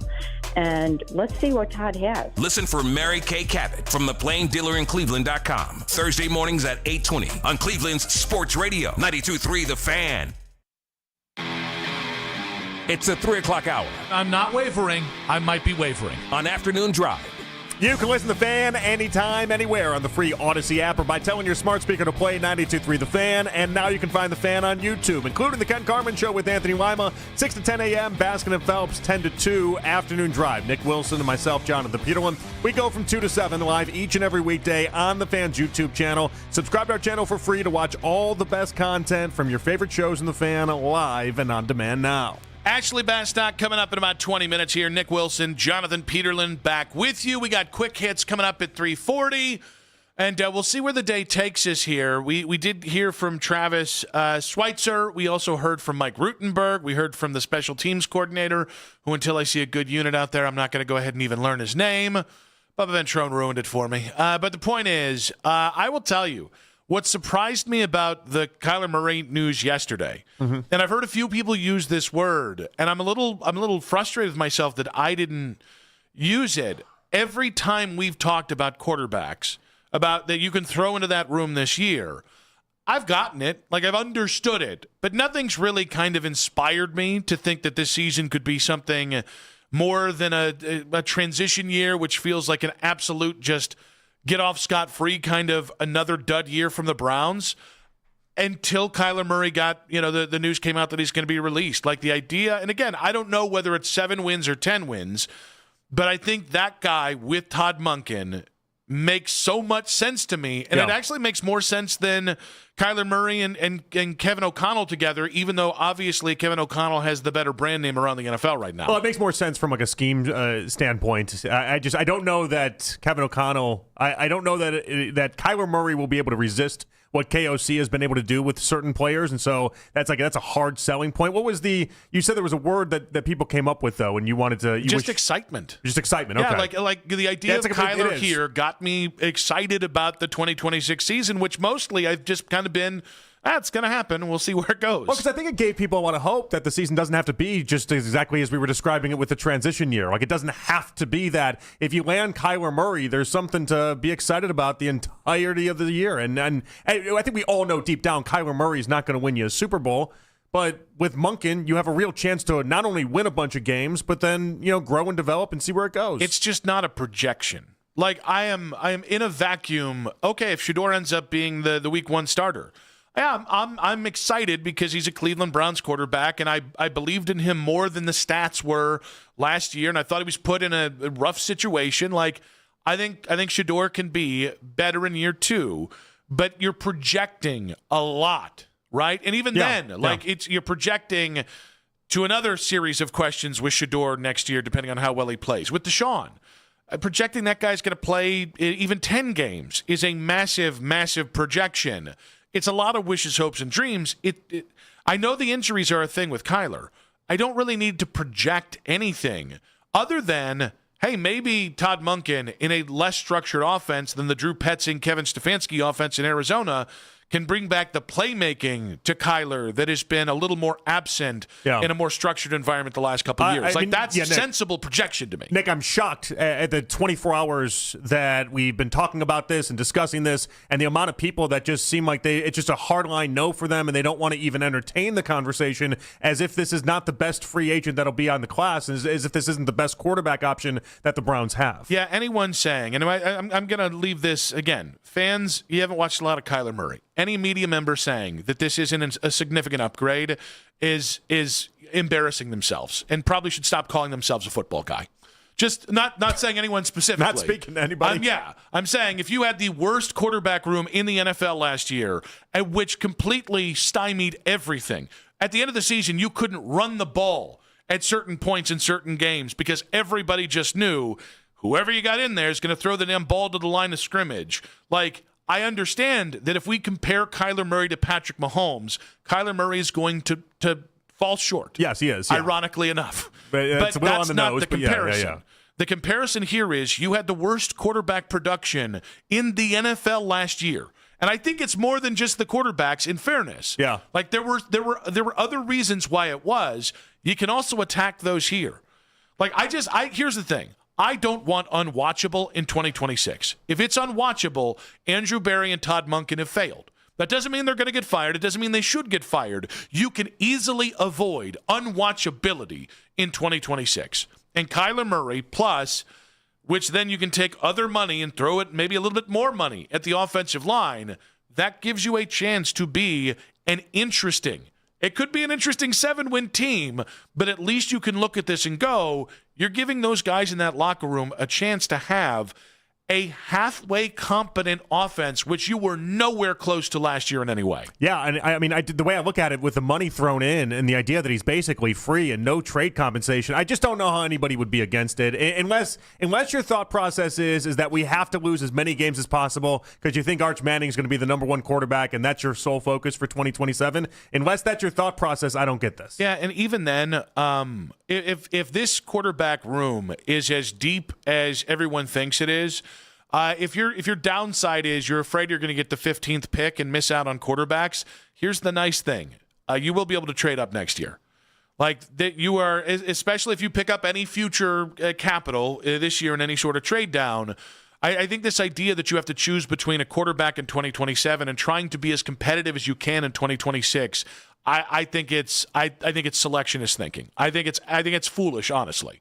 And honestly, like I'm not going to call anybody specifically out on the reporting front because it's more of a national thing. Hello, sports fan. Hey, the Kyler Murray to Minnesota thing is gaining steam. There's been a lot of people that have discussed that. You realize that that's been the talking point for the whole offseason. They're like, they can't gain steam.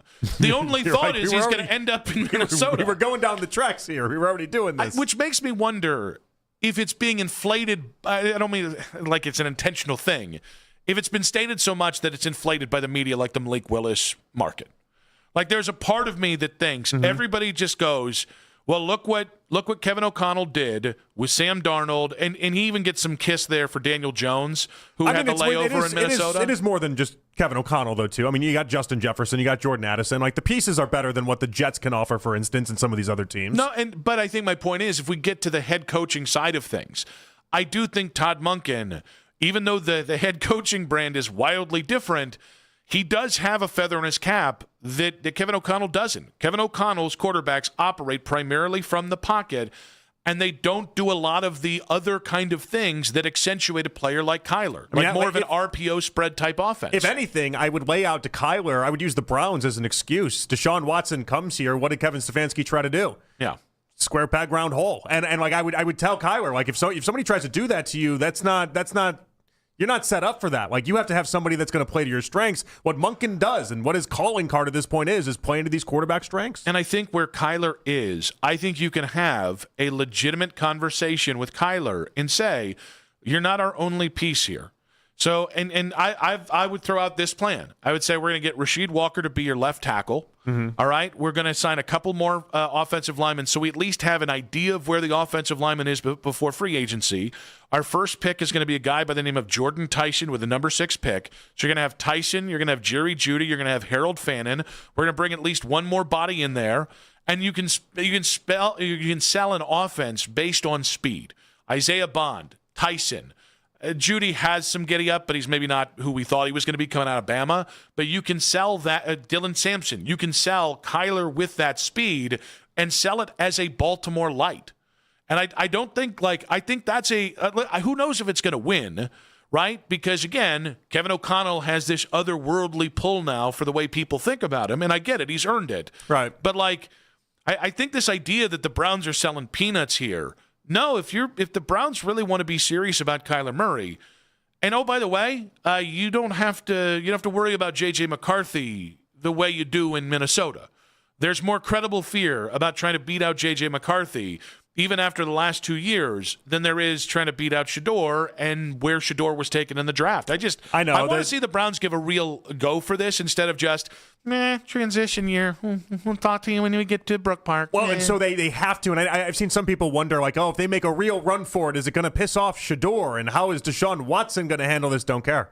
Yeah. Sorry, guys, don't care. Like, I can't worry about Shadour's feelings in this regard. I can't. Like, you got to make a run at the best quarterback that's available. And do I think he's going to choose Minnesota or someone else? Yes, I do. Ultimately, at the end of the day, I do. But you have to put your hat in the ring. Yeah, well, and you have to give yourself a chance. You have to. And there's kind of a herpty-derpty element that I'm picking up from what people expect the Browns to do. And most of it I get. Herpty-derpty? Yeah, just kind of we're going to see what we do, and it's like, no, I want you to go out there, and I want you to be targeted and aggressive.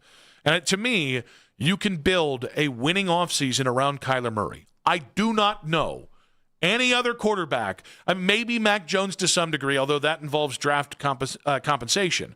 But, I don't know a lot of other quarterbacks I'm this passionate about, because most quarterbacks, I do think, lead to the kind of 5 to 7 win range and meh. But there are certain guys this offseason, like guys who were the number 1 pick 7 years ago, who have depressed value, both financially because of the contract in Arizona and because of the way people perceive him. Like, guys, the reason why Baker and Sam Darnold were available is they were top 10 picks coming out, and their value compared to that was, well, they're not Mahomes, they're not this, they're not that.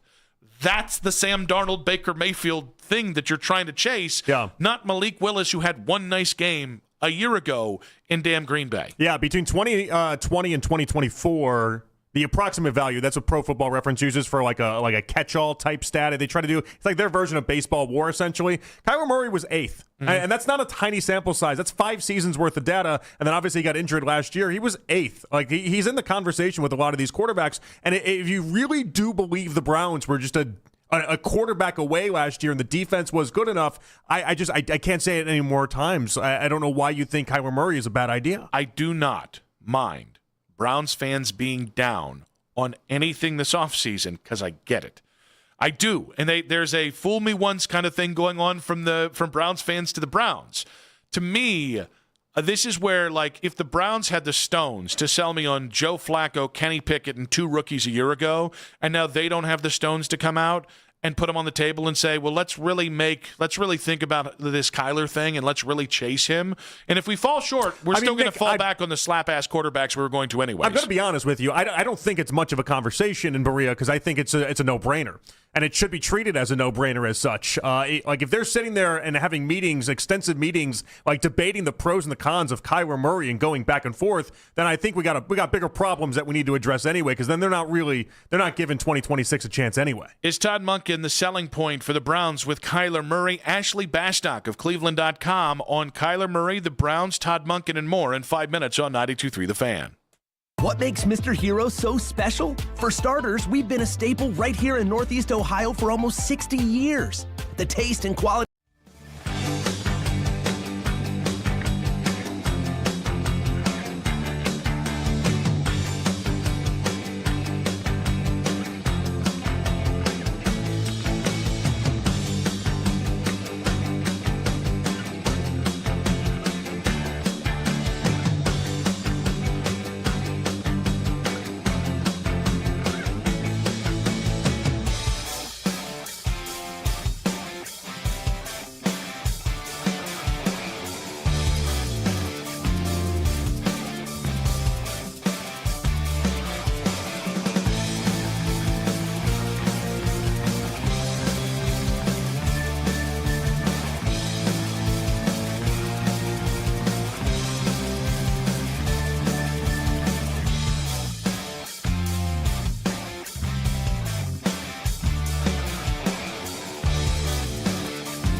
academic progress. Cleveland.com's Ashley Bastock joins Nick and JP next. Headline sports news every 20 minutes right here on 92.3 The Fan. From the University Hospital Sports Desk, I'm Matt Corrali.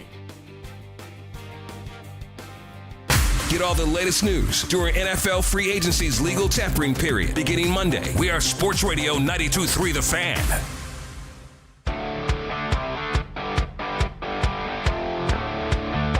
Back on Afternoon Drive, Nick Wilson, Jonathan Peterlin.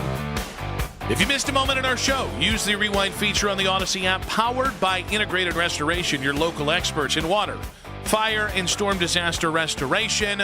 We got quick hits coming up in about 20 minutes. We got Rutenberg, we got Schweitzer, we got Storer talking to the media today, and everyone was very, very, very excited about everything. Oh, yeah. The vibes were up. I'll tell you that. That was a lot of new coordinators is what that was. A lot of new coordinators. A lot of people that were just like, hey, let's be happy. Everything's awesome. And it was fun, but we also have the Kyler Murray stuff to get to, the offseason stuff. Legal tampering begins, obviously, on Monday of next week, free agency on Wednesday. We're on Max Crosby Watch around the NFL to talk all things Cleveland Browns on the Make It Right. Call Kyle Wright hotline. She joins us every single Wednesday at 3:20. Ashley Bastock with us now. Ashley, welcome to the show. Thanks for having me, guys, here on a busy Coordinator Wednesday. I would like. I think everybody was really excited today, and they were just very, very. There was a lot of youthful enthusiasm. Was that one of your big takeaways from the coordinators today? Yeah, I think that definitely was the big takeaway, especially with Mike Rutenberg. I think that's going to be the interview that fans really latch on to, and we knew that about Mike Rutenberg, or Rudy, as he's called by mostly everyone in the business that he knows, coming in. Andrew Berry last week at the Combine described him as very high octane. I think if you go back and watch or listen to that press conference, you will see that. But yeah, there's definitely like a youthful, I think, excited energy, because all of these guys are first-time coordinators, and they all seem very excited to make this next jump in their careers. What did you make out of Schweitzer talking about Dylan Gabriel as the first quarterback out of his mouth? Yeah, I thought that was interesting. It felt like a very intentional mention of Dylan Gabriel there, and I think there's been a lot of speculation on our part about whether Dylan Gabriel is going to still be a Cleveland Brown by the time the season begins, if he is someone they would be willing to trade. So I thought it was very intentional that he mentioned Dylan Gabriel. It's something to make note of, but hey, look, we do know with this team, they love to wheel and deal. We're a week removed from Andrew Berry when he was asked about the possibility of trading a quarterback on their roster, saying, well, what am I getting for them? So we kind of know how this front office likes to operate. But I definitely think, like I said, something to make a note of that Dylan Gabriel was mentioned in that core group by his new offensive coordinator. Ashley, yesterday we found out Kyler Murray likely to be released will be released by Arizona if he's not traded before next Wednesday in the new league year. I think we've talked about this a fair amount here. I know you guys did on your podcast as well. I'm just, do you think that the Browns will at least kick the tires on talking to Kyler Murray?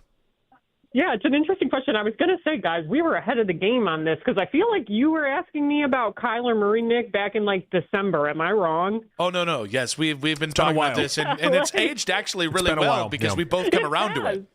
Yeah, it has aged pretty well. I think it's like one of those moves that, hey, if we hear that they did their due diligence, it wouldn't surprise me, right? Because I think this front office typically does do their due diligence in these situations and with the quarterback position, because they know how important it is. So, look, I would be doing that just because I think it's too important of a position to not kick around the tires. Is Kyler Murray going to make you that much better off? I don't necessarily know. You guys know how I feel about short quarterbacks, and 5'9", that's tough, obviously. And the problem for Kyler Murray is he's been, I think, so overexposed. We've talked about this on our podcast, compared to an Anthony Richardson, right? I think there's more unknown with Anthony Richardson. Kyler Murray's been in some tough situations. He's never been fully able to answer those questions, I think, about his height and his durability in terms of his injury history. But I do think if you're the Cleveland Browns, what's doing the research, making some phone calls, just kind of feeling it out. What harm is that going to do? I don't really think anything. Well, no, Ashley, it sounds like you're in the Anthony Richardson side of things. No, that's my colleague Dan Lobby, who, if you go back and listen to our podcast, you could hear Dan make the case more for Anthony Richardson. If I had to pick between the two, I would say Kyler, just because of the experience factor. But you should text Dan about that, JP, and you can get all his thoughts. No need to. Yeah, I don't think we can without involving expletives. And Dan's too nice to He's a nice curse guy. at. I like him a lot. I don't want to do that to him. He'll take it. He will appreciate, I think, you reaching out about this. He'll get a kick out of it.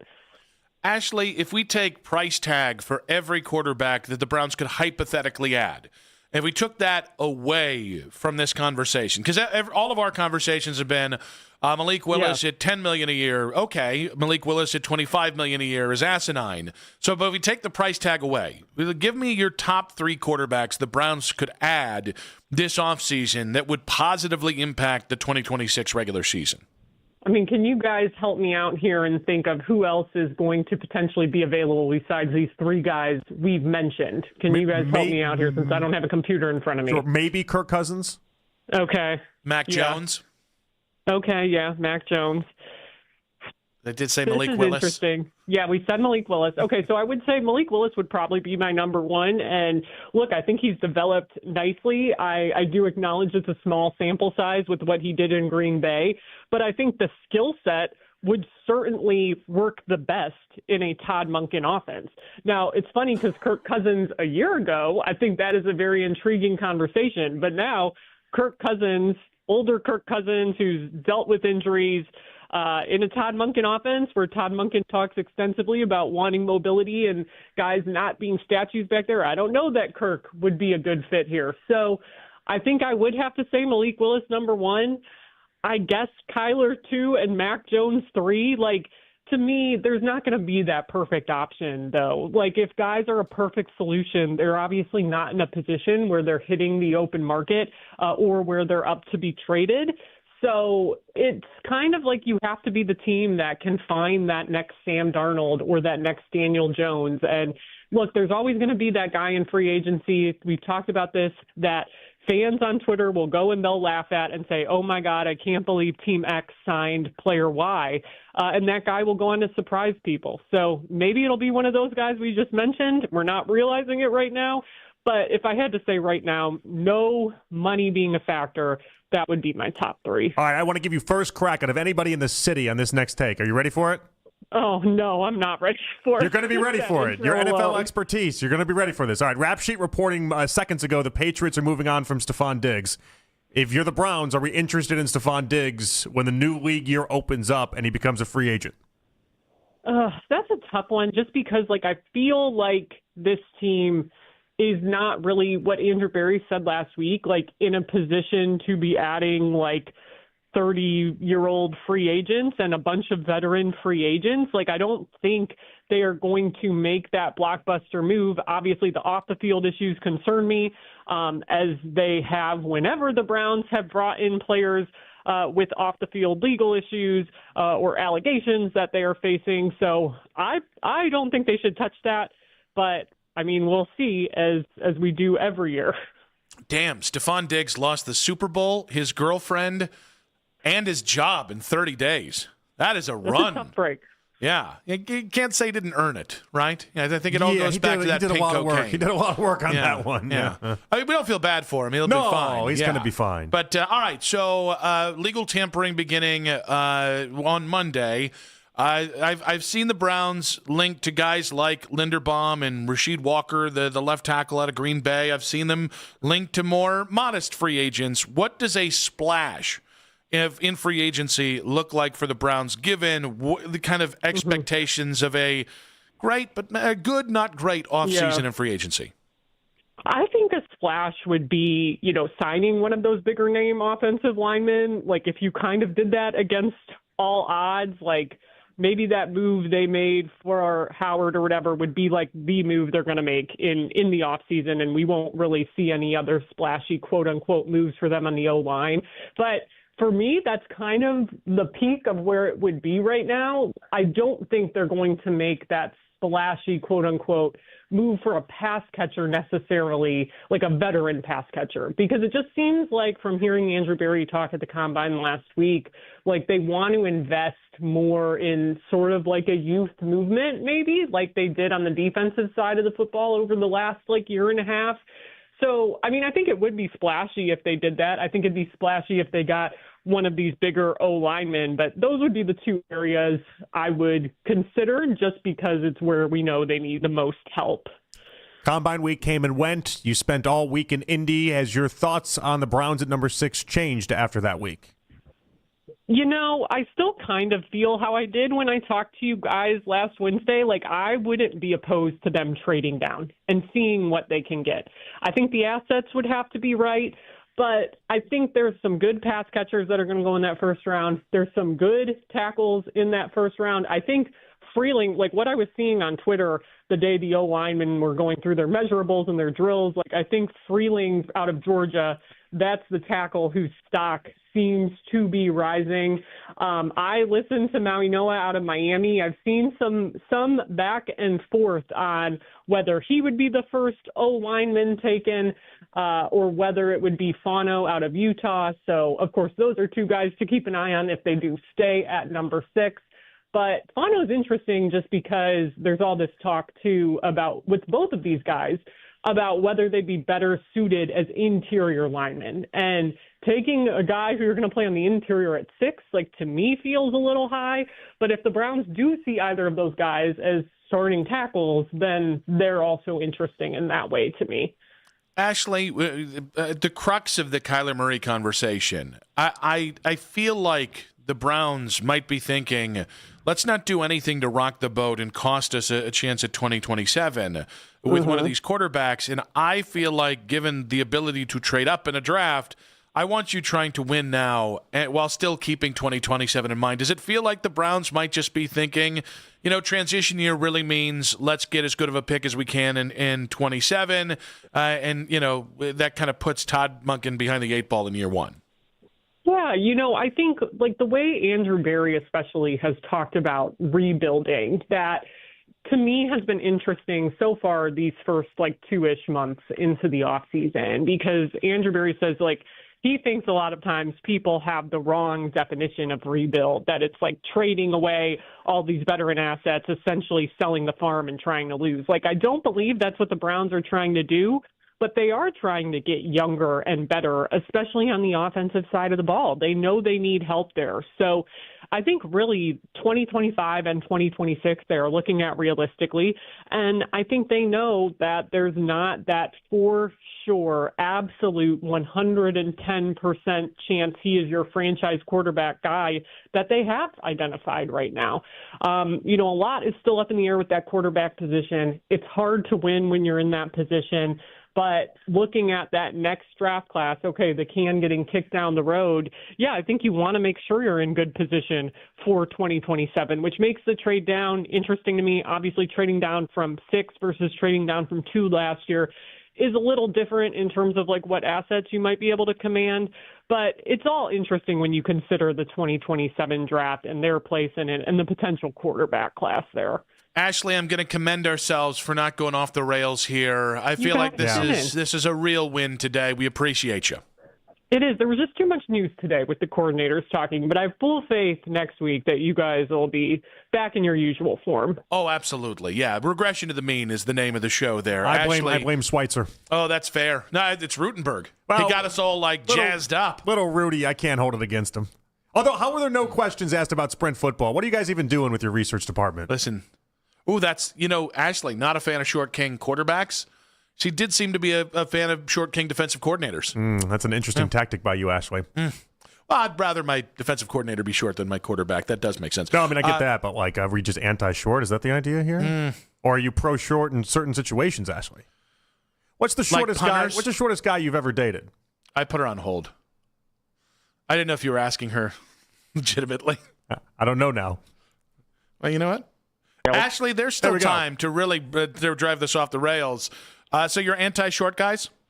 This is so off the rails. That's all I kept saying. I don't even know if you could hear me. This is officially off the rails. You guys did it. Congratulations. Damn it. We were so close. Thank you, Ashley. There's the next week. Ashley on the Make It Right Call Kyle Wright hotline. We'll react to what she had to say in quick hits in 5 minutes on 92.3 The Fan.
victory lap that we hadn't gone off the rails. Yeah. Which I do think, for you and I both, ends up being a bad signal to go off the rails. Yeah, that's my bad. Hand up on that one. I think I wanted it to go off the rails. You know, in fairness, I think you're due one. I feel like I am the conductor of let's drive this thing off the tracks as much as possible. So I think you're allowed one, periodically. It was like a perfect game was being pitched, and I just wanted to step off the mound and commit a balk. Like I just didn't want to see it through, and I knew I had the power to at least do that. It was a real Galarraga moment there, but that's okay. But great stuff with Ashley there. We'll have some reaction to that coming up.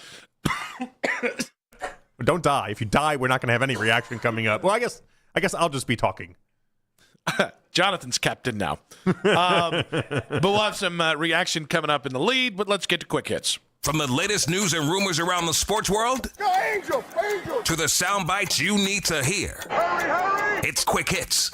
Huge trade in the NFL today as the Chiefs have traded corner Trent McDuffie to the Rams for the 29th pick, 2 day 3 picks, and a 2027 third rounder. Is this a sign that the Chiefs are anticipating a step back this year? I don't know about that. I feel like they're trying to load up in the draft because they need to first off get a bunch of offensive linemen. They just need a lot of help is the point. And at Trent McDuffie and the price, there's only so much money to go around. This is part of the conversations you have to have, especially when they want to pay Travis Kelce. But you paid Patrick Mahomes all this money. This is just the cost of doing business now at this point. Yeah, I think it's a cost of Clark Hunt being a cheap ass. Well, I mean, there's always ways to get around some of this stuff, clearly. But I mean, so the Tyreek Hill thing aged well because Tyreek had 2 good seasons and then fell off the map. Sure, yeah. And, went full-blown psycho, even if he was before. Trent McDuffie's a young corner in the prime of his career, and we're kind of living in a time where corners are getting paid, and they should get paid, because it really has become like the gap between great edge rushers and great corners is, I don't want to say that it's completely diminished, but it's certainly shrunk a bit. I think this is a foolish move. It's a good price. I don't want to say it's not a good price. I think it's a great move for the Rams, though, in many, many ways. All right, does this also just confirm the idea? I think there was a host at the station that laughed at the prospect of Denzel Ward getting a first-round pick.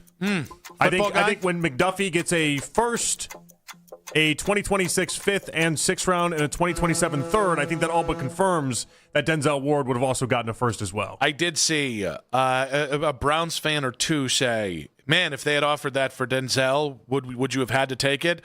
My thing would be no, because I don't necessarily need another top 30 pick in this class.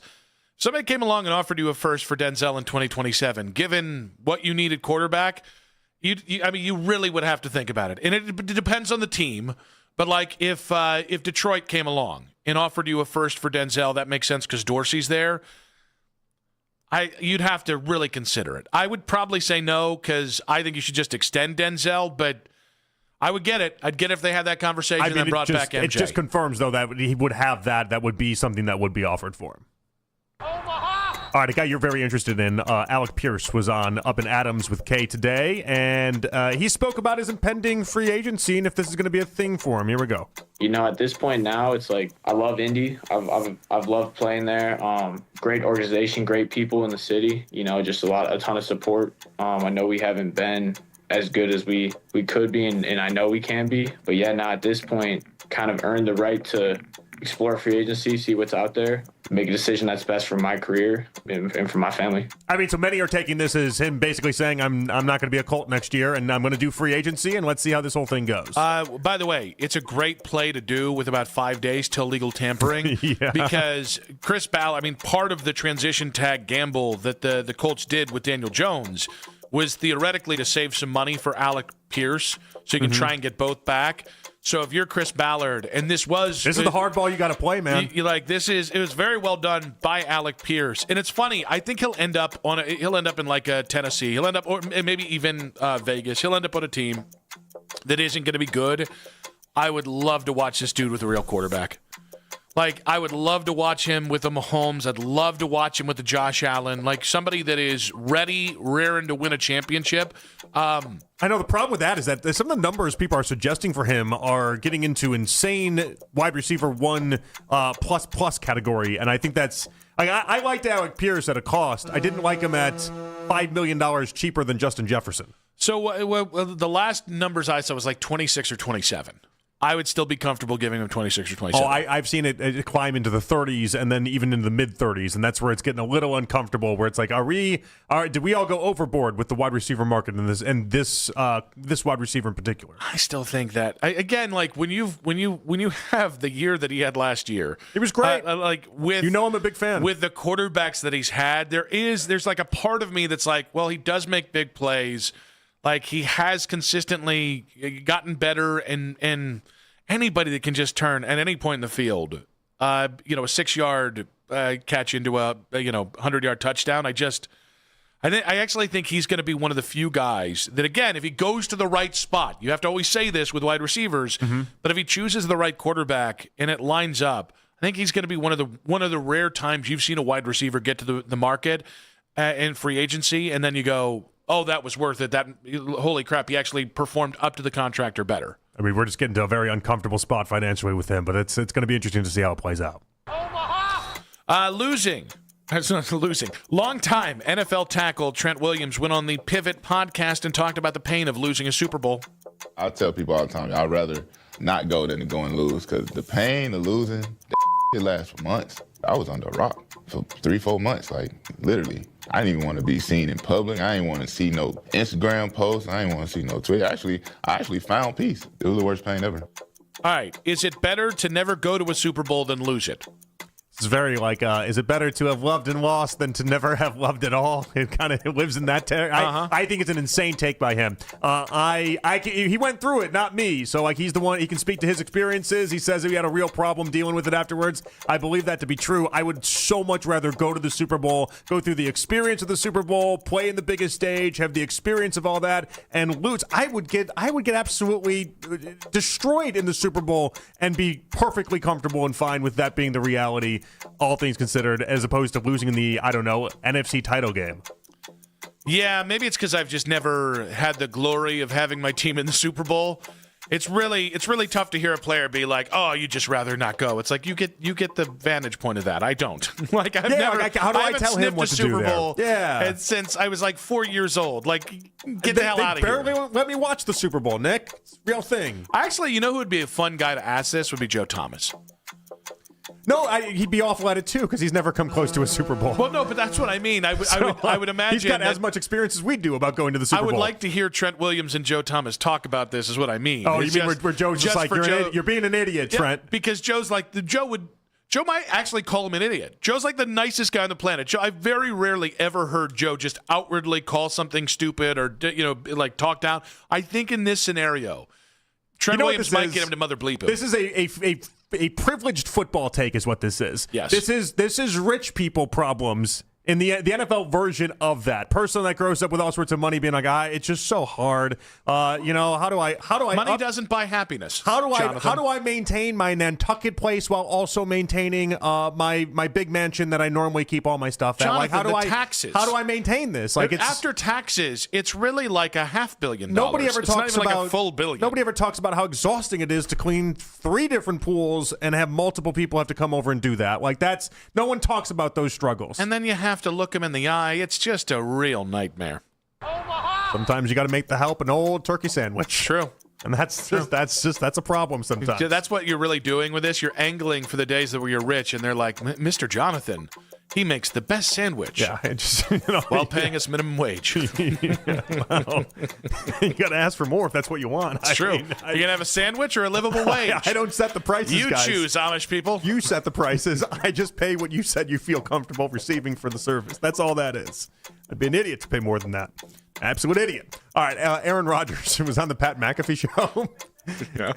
And so you have for a while believed his wife is just not real. Yeah. She just is fictional. I brought people from The Athletic that did a deep dive. They believe that she's 100% real, but they refuse to actually out who she is and everything that she's about. So anyway, Rodgers was on McAfee show today talking about why he stays in shape at this point in his life. Trying to stay fit. I mean, it's harder when you get older. So you kind of can't take the same amount of time off as you used to. After so many seasons, I would take, a few weeks off, a month and a half.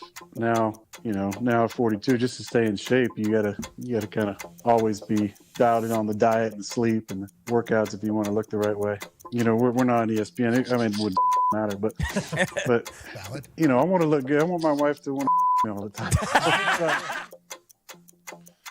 That's easier when she's not real. She's gonna think you look good regardless, Aaron. Man, my wife, she can't stay off me because you don't have to make these excuses. Yeah, like I just imagine it's like the Jennifer Lopez from South Park. It's like, all right, let's hear from Aaron Rodgers' wife, and it's just his hand. Hello. I'm Aaron Rodgers' wife. I can't keep myself off him. I also do love the idea of him being like, my wife's just never gonna. She's just not gonna sleep with me if I gain 5 pounds or 10 pounds. It's just she's gonna think I'm gross, That's as true. gross as I do when I look in the mirror, and we can't have that. Yeah, she's gonna look past the $400 million career earnings. She's gonna look past.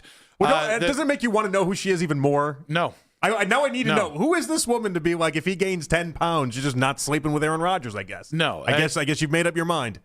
Maybe it's Aaron in a wig for all I know. She's preemptively fat-shaming her husband in a way that is, I think it's all Aaron Rodgers doing, though. I think Aaron might be the mentally softest human being on the planet.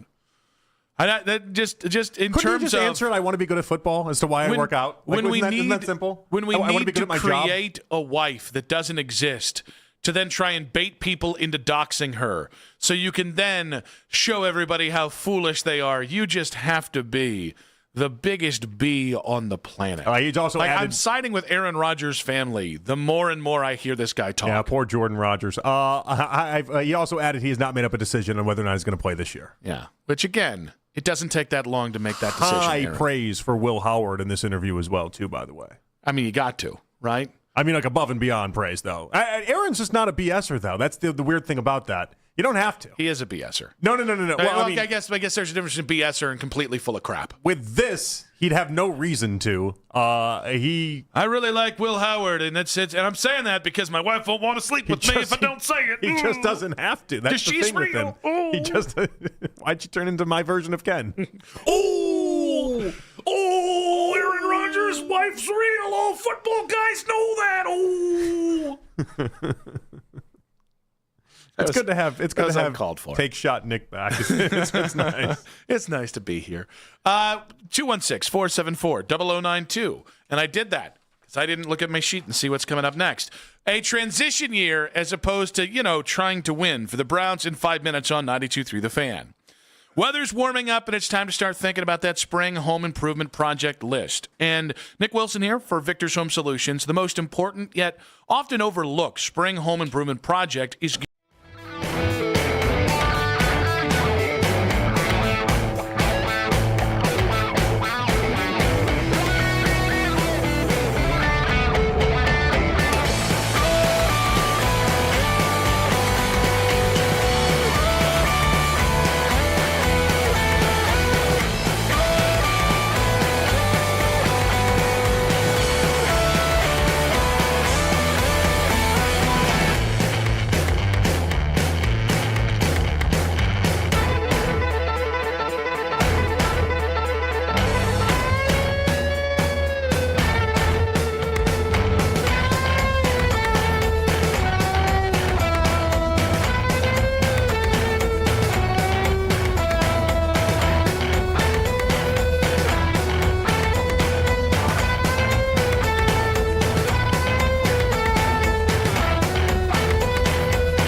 headline sports news every 20 minutes right here on 92.3 The Fan. From the University Hospital's Sports Desk, I'm Matt Corrali. You can now stream The Ken Carman Show with Anthony Lima live on the 92.3 The Fan YouTube channel every weekday from 6 till 10 a.m. Subscribe to the 92.3 The Fan YouTube page now for free.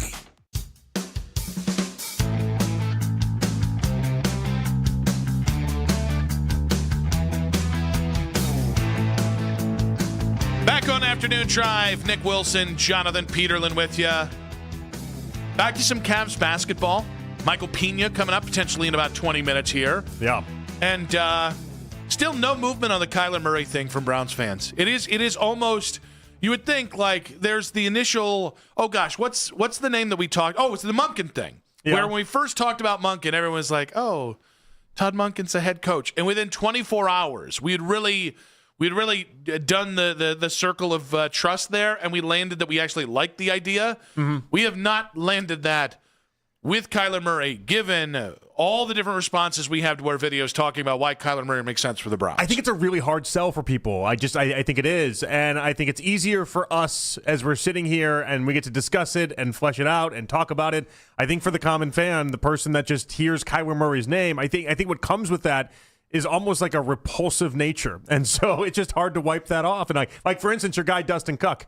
Last night, leaving the show, he was the last one in the sales side, and I'm like, yeah, we just did a few hours on Kyler Murray. He goes, oh, absolute no, and I thought to myself, well, all right, let me try to convince him because that's what I like to do, right? Let me try to convince him that this is the right take. And after 5 hours of radio, I'm like, you know what? I don't even have the energy. I get it. The job shouldn't be us trying to convince you guys that Kyler Murray is some great football player. I think he's an average football player.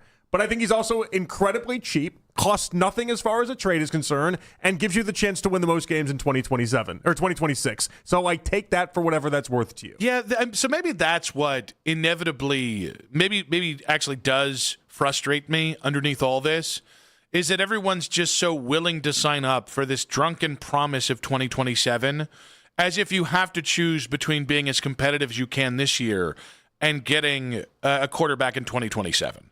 And I just think there's a world where if the Cavs are shrewd and diligent about this, whether it's trading down for another first round next year, whether it's seeing if any one of your current players has a value where you can turn that into a 2027 first, or whether it's just letting the season play out, and if you have to give up multiple picks in the future to move up in next year's class, you could stink the entire season and still end up getting the third best quarterback in the class. You could win some games this year, be competitive, be interesting, and still end up getting the third best quarterback in next year's class. I don't like this kind of zero-sum thing of the only thing that matters is the 2027 quarterback, because it tends to be a bridge to nowhere for a lot of teams. Well, the scary part about all of this is that we're setting up for a class and we don't even know how this is going to shake out. Is it going to be like the Caleb Williams, Jaden Daniels? Is it going to be like that draft class where you end up with Drake May going third out of three quarterbacks right off the rip, 1, 2, 3? Or is it going to end up being like Baker Mayfield's draft class where you had anyone from 1 to 11 were 4 different quarterbacks, and then obviously Lamar taken late in the first round, but you had good quarterbacks and good options. Like Josh Allen existed at 7. Is it going to be like that? And it's just too hard to know right now. I just think, and maybe this is where I am with the Browns. I understood moving on from Kevin Stefanski. I understood keeping Andrew Berry. I understand a lot of where you are. This kind of acceptance here of a transition year, I don't know why it's bugged me so much. With Albert saying it yesterday with us, with other people, because you can't transition from a transition year. You just can't. Well, I don't think you're mired and suck. Yeah, and I think that's the frustration. You don't have to be mired and suck for 2 straight years. This becomes a choice. All right, so is it the wording that bothers you? I was going to say, I don't think it's the wording that bothers you. I think it's the idea that 2026 might not be the most enjoyable thing in the world. No, I think it's accepting it without still giving a locker room and giving fans something to root for this year. I understand it might just end up be however this goes, you might end up being a team with the top 5 pick next year, and there's only so much you can do to kind of prevent that. You should still do everything you can to try and be productive in 2026.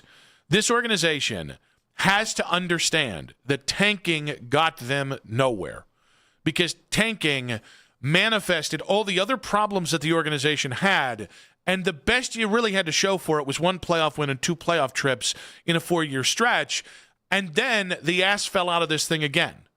So I just need, instead of being real cute, instead of, we're going to outthink the market, we're going to be first to the market, we're going to be ahead of everyone, how about you do something really incendiary and build a football team? How about you start focusing on that? Because I agree with Andrew Berry that youth doesn't have to equate to losing. All right? At the same point, I also think it's not hard to build a competitive roster. Yeah, well, the sad part, and or at least the scary part for myself, is that I've wondered this aloud often throughout the previous couple years. Is he just doing a Sam Hinkie? Is he just doing the thing where you basically tell everyone it's coming until they can just no longer take it anymore, and you stay employed in the process? And like it's a scary thing. What was the eye roll for? No, it's a smirk. What was the smirk for? Oh no, I was really enjoying your analysis. Something else happened. What happened? No, nothing has happened. Nothing has happened. I just really thought your analysis there was bang on. I thought that was great. Shut up. What happened? I'll tell you off the air. I don't think I can say. It was a series of phrasings that you gave to us that I think we have to pivot away from. I don't even know what you're talking about. Mac, what series of phrasings happened here? Yeah, Mac, what would you say? Can you lay this out for me? No, I will off the air. I will off the air. You don't even know. No, I know exactly what he's talking about because it got me too. But was it actually childish, or was it one of those things where maybe it was a little bit of a leap? Yeah, no. It was meaning my reaction. I'm always childish. No, I know you're always childish. Yeah. No, that's not really up for debate. I think many people would have heard the same thing.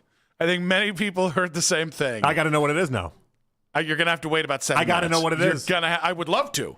But Keith walking down like a hawk here. Unless you tell me, I think I'm going to call your bluff out here. I mean, you do know I don't like my bluff to be called. It wasn't. It was just me talking like a normal human. I'm not sure what to tell you. I would agree. But I have concerns about that, though. I do have concerns with the idea that it's just going to be one long, let's sell you on this rebuild. And really the reality is that all Andrew Berry knows how to do well is sell Jimmy Haslam that there's going to be something at the end of the rainbow and not actually be able to ever deliver. I mean, I think it even goes into, like, when Ashley was talking about Malik Willis or Anthony Richardson. She was talking about the unknown, and that's what's alluring in the NFL, and that's the same kind of thing here. It's like, okay, but we got to get to the probability of the unknown actually turning into something known and in quality. And I think that's like, I say it a lot, that hope is this great drug that fuels the NFL. So is unknown. And that's why guys like good quarterbacks who've had depressed value like Kyler Murray have ended up going places and having success, like Baker Mayfield having 2 playoff appearances in 3 years in Tampa. Because you get penalized for being a known quantity if the known quantity isn't a top 5 quarterback. And that's the kind of cycle of stupid that runs the NFL offseason, to where people are saying that Malik Willis is a $25 million quarterback. I agree with that. That to me is what I think is frustrating and at the heart of this conversation. It's maddening for fans, and no fan should be excited about the prospect of Andrew Berry just trying to win the award for keeping his job for as long as he possibly can while selling false hope to an owner. That's a ridiculous thing to be proud of, but if that's the game, Andrew Berry right now he's hitting home runs left and right for himself. 216-474-0092. Do you guys prefer a transition year for the Browns, another one, over, let's say, an 8-win season? Because I think that's the knock. Well, with Kyler, the most you're going to win is 8 wins. Yeah, I'm sorry. Because from 8 wins, I think you can still get your quarterback next year. Depending on what else you do this offseason to acquire another future pick in the first, I think there's a lot of different ways to do this other than just... Well, and you also don't know with Kyler. I know people think that there's some sort of limitations and everything with him. And listen, I'm not the biggest fan of short quarterbacks either. But he was a former number 1 overall pick for a reason. He's been to Pro Bowls. He's put up some gaudy numbers in the past. You don't know what this can turn into. With Monken, this might be something different than what it was, at least for the couple final years there in Arizona. Let's go with Sean in Medina. Sean, welcome to the show, buddy. What you got for us?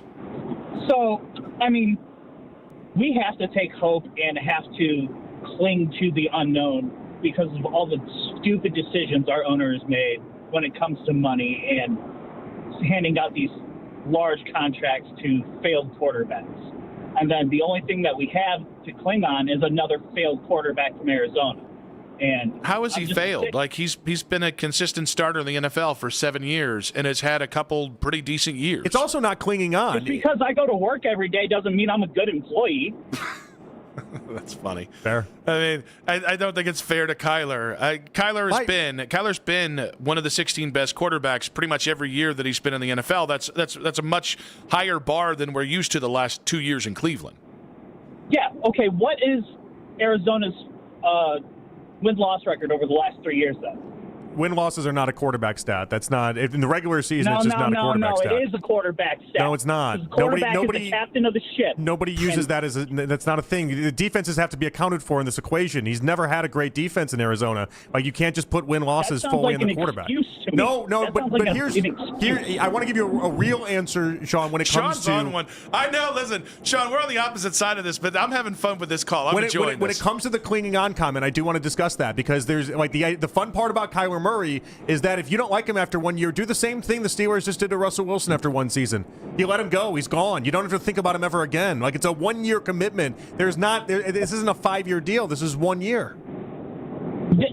Didn't they pay him an exorbitant amount of money, or am I thinking of the Broncos? No, that was the Broncos. The Steelers did nothing. The Steelers, it's the same setup that you'd have right here with Kyler, where you pay him about $1.1 million. You get, and if he looks at you the wrong way, you can cut him and move on, and it costs you nothing, and it matters nothing. It still costs $1.1 million that we could have put into. Okay. I don't know. Friendo, come on now. Sean. we got some good shots there. That was fun. I also think, by the way, like one of the reasons, to continue on with the idea of Kyler, I think one of the reasons why this conversation matters is every conversation, Anthony Richardson, is a low probability move that has a real cost this year of a 5th round pick, which could be a depth piece in the future.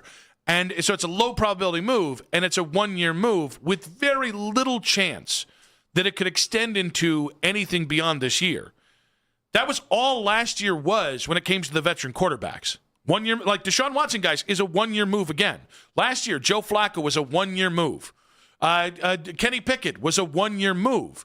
Kyler Murray is a 1 year move that could turn into a 2 or 3 year move. And guys, quarterback continuity matters, and it is one of the reasons why you have not done diddly squat the last 2 years and certainly have gone from a team that allegedly had a playoff win to now we're transitioning year after year. I hate how much we have to try to sell Kyler Murray because, again, Kyler Murray is not the dream scenario that anybody wants. But is he the best free agent quarterback in the market? Yes. Is he the cheapest? Yes. Is he going to be as affordable as you'd ever find? Yeah. He checks the box for all these things. And so I hate that people think that somehow we're like massive Kyler Murray fans and thinking that he's going to take this team to the promised land. No one can promise you that. That's not reality. No one can tell you that's going to be the truth. But what I can tell you is that it's a really good option, all things considered. Do you prefer a transition year over an 8-win season this year? Michael Pena of The Ringer coming up in 5 minutes on 92.3 The Fan.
off with the White Sox tomorrow night. Tanner Bybee slated to get the start. Listen to the Fan Rewind, weeknights 11 p.m. to midnight. All the best segments from all our shows, and you can always listen on the Odyssey app. Headline sports news every 20 minutes, right here on 92.3 The Fan from the University Hospital Sports Desk. I'm Matt Corrali.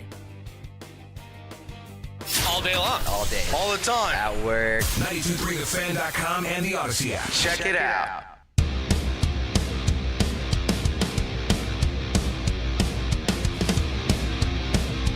Michael Pena had to move to 6. A lot going on at the Ringer there. So we'll talk some Cavs basketball with Michael Pena in just about hour and a half. In the meantime, obviously been talking Kyler Murray. And I thought it was interesting. Obviously, we're swimming upstream with the Kyler Murray conversation. And yet, to a person, the media in general was like, oh, yeah, that just makes sense for the Cleveland Browns, including Charles Davis, who was on with the Morning Boys today. I'd rather have Kyler Murray. I'd rather have a veteran guy who knows how to play and has something to prove. Don't forget that part about it. There's an extra motivation in there now, because if you trace Kyler Murray's entire career, come back to me and tell me when he really failed, right? He's got a lot to prove right now if he wants to have any legacy as a quarterback in the NFL. That kind of motivation is huge. You could say the same thing for Deshaun Watson, come back from all the injuries and all. If there was any way possible, I would move on from Deshaun Watson. I just wouldn't run that back. It's not possible right now. That's the sad part. Can I posit the idea that maybe people do know Kyler Murray's actually going to be good, but not good enough, and ultimately that's the real fear here? Well, is that really what it is? Well, so some of the conversations that have existed in the previous 24 hours has been the idea that it would have been better for the Cardinals to have traded Kyler Murray 4 years ago. When they first talked about putting that clause in his contract, that's when they should have traded him. Like, that's a thought that exists out there. And then, like, part of that reasoning is that the ceiling for Kyler Murray is exactly the same type of conversation that we had about Baker so many years ago. But, like, I would argue the NFL has changed a lot. And I would also argue the idea that if you could have told the Browns that this is the area that the AFC and NFC exist in right now with all these quarterbacks and everything that exists, you'd take what Kyler Murray is. You take what Baker Mayfield is. You don't have to be the guy that always chases Mahomes anymore. Yeah, and I also think there's where the Browns are. The Browns are, and they don't think this way. The Browns think that everyone else is wrong and that they've got the verticals and they've changed. They're a different organization, right? And there is a sensitivity to anyone thinking they're a dysfunctional organization. That's what we saw with Jimmy Haslam, where he was like, I take umbrage to people saying it's dysfunction. It's like you won 8 games in 2 years and you had a GM that made the trade not get fired, and the head coach that did make the trade did get fired. At some point, if it walks like a duck and it talks like a duck and quacks like a duck, ducks don't talk, except Donald. And then again, it's a duck. Except Donald? We gave an excuse for Donald? I was going to say ducks don't talk, but he does. But the cartoon duck is where we're like, hey, let's clarify. I understand that they want everyone to think of them in a different way. That's not how this goes. And you don't get to flex on 2 winning seasons in 15 years of ownership and just get to trust us here. So, maybe my part of the Kyler Murray thing is I don't trust you. And I don't trust you that in a year's time you won't turn Todd Monken, who is not Freddie Kitchens, into Freddie Kitchens because you put him into a god-awful situation. I don't know Hugh Jackson was destined to fail. I think Hugh was clearly full of himself, and I think Hugh had some problems that bore fruit here. Yeah. But did you ever give Hugh Jackson a chance to win by sinking him right out of the gate by tanking? No, you didn't. No, you signed him up for the firing squad. Entry point matters here, and success early matters. Because if, let's say, you're a 4-win team, the obvious thing that's going to happen is they find scapegoats in Berea, whether you're an 8-win team, a 10-win team, or a 3-win team. But the more you lose, the more changes there's going to be. So Todd Monken, a 9-win season versus a 5-win season might be Todd Monken having some continuity on his staff. Those things matter on top of the buy-in in the locker room. Yeah, no, it might be. It doesn't feel like, and maybe this is where the crossroads are. It doesn't feel like, one, that we're going to be able to get Kyler Murray, but two, it just doesn't feel like they have the same urgency that we do in these conversations. And I need them to. It feels like it's a lazy river ride for them, and that's why I made the 76ers comp, because my big fear is that they're just going to act like they can just play with people's time this way and get away with it, and they're in one of the very few cities in the country where it just feels like we can get kicked in the stones repeatedly and we just come back for more because we're such good football fans and we're left without a choice here, really. 216-474-0092. Do you prefer a transition year, another let's see what happens in the next draft year, or a 8-win season? As crazy it is, guys, I'll take the 8-win season. I'll take the actual borderline 500 team success this year. JJ, on the road. Welcome to the show, buddy. What you got for us? How y'all doing, fellas? Okay, first off, I'm going to say I enjoy listening to y'all show and all the other shows. Kyler Murray, I don't want him on my football team. It's not my football team, but I don't want him on the football team that I root for. You know, I mean, I just keep hearing everybody going outside of what we have, which is Shedeur Sanders. Like, we got a rookie quarterback. He was a rookie, and the coach we had, I'm sure, did not want to play him that much because he chose freaking Gabriel. That was his savior over Shedeur. I look at it like this. If Shedeur was in the draft this year without no issues or the slide, as you guys used to say, we would be taking him. We would be trading up from number 6 to number 1 or number 2. We'd be trying to. You know, we got something. You know, we just and y'all talking about a transition period. I'd rather take that transition period looking at Shedeur than having to watch Kyler Murray play football for the Cleveland Browns and any other of these quarterbacks. From Malik Willis, I'm sorry. JJ, you can do both. I want something. Yeah, but I want something. You can do both. You can have Shedeur and Kyler Murray. No, you cannot. Yes, you can. Yeah, you can. You can have both of them on the roster. Why would you want it, though? Why would you want that? Because I want to give this team as many chances to win as possible, and putting it all on Shedeur is very foolish. Well, it's you're not putting it all on him. If we're talking about transition period, you know, this kid might be what we need. And he also might not be. And JJ, don't get this confused though. I think he's the rookies though, right? You guys. Kyler's the only quarterback. Kyler's the only quarterback we've put above Shedeur in this entire equation. We have not gone for Malik Willis. We have not bid on Anthony Richardson. Like Kyler's the only one, and he comes with such a track record that I think it's too just I can't turn that down. It's just like when I watch the Cardinals, I don't say, man, I wish I had Kyler Murray instead of, I don't know, Baker. When you watched the Panthers, did you say, JJ, real quick? When you watched the Panthers, did you say you wanted Sam Darnold? No, but I always thought Sam Darnold was decent. But he just I'm going to need the tweets. I mean, up until like week 13 of this season, there were people that were like, no, thank you to Sam Darnold. JJ, we appreciate you. Even during the season that he wins the Super Bowl, there were many people that are like, yeah, I wouldn't do Sam Darnold, though. Yeah, and I just, listen, I understand where JJ is. The point is. I do too, by the way. I think it would be wildly reckless to put this on the quarterback room as is. I do. I'm hopeful for Shedeur that if he's part of that room, that you can give him time to figure out something in the NFL. Kyler Murray's a better quarterback right now, and there's not really a debate for that. It's just one has a proven track record of doing something in the NFL. It might not be enough for people, but of doing something in the NFL of a specific quality, Shedeur hasn't gotten there. And it is, it's one of those things where we've normalized the idea of Shedeur being QB1 because we think there's a decent chance of it.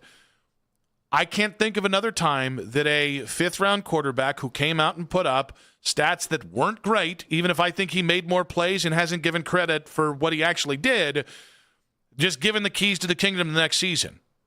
That does not happen. So there has to be another quarterback in that room. I do not take Deshaun Watson seriously. I do not take Dylan Gabriel seriously.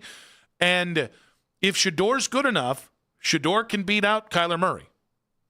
And by the way, the onus is on Shedeur at that point. We also shouldn't be putting Shedeur in a one-year vacuum either. I keep thinking about that as well. Like the idea that like Shedeur, it might just end up being a 3-4 year thing for him, and then he gets an opportunity, and then you're off to the races, and you figure it all out. And that might not even be with the Browns, by the way. But people think that this is the worst thing in the world for Shedeur. There's a scenario that exists out there where they throw him out there in what they call a transition year, and it looks very similar to what this last year was. And I mean, at that point, I'm sorry, like that's going to be really hard for Shedeur to be able to overcome then. And maybe that's the other part of this as well. You're not setting him up for success. Like Shedeur starting week 1 really doesn't bother me. But I need something else as well, whether it's Kyler Murray or anybody else. Something that just says that they're taking this seriously. Well, yeah, in case Shedeur fails. Like they might want Shedeur to get the first crack at this. But if we get 4 games into the season and it's like the last 4 games were, however many starts, 7 starts I think it was, 7, 6, 7 starts, 6, 7 starts this last year. I'm not going to want to see that for 17 weeks. For 17 games, 18 weeks, and I don't think anybody else will. So it's funny, like you don't have to be pro Shedeur or pro Kyler. You can be pro both of them being here. And by the way, you might even want Kyler here because if you think Kyler's injury prone, that's even more likely to guarantee a spot for Shedeur. And in the process, at least they would have tried to put a better team around Kyler Murray. Because if you make a move for Kyler, I would imagine that all of a sudden you're in on some of the wide receiver conversations. Your draft is obviously going a lot of offensive side of the ball, but like you're gonna make a real run at this season, at least looking better. I can't promise you guys the same thing if they just roll out there with Shedeur and try to make this a transition year the way that Albert was suggesting. I just can't promise you that. And I need multiple quarterback options. And I don't consider Deshaun to be one, and I don't consider Dylan to be. I just don't. I never thought anything of – I thought Dylan was Jason White or Josh Heupel at Oklahoma. I thought he was a good college quarterback, and there was nothing that I saw last year that changed that thinking, no matter where the Browns drafted him. And I don't ever want to see Deshaun play again. I don't. And it is at least a 2-quarterback league, and that's if one of them is a proven commodity, which to this point Shedeur isn't. 216-474-0092. Brendan in Canton, are you signing up for another transition year, or would you settle for an 8-9 win season? I am so done with transition years, it's unreal. We as Browns fans are not privileged enough to boo-hoo wins. We're not. We're simply not. I mean, I want a reason to keep consuming the product. That's what I want. At this point, we don't have that. And we haven't had that. I mean, I'm 35. We haven't had that in my lifetime, I don't think. No, I don't want another formal transition year. I would love us to push at least some of our chips in the middle, make some moves, and actually give us a reason to watch on Sundays. I am so tired of people angling toward next year. How's that worked out for us? Ever. Well, and not just – so, one, you're speaking my language here. Mm-hmm. And also, this last transition year was unwatchable. Like, I think that's I'll take some excitement. Add it to the pile, you know? Add it to the pile of unwatchable years we've had. I think the morale would get a really nice boost from having a team that's competitive or just not terrible to watch. And maybe I'm not long-term thinking, but I'm sorry, it hasn't worked long-term thinking for us. Maybe we just happen to find something that works, you know, because we're not going about another transition year. It's ridiculous. It's insanity. Brendan, we appreciate you. Thanks, Brendan. And that, the part about that where, I mean, it's supposed to be exciting, right? That's football. Like, you're supposed to, you know, count the highs, count the lows, everything in between. The weird part about this is you had 2 years that were borderline unwatchable, as you'd mentioned. But even like if you go 3 years back in the 11-win season with Joe Flacco, where then we lost to the Texans in the playoff game, that was like 6 weeks of excitement because that season was off the rails. That season that's your 5th quarterback in Joe Flacco. That season was spent, and for 10 weeks of that year, we just kind of trudged along. Like, that wasn't enjoyable football. And then we thought we were on this collision course to nowhere, and then obviously Joe Flacco came in, and we got all of, again, 6-7 weeks of excitement. So like in the 5 years, Nick, 5 years, you've gotten maybe 6. I'm not going to do it again now. You've gotten maybe 7 weeks of total excitement. You had to pause and reset. 7 weeks of total excitement. It's just far too few. Also, and I'm just going to continue to come back with this. Guys, they just hired a head coach. I'd like to set that guy up for success. I really do think Kevin Stefanski lasted as long as he did here because he won year one. I think that bought him credibility in the locker room. I think that allowed him some continuity around him. And I know the circumstances are different because you had mostly a fully formed locker room there. On top of this, Monken doesn't enter with a great resume, everything else, right? You know what I mean? Like a great, people already think of him as, he's this great wonder coach. Nobody thinks that way with Todd Monken. Like, he's up against the 8 ball from a perception standpoint that he's got to be knocking this down immediately. And that matters in the locker room. For sure, in a big way. Like the NFL perception thing, like when you have a name like Vrabel, you get to walk into a locker room and say, don't you know who I am?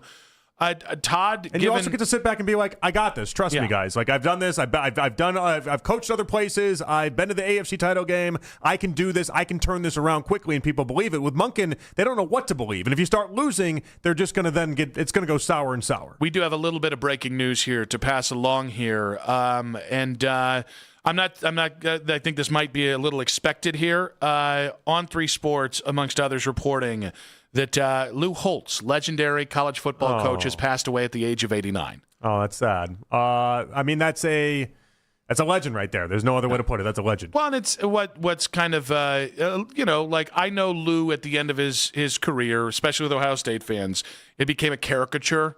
Oh, him arguing with Ryan Day, for instance. And all that. There was a long time where Lou was just a really nice kind of part of the college football community, even after coaching. And I will never forget the time being on Radio Row at the Super Bowl in Atlanta. He was the happiest little old man on the face of the planet.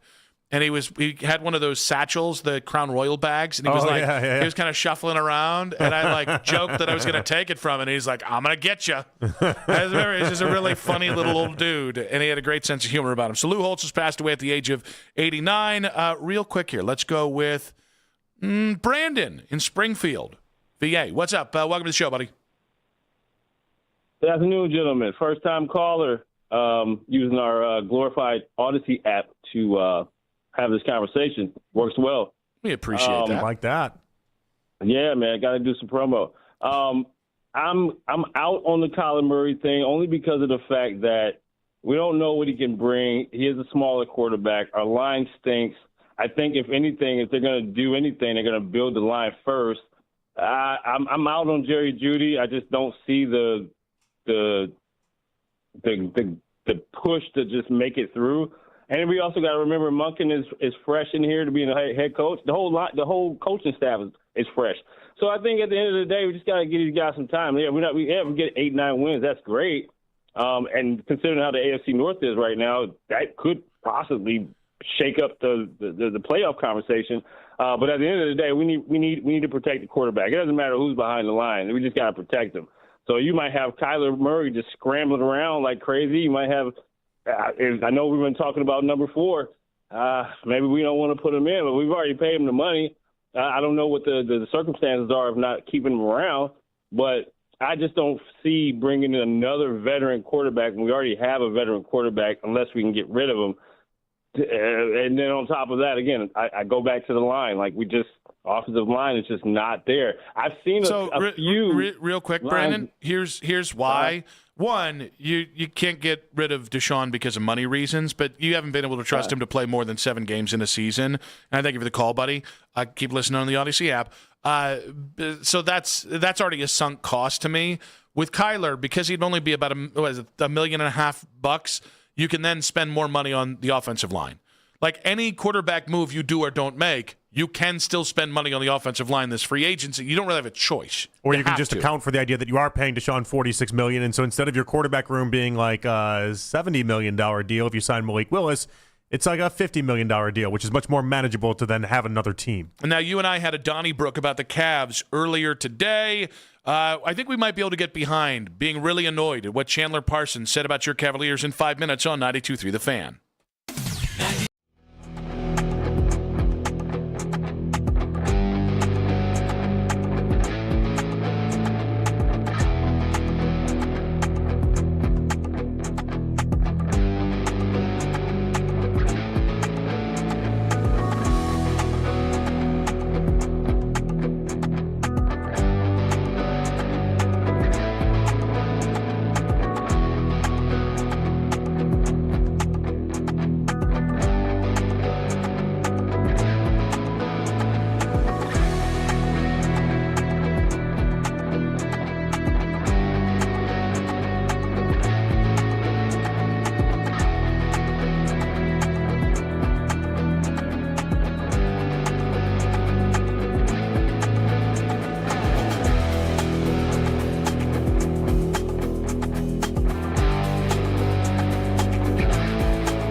56 gigabytes, $830. Eligible trade-in. Example iPhone 13 and new qualifying line. $60 plus per month plan with autopay plus taxes and fees. For well-qualified customers plus tax and $35 device connection charge. Credits end and balance due if you pay off early or cancel. Contact us. $800 via virtual prepaid card. Card typically takes 15 days after rebate submission. No cash access and card expires in 6 months. Check out in 15 minutes per line. Visit T-Mobile.com. Listen to 92.3 The Fan on the Odyssey, iHeartRadio, and TuneIn app. The lead coming up in about 20 minutes. Michael Pena of The Ringer coming up at 6 o'clock. Very excited to talk some Cavaliers basketball. Yeah, should be a good time with Michael. I have a feeling we're going to hear about our Cavs conversation earlier in the show, maybe tomorrow morning. Oh, you think so? Yeah. Yeah, why is that? Well, actually, it's not because Lima texted us, but Lima did text us. Okay, that's the only thing I was going It's off of. because Ken is now leveling the accusation that I want the Cavs to lose simply because I haven't crowned them. What did Ken say? Now, is he just on Twitter talking? Is that the idea? He tweeted at me, you sure you don't want the Cavs to lose? Okay. Damn.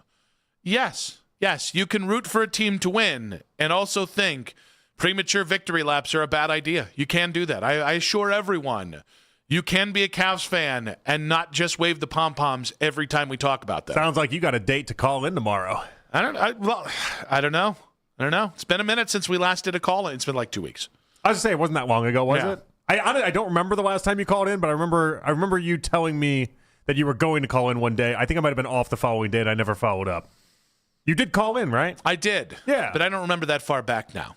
But so in the interest of... Okay, then. Because I don't remember yet. So I don't remember who was in and who wasn't in. I do know Ken and Anthony were in, and then we were told we were too nice and all that.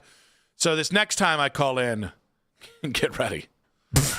Yeah, get ready. I'm bringing... Gonna lay down the law? I'm actually going to walk into the studio. I'm going to be on the phone, but I'm going to walk into the studio. Okay. And I'm going to have like a machete. That's a little aggressive, well, no? I got to make sure that people out there don't think we're too nice to each other. Yeah, I mean, based off of the reports that I would do in prison, I don't think they're worried about that. I think That's true. Yeah, I think they know. That's true. I think they know we're too nice. Now, all this being said, while you're ready to crown the Cavs and I'm not, I was just firing that one. You're ready to crown the Cavs. I'm not. When you say like a false statement, I'll rebuttal it back or something. Maybe. Okay, so you are ready to crown them. No, we're not ready to crown him. Come on, no. We're not doing what both Ken and Daryl have already done, where they penciled him into the NBA Finals. We have not done that yet on this show. Don't worry. Wait a couple days. They'll pencil them out. I think we got the trust tree with the nest, though. I don't know that we do right now. I don't know that we do. I think you think we do. I don't know that we do. I think we have a piece of audio that is going to annoy both of us about the Cavs. Okay. And potentially unite us. Chandler Parsons was on FanDuel TV, and he talked about talent versus toughness between the Cavs and Pistons. Talent versus toughness. Like, no doubt Cleveland is way more talented than the Detroit Pistons. But that doesn't necessarily translate to wins. In a game like this where it's sloppy, it did. And again, they have more weapons, they have more shooting, they have more offensive capability to them. But that doesn't mean they're a better team. I think that's what goes into the odds when you're looking at it, because you just look at the names, you look at the talent. The Pistons are a really good team, but it's talent versus toughness.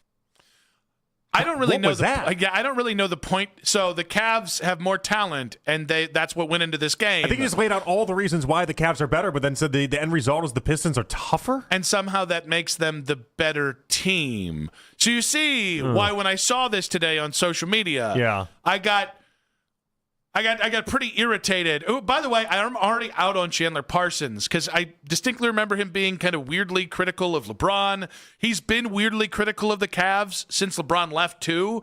So I already have it like some vague remembrance that this guy isn't about the Cavs. Okay. And now this really stamped it home for me. It's like I really don't know the point he was making or the point that how anyone could take any positive away from yesterday for the Detroit Pistons. It's just a bad train of thought is all it is. And what's funny about the conversation that we've been having about whether or not you are in or out on the Cavs or whatever that ends up being, I don't even know how you want to phrase it, but you have routinely dismissed the Pistons in this entire process. Yes. Like, it is not as if you've been like, I'm scared of the Pistons. Like, you've done that when we bring up NBA Finals teams, and I think rightfully so, by the way. The idea of like, hey, the Spurs, kind of scary. Thunder, kind of scary. You've not once brought the Pistons into the equation of like, yeah, the Cavs need to be worried. Oh, you're shaking in your boots, worried about Detroit, because I don't know that many people are. Yeah, and I honestly, like, the toughness thing, the regular season tough. I don't know how to say that in like a way that doesn't sound wildly dismissive of Detroit. Like they're tough because they play hard in the regular season. Once you get to the playoffs, playing hard is like the bare minimum, and then talent matters. And it's interesting because I do think like part of the reason why I think there is such a rub here is it's clearly Detroit is sick of people talking about the Cavs. Right? And whether that's a JB rub, whether probably JB is poisoned, imagine. or whether it's just since the trade between these two teams. Like I'm trying to think of Detroit versus Cleveland before the trade deadline. I don't remember there being like a lot of scruff there beyond just the JB side of things. It certainly wasn't when we met in early January and late December. That certainly was not. That didn't exist then. But it was also a weird time for the Cavs too. I just don't think that people weren't putting the Cavs up in the same place that they are right now. With Darius Garland on this team, people just looked at them way differently than we look at them right now. So maybe that's why I'm like now in on the Pistons thing, because it's like I'm not even thinking about you. But when it comes to where the Cavs are, talk to me when they beat Boston. Talk to me when they beat the Knicks. All right? And then I think we can really... You mean like this Sunday against Boston, or you mean like down the line in the playoffs against Boston? Well, listen, I want to know. I'm trying to get this lined up. I do think this Sunday versus Boston would be a more impactful win than against the Pistons, no matter who's playing and who's not. Because we don't know. There's been rumblings about whether or not Tatum would actually be able to start in that game, and that might be like one of the first games that he actually plays. But a Tatum-less Boston team has still been a hell of a team. Like you see what Jaylen Brown is doing on a nightly basis. They've been really impressive. But I want to say it. For everyone, you can have the good vibes now and also have the clarity of saying, wake me up when they beat Boston or New York, or wake me up when they're in the NBA Finals, because I think both that you're like... It's totally fair to have that train of thought in many ways. I think it's also totally fair to get very on board with what the Cavs are doing right now, but I understand... What do you mean getting on board? Because I think that's what I'm confused about. Like, not necessarily from you, because you and I are just having a difference of opinion of where the Cavs are.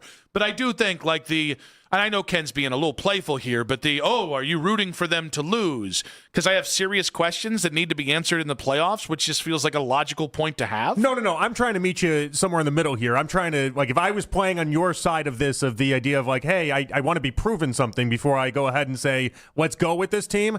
I would say, how many people have thought this way about Jarrett Allen for this season relative to the postseason? Like, if I'm trying to build up your argument a little bit here, the reason why I like Jarrett Allen a ton, and I have for a while, is very different than what people expect out of him in the playoffs. I think we're just you're kind of moving that regular season Jarrett Allen convo to a bigger picture, which I don't think is the worst thing in the world. It's just, right now people see a different team night in, night out. They're a little excited about it, and they think that the team can do some things.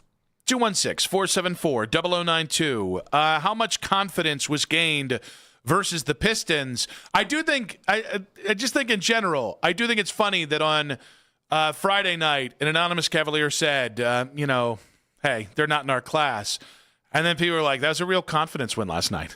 Well, weren't they already confident? Do we need more confidence after the anonymous Cavalier said they're not in our class? I think a lot of people were talking about the confidence after Friday, though. I mean, that was part of the deal. Like, we had Fedor on. What did Fedor say? So that was a big confidence. Even in a loss, it was a big confidence boost. And I do think there's something you can take away from playing Detroit that way and kind of proving to yourself that you are, in fact, a bad matchup for the Pistons, for sure.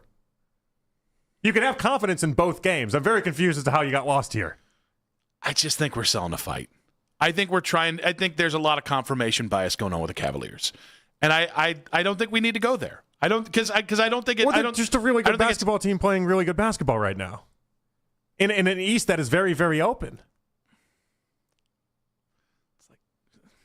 It's the regular season. Like, this is what we thought they should do. They have one of the easiest schedules in the second half of the year. Like, isn't everything that happening, shouldn't that have happened no matter? Playing Detroit on Friday and then playing Detroit today is not part of the easiest schedule that you get to go ahead and talk about. That's the number one seed in the East. That's one of the teams we're worried about in the postseason. Like, these are the teams. Like, we talk about very few games mattering in the regular season, but these are the games that matter. These are the ones that you get to see the postseason intensity. You get to see whether or not you're going to rise to the occasion or fall short. And this team has rose to the occasion every step of the way since the Harden trade. Like, that's a cool thing to watch. Ryan in Akron, welcome to the show, buddy. What you got for us? Hey, I was just talking about the Cavs. I want to know, because I don't know. I didn't get an update on Jarrett Allen, because I think the conversation that you guys are having really relies on that.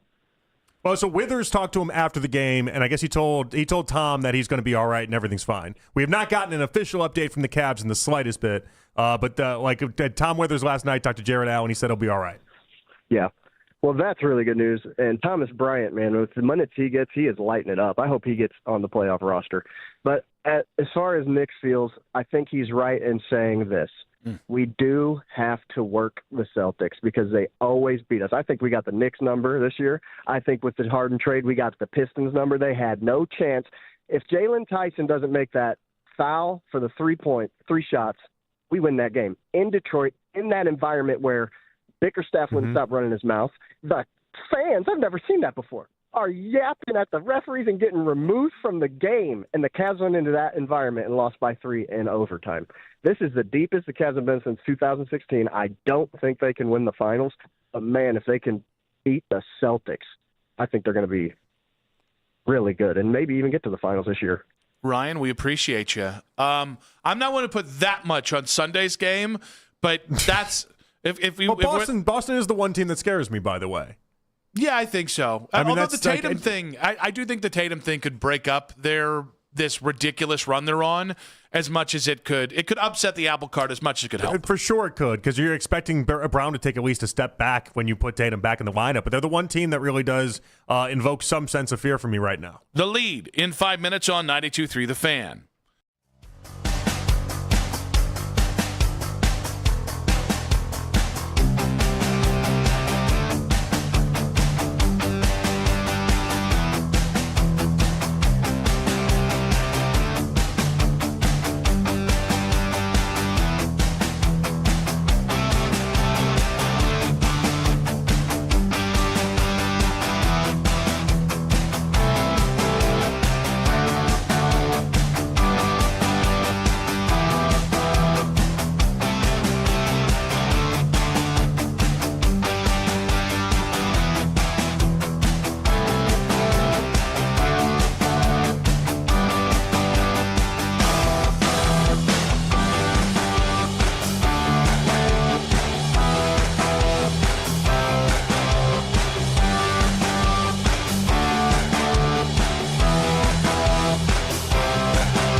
Pujols was 89 years old. Headline Sports News every 20 minutes right here on 92.3 The Fan. From the University Hospital Sports Desk, I'm Matt Corrali. Want to talk Cavs at 6 a.m.? There's only one place to go. The Ken Carman Show with Anthony Lima. Weekday mornings starting at 6 a.m. 92.3 The Fan. It's 5 o'clock on The Fan, and it's time for The Lead with Nick Wilson and Jonathan Peterlin on Afternoon Drive. Michael Pena, and I mean it this time, coming up at 6 o'clock. Nick Wilson, Jonathan Peterlin. We're going to talk some Cavs basketball with a senior staff writer for The Ringer. I had a very nice write-up on The Ringer saying the Cavs are the team to beat in the Eastern Conference. But a lot of Brown stuff today from the coordinators. We've had the Kyler conversation. Let's go ahead and get right into the lead here as the Cavs got revenge last night by beating the Pistons at home. Evan Mobley was asked post-game if they made a statement by beating the 1 seed in the Eastern Conference. A little bit. I feel like we know what we're capable of. First game we had them, we just didn't finish the game how we were supposed to. And this game we had them, and we actually finished the game. So I feel like we're in a good spot right now. We just got to keep focusing and looking ahead on what's next. Well, it didn't sound like an arrogant or confident Evan Mobley there. That sounded more like a subdued and also happy to walk away with a victory, Evan Mobley. How can it be a statement when if they aren't on your level? I just want to know that. Good question. And we'll have to ask the anonymous Cavs player about whether or not it counts if they're not on their level or not. I don't know. Clearly, they're the 1 seed in the East, though. So clearly this had to have mattered a great deal to the Cavs and being able to pull off what they did last night. I think the bigger story in all this is getting in their head on Friday night, making that statement the way that they did, and then watching it parlay itself into what you saw last night. You've turned that one. Mental really, warfare is at play here, and I think it's a real thing. And I think that JB Bickerstaff, I think it got inside the Pistons' heads, and we watched them play last night. And we saw the result. That's actually the only reason. Cunningham stunk. They couldn't shoot anything from the outside at all. Because the anonymous Cavalier. Basically, we were without. Wasn't because the Cavs outplayed them or were more talented. Nope, it's because of something an anonymous Cavalier said. It all plays in a factor. I don't care how you win, just win and make sure that you can go ahead. You realize just how tiny you have to be in order to be the Pistons and be able to have them just get in your brain and get in your noggin the way that the Cavs did. Oh, they folded. One anonymous source. NBA World talks about it for 3 days straight, and the Pistons folded because of it. How this team expects to do anything in the postseason? What are we talking about? All I'm going to say is one anonymous source took the whole team down. Incredible. All the people right now who say, "Why are you killing them, Nick?" Simply by saying they have not done a damn thing. They have not accomplished anything, and they can't until the playoffs. And I know it's going to be I'm sure I'm going to hear about this tomorrow. For every single one of the people on the station who it's confirmation bias. I don't want to hear a damn thing if they fall short in the playoffs this year. Well, what is fall short to you? What happened there? What is fall short to you? Tell me what is fall short to you? How could we have seen this coming? Give me the parameters. All right. Well, what do we hear from you if they actually do exceed any of your I don't know, whatever your recommendations are for them in the postseason? Like, what is your line? My line is you did the thing that I told you need to do. Which is you need to go out there and instead of talking about hypes and cavalanches and vibes, which is great for fans to talk about, but for a team after 4 years of accomplishing diddly squat in the playoffs is embarrassing. Instead of acting like by trading for James Harden, you've somehow you've won a championship already. Go win a championship. Go compete for a championship. If you do that, then it's mission accomplished. Until then, it's all going to feel like, well, but aren't the vibes? It's different. It's like you don't know it's different until they prove it's different. It looks very different. I don't need to go into the postseason to tell you that this looks different. There's 3 different guys on the team now. Yes. It should look somewhat different. And it does. The and problem that's is it needs to look different when it matters. Well, and ideally, it will translate. I don't have a postseason to mock for you. All I have is the number 1 seed, and in 2 games, the Cavs have been much better than the number 1 seed in the East. You don't even respect the Pistons. That doesn't matter. They're the number 1 seed in the East. You don't respect the Pistons, though. You're taking victory laps on a team you think is bunk in the playoffs. Are they not the number 1 seed in the East? Yes, are they not? But are I can only go off of what the East gives me. What they give me right now is a Knicks team I don't believe in, a Pistons team I don't believe in, and a Celtics team I wildly respect despite having their best player. Like, part of that is the confidence, is that I don't respect the East. I don't respect a lot of what their teams are. And I do think this Cavs team is better than them. I just think you want to have your cake and eat it too. No, it's all I baked think you want into to the have your equation. cake and eat it Why too. aren't you listening to me? The Cavs have completely changed. They're a completely different team. Into the By equation. the way, the Pistons are a bunk team. That's part of the equation.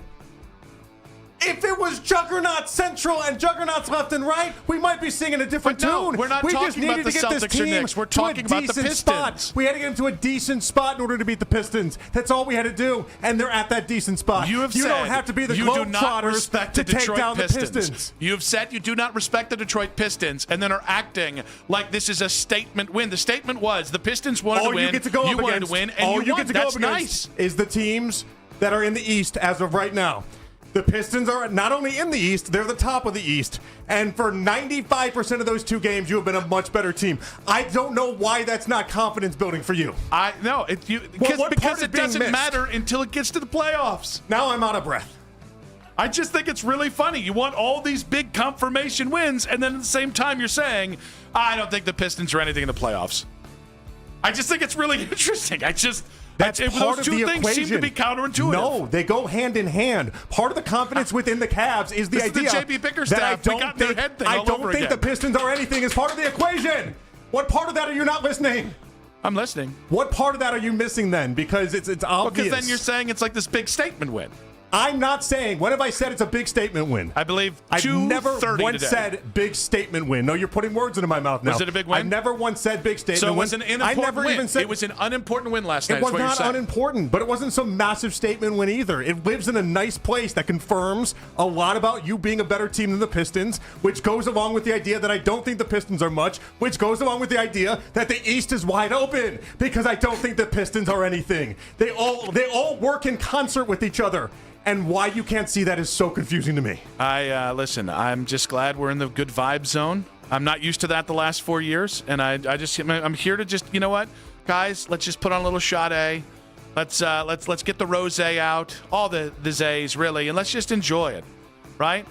Yeah, it's a good vibe. We're having fun. The Cavs are a different vibe. We're having fun. They seem like a very different team. Yeah, I don't know how they don't the team feel. that got spanked in the playoffs the last 3 years. Schroeder's Still different. Here. Ellis is different. Harden is different. Jared This Allen's team is still very here. different. Evan Mobley's still you here. added a top Donovan 20 Mitchell's NBA still player. here. What part of this are we missing? No, I did. You had legitimately a top 20 player in the NBA. One of your 4 best players. You changed out 25% also of your changing best the math players. completely on what your starting lineup is, and you don't have a completely small backcourt. Not completely. You still got 3 of your 5 starters. But actually, no, Dean Wade, No, you fourth changed starter. it. You changed the math completely when you don't have 2 guards under 6'2" in your starting lineup. I don't A know, big you part of your math changed gets all of changed. your math.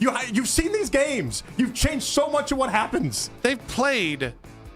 You used to be able to pick on Darius and do all these other things. They're not able to do that. What? They've played bunk teams.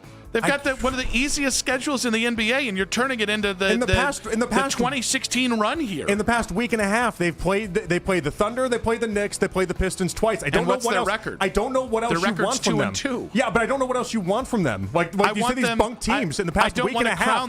All they've done is play 2 of the top teams in the East and the top team in the West. I want to put the entire conversation in the proper perspective, which none of this really matters because they're not at full strength and they've not had a lot of time together, and they're also playing regular season games, which is subject to a myriad of different reasons why those games become obsolete. And the truth is, nothing has changed for the Cavs. Not one thing has changed since the trade deadline. Everything that we need to say. What are you talking about? No. Nothing has changed in what the actual thing that needs to happen here, which is you need to go to the playoffs and do it. And I've heard good vibes before, and I'm simply returning to Why sender. can't you give them any credit in the meanwhile? Like I understand that But yes, they credit for what? got to do something in the Going next 2-2 against good teams for having one of the best offenses in the NBA for drastically changing their look throughout the previous 3 weeks. They've gone 2-2 against those big games that we're talking about. No, but they've drastically changed their look. They feel different. They are different. The offensive rating is through the roof since Harden's been on this team. They've had good offenses before. It's a massively different team, though. Defensively, what they've been able to do has been another level as well. Like this is a completely different team, and If I know you can see that. crown 'em. I know you can see that. If you want to crown That's them, the crown 'em. infuriating part about these discussions. Is I know you can see that. I want to see it in the postseason. We all want to see it in the postseason. No. You're acting like we only want the to only take person victory that laps wants now. to see it. There's no victory lap being had. We want to go ahead and say, Who's if anybody taking a has victory anything lap? other to say, then it's the greatest vibes Who's ever, taking a and it's a victory lap? completely different team, then, somebody's rooting for the Cavs to lose. Who's simply taking a victory lap? because There's no I've victory seen lap. this play out 10 times They before. still have to do things. They still have to accomplish things, yes, but we can acknowledge that, like, in the first step of this, they're not only accomplishing it, but they're far exceeding everyone's expectations of what you thought when you made the trade. It's a very cool thing. They went 2-2 against good teams. How are they exceeding expectations since they made the trade? Everyone immediately said the Cavs were the favorite in the East, like nationally. No one criticized the Harden trade. Everyone You said, criticized the Harden trade. Yes, What are you talking I did. about? You say it did nobody but my when point you did it yourself. My point is, I was a man on an island. Everybody else crowned the Cavs as an Eastern Because it Conference made favorite. a lot of basketball sense, and now you're watching it, the basketball sense part of it playing out. I don't know what else to tell you. Browns' new offensive coordinator, Travis Schweitzer, was introduced to the media today, spoke highly about the team's current quarterback room. And I'm excited about the guys we have here. I mean, Monk said this in his opening press conference. I mean, you don't take a job if you're not excited about quarterbacks that are in the building. And it's more than one. You know, we're excited about Dylan. We're excited about Deshaun. You know, anytime you have a guy who has had the success that he's had, I mean, he's got to be part of the equation as far as when we talk about competing for that job. And then Shedeur and what he was able to show last year. You know, he's still young. He has a lot of growth that he can still achieve, especially year 1 to year 2. I mean, he only started, 6-7 games last year. So, 6-7. yeah, I think there's a lot to be excited about in that room. I mean, yeah, what the hell else is he going to say? This room sucks. I'm going to trade all of them. Yeah. Not giving any one of these guys. It was good time Charlie today, and good for him. I didn't know we had as many Dylan supporters as we have. The idea that he mentioned Dylan and people like Coach Riz trying to make that into a thing is very, very confusing to me.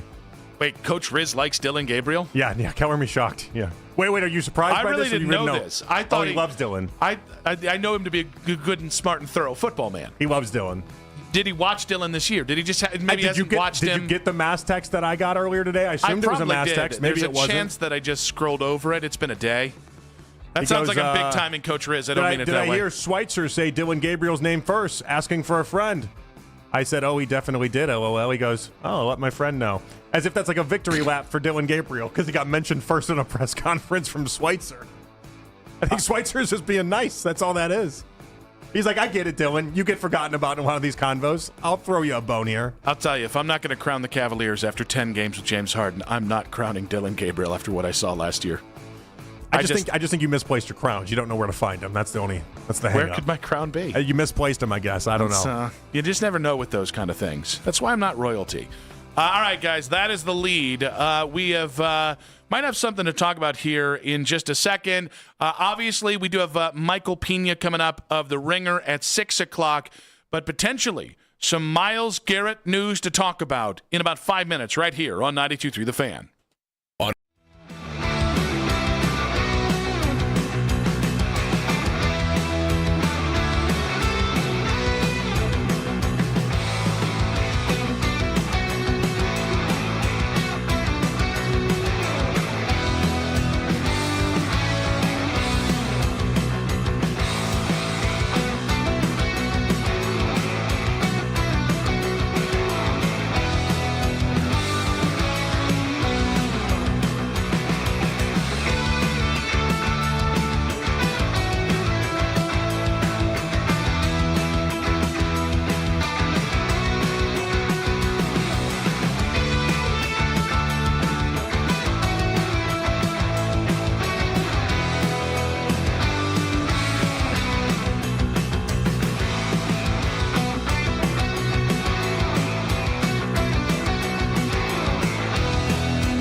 Headline Sports News every 20 minutes right here on 92.3 The Fan. For the University Hospital Sports Desk, I'm Matt Corrali. NFL free agency begins next week, and this is the place to talk about it. We are Sports Radio 92.3 The Fan.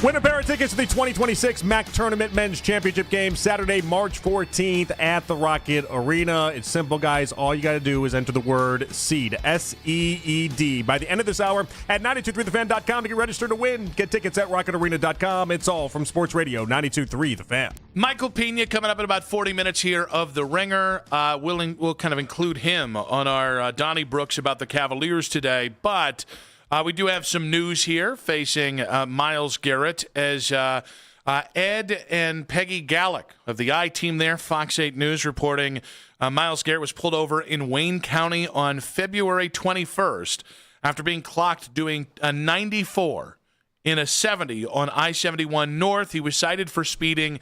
They actually just did a little expose there on Fox 8. Let's go ahead and get all the nitty-gritty details here with Myles. Do you have an Ohio driver's license or anything? I do not. No. Myles Garrett stopped for extreme speeding again. The Cleveland Browns superstar defensive end makes headlines on the field, and he keeps making headlines for his driving. Body camera video from the Wayne County Sheriff's Department. Garrett stopped last month on I-71 at 1:35 a.m. His ticket said he was driving 94 in a 70. The deputy talked to him about his speed and why he won't have to appear in court.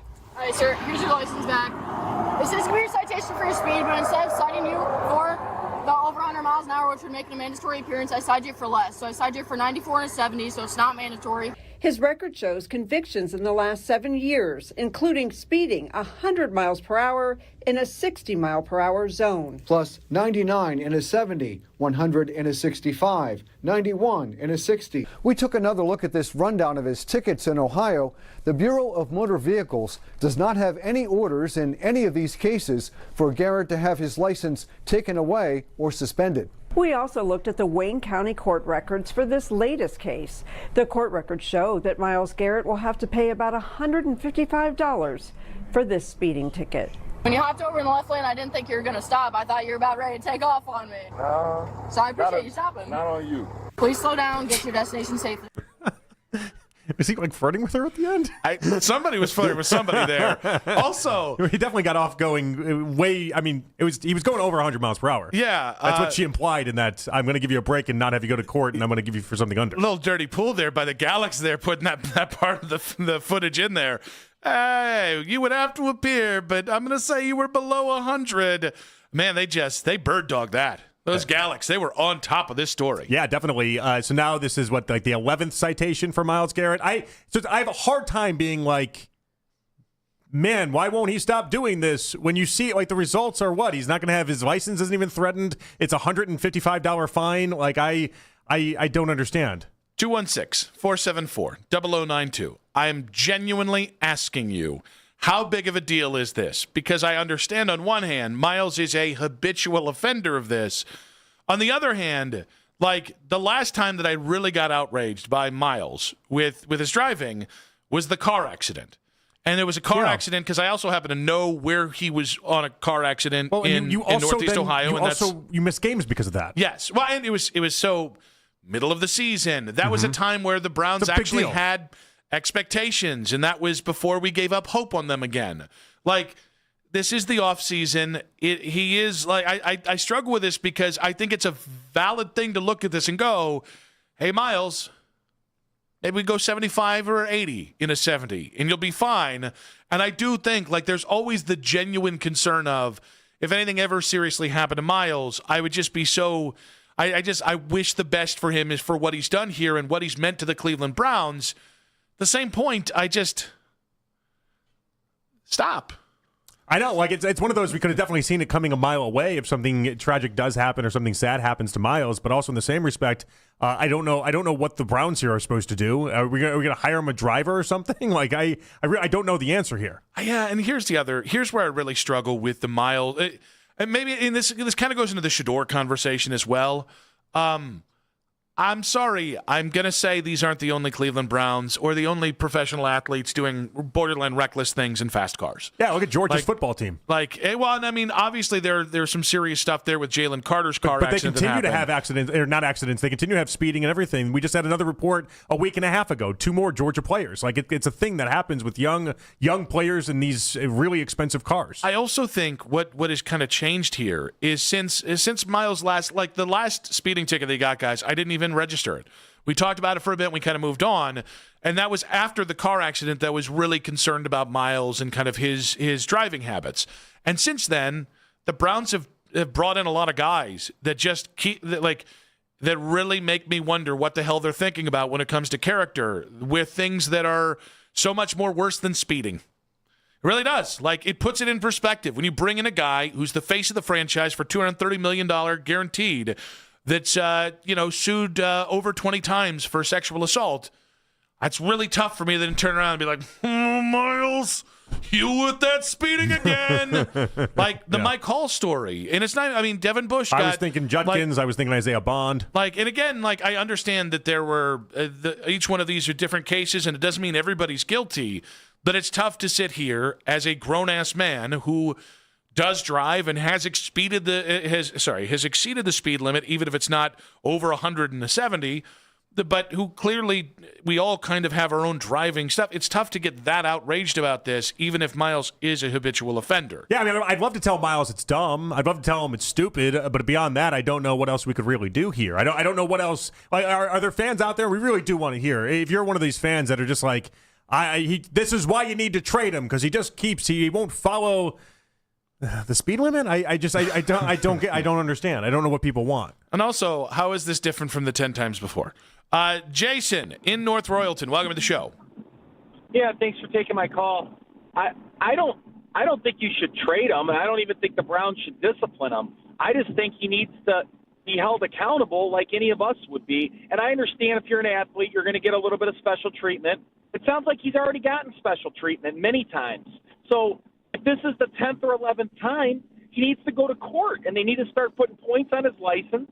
And he's got enough money to have a chauffeur. He loses his license, I still wouldn't trade him. But at some point, you gotta punish this guy from a law standpoint, because he might kill somebody in an accident. Is all I'm saying. I agree with that. By the way, I don't know why. It's like $155 fine and that's it. That doesn't make sense to me either. Jason, we appreciate you. That's separate from the Browns. Obviously, that's just like a big picture law discussion. But this is what this is apparently. Not really separate from the Browns, because most organizations. That train of thought is what I'm saying. Most organizations do have a guy that might have some connections that help take like a very serious speeding situation and turn it into a very not serious speeding. I'm just saying the fixers do exist, and pretty much every team in the NFL employs them. No, I'm saying like independently of Miles, like the idea that you could have 10 offenses in going back to 2018, so 10 major offenses in 8 years. Like they probably should look at these things and be like, yeah, this isn't normal. He clearly has a problem with speeding. I'm actually surprised at some point the cops just aren't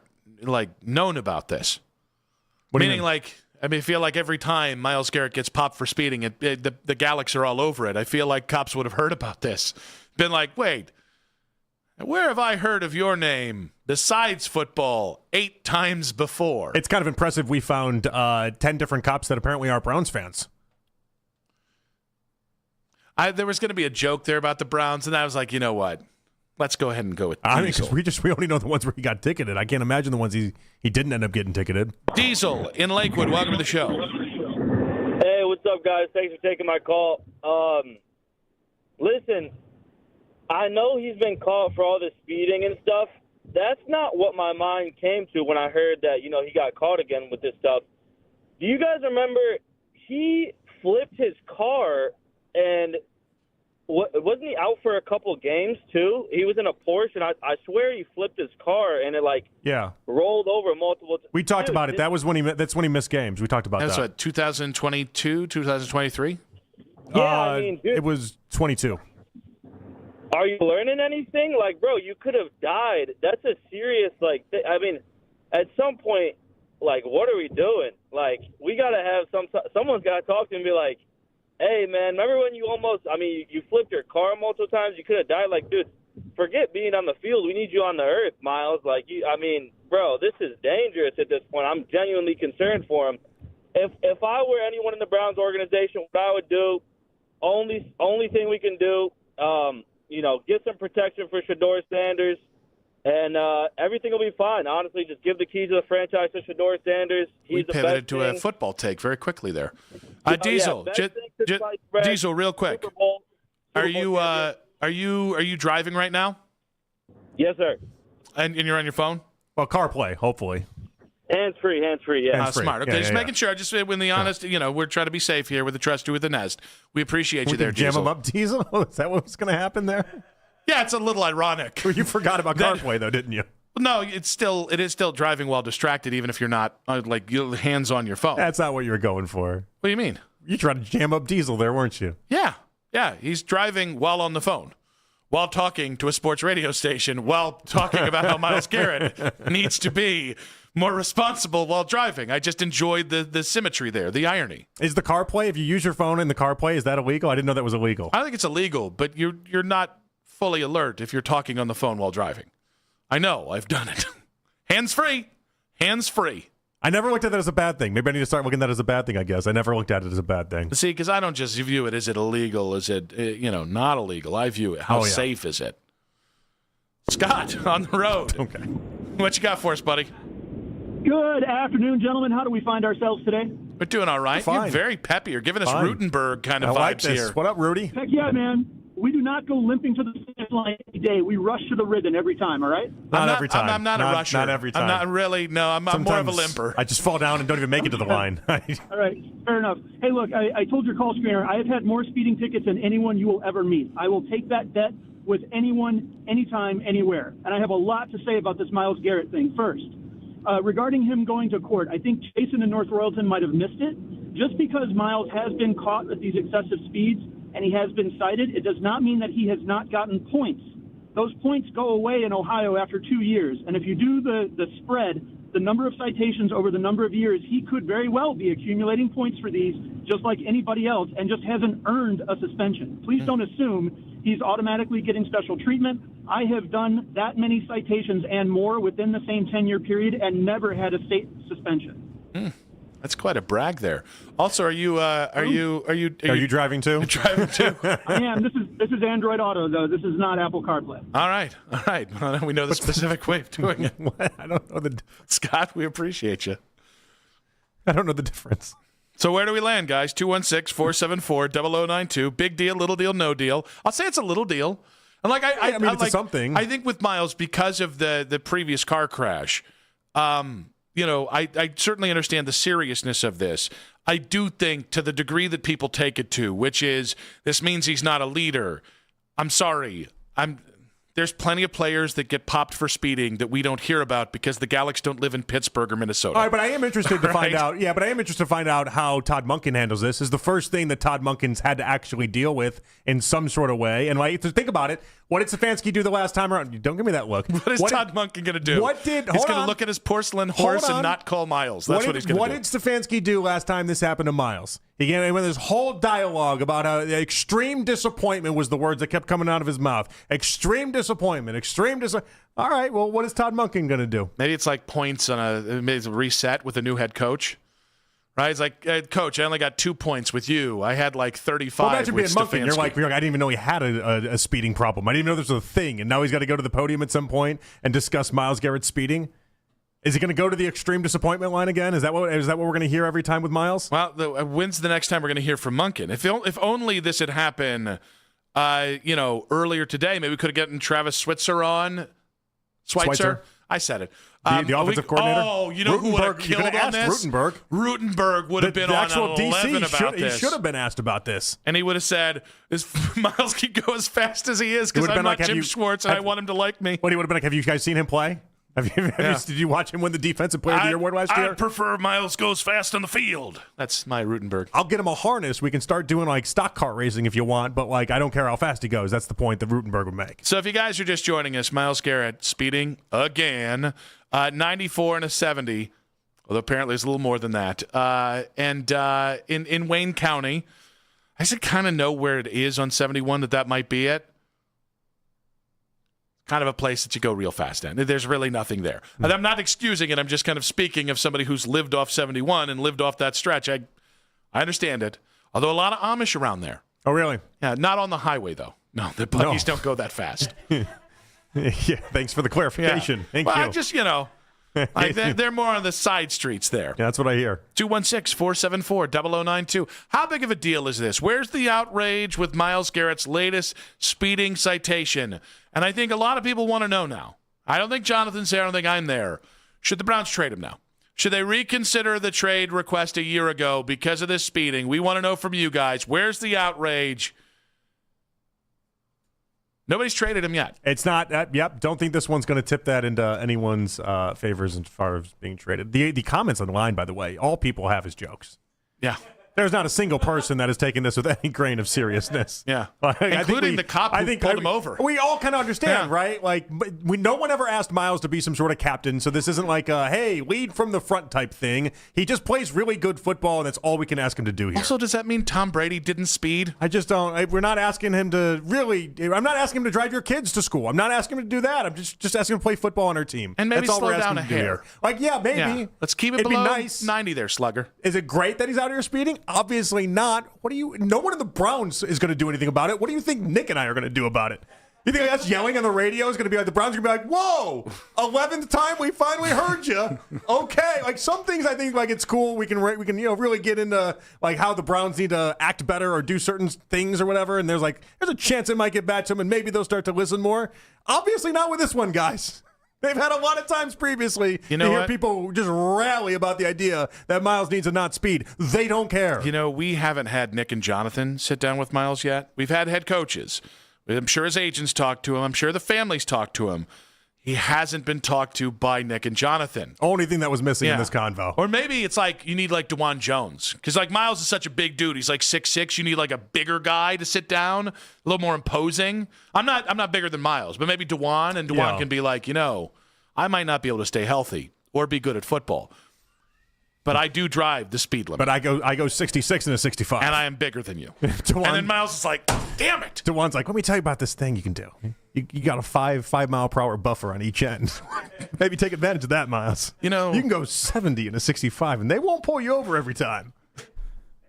You can even go 10. They really, you've got a nice buffer depending on where you are. I don't get it. The Browns clearly don't care that he speeds. Why should I care? How big of a deal is this? 216-474-0092. More from you guys in Myles' latest speeding ticket and our outrage in 5 minutes on 92.3 The Fan. Is ongoing pain making you...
carbonated soda or float. With the mix of the Ice Dream and Soda Fizz, it's so delicious, I call it Fizzalicious.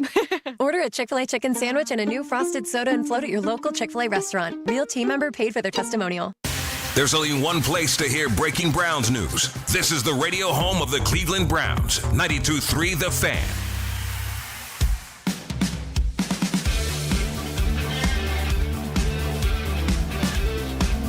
Michael Pena coming up in about 15 minutes here. Senior staff writer for The Ringer. We might have a disagreement about the Cavs on this show. No disagreement for Michael. He's crowning those Cavaliers. We'll talk again in about 15 minutes here. Right now, though, we're talking about Myles Garrett's latest speeding violation and the reaction from it. And I will say, like in previous years, there has been, and I'm sure, listen, I'm sure this is going to lead tomorrow's morning show. This will probably be the 6 o'clock block tomorrow morning. So I'm sure that you're going to hear more about this. But to this point, it does feel like things have changed since the last time we talked about Myles speeding, because it just doesn't, like, again, like even the, I don't want to say outrage, even when people have been upset about this, it's been very reasonable, like our guy Jason in North Royalton. Yeah, I mean, and I think in 2022, that was a real deal, right? Because it messed with the season a little bit, and there was a chance he could have really got hurt and injured, and there's a chance here that he could get hurt and injured, obviously. But, like, you're right, the tone on this is changed drastically. And I don't know if it's winning Defensive Player of the Year again this last year. I don't know if it's signing the extension. I don't know what it is, but people just don't seem to care at all about the idea that he's speeding. Listen, one of the things that I do find a little annoying about the conversation is that people go, well, if something more serious had happened. Yeah, but it didn't. And this idea of, like, because I'm saying this now, if Myles does get into a serious car accident, that somehow anyone's culpable or the Browns are culpable. It's Myles' decision. Right. He's a big boy. And that makes him no different than anybody else.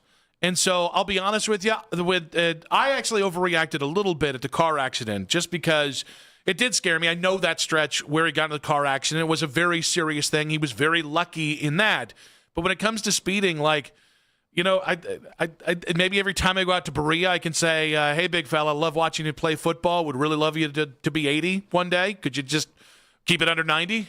Like something like that? Make it a little numbers game? I'd love to hear you give off that advice to him and see his response. Yeah. I don't even know what his response Maybe like a shoulder pat? There's not many people I think could legitimately pick you up from your behind and just kind of like just make you exit an entire room. Yeah. He's one of them, though. I think he might, yeah. Given the fact that I once watched him hip toss Trent Williams, who's about 20 pounds lighter than me, but about 7 times stronger than me and one of the best left tackles ever to play. I think he could do his whole career is moving large people and just pushing them off to the side. But he hasn't met me yet, I think is what we're saying. Yeah, exactly right. I like that this has kind of been the temperament. I really don't know what people want. If there's somebody in their car listening and you're like, geez, you guys need to be doing this X, Y, and Z based off of this, okay. Let us know. I'd be dying to find out. Bonjour Bob on Twitter saying, never in my life have I been pulled over for going over the limit by an extra 5 miles an hour. Like, why do you have to go as fast as Garrett does? What's the reason besides trying to look cool? I don't think it's one. Their cars drive a little different than mine. I'm very fortunate. My Ram truck, it's got some giddy up to it. It doesn't have whatever luxury car that Myles has, which is built for speed, as opposed to power and comfort like my Ram truck.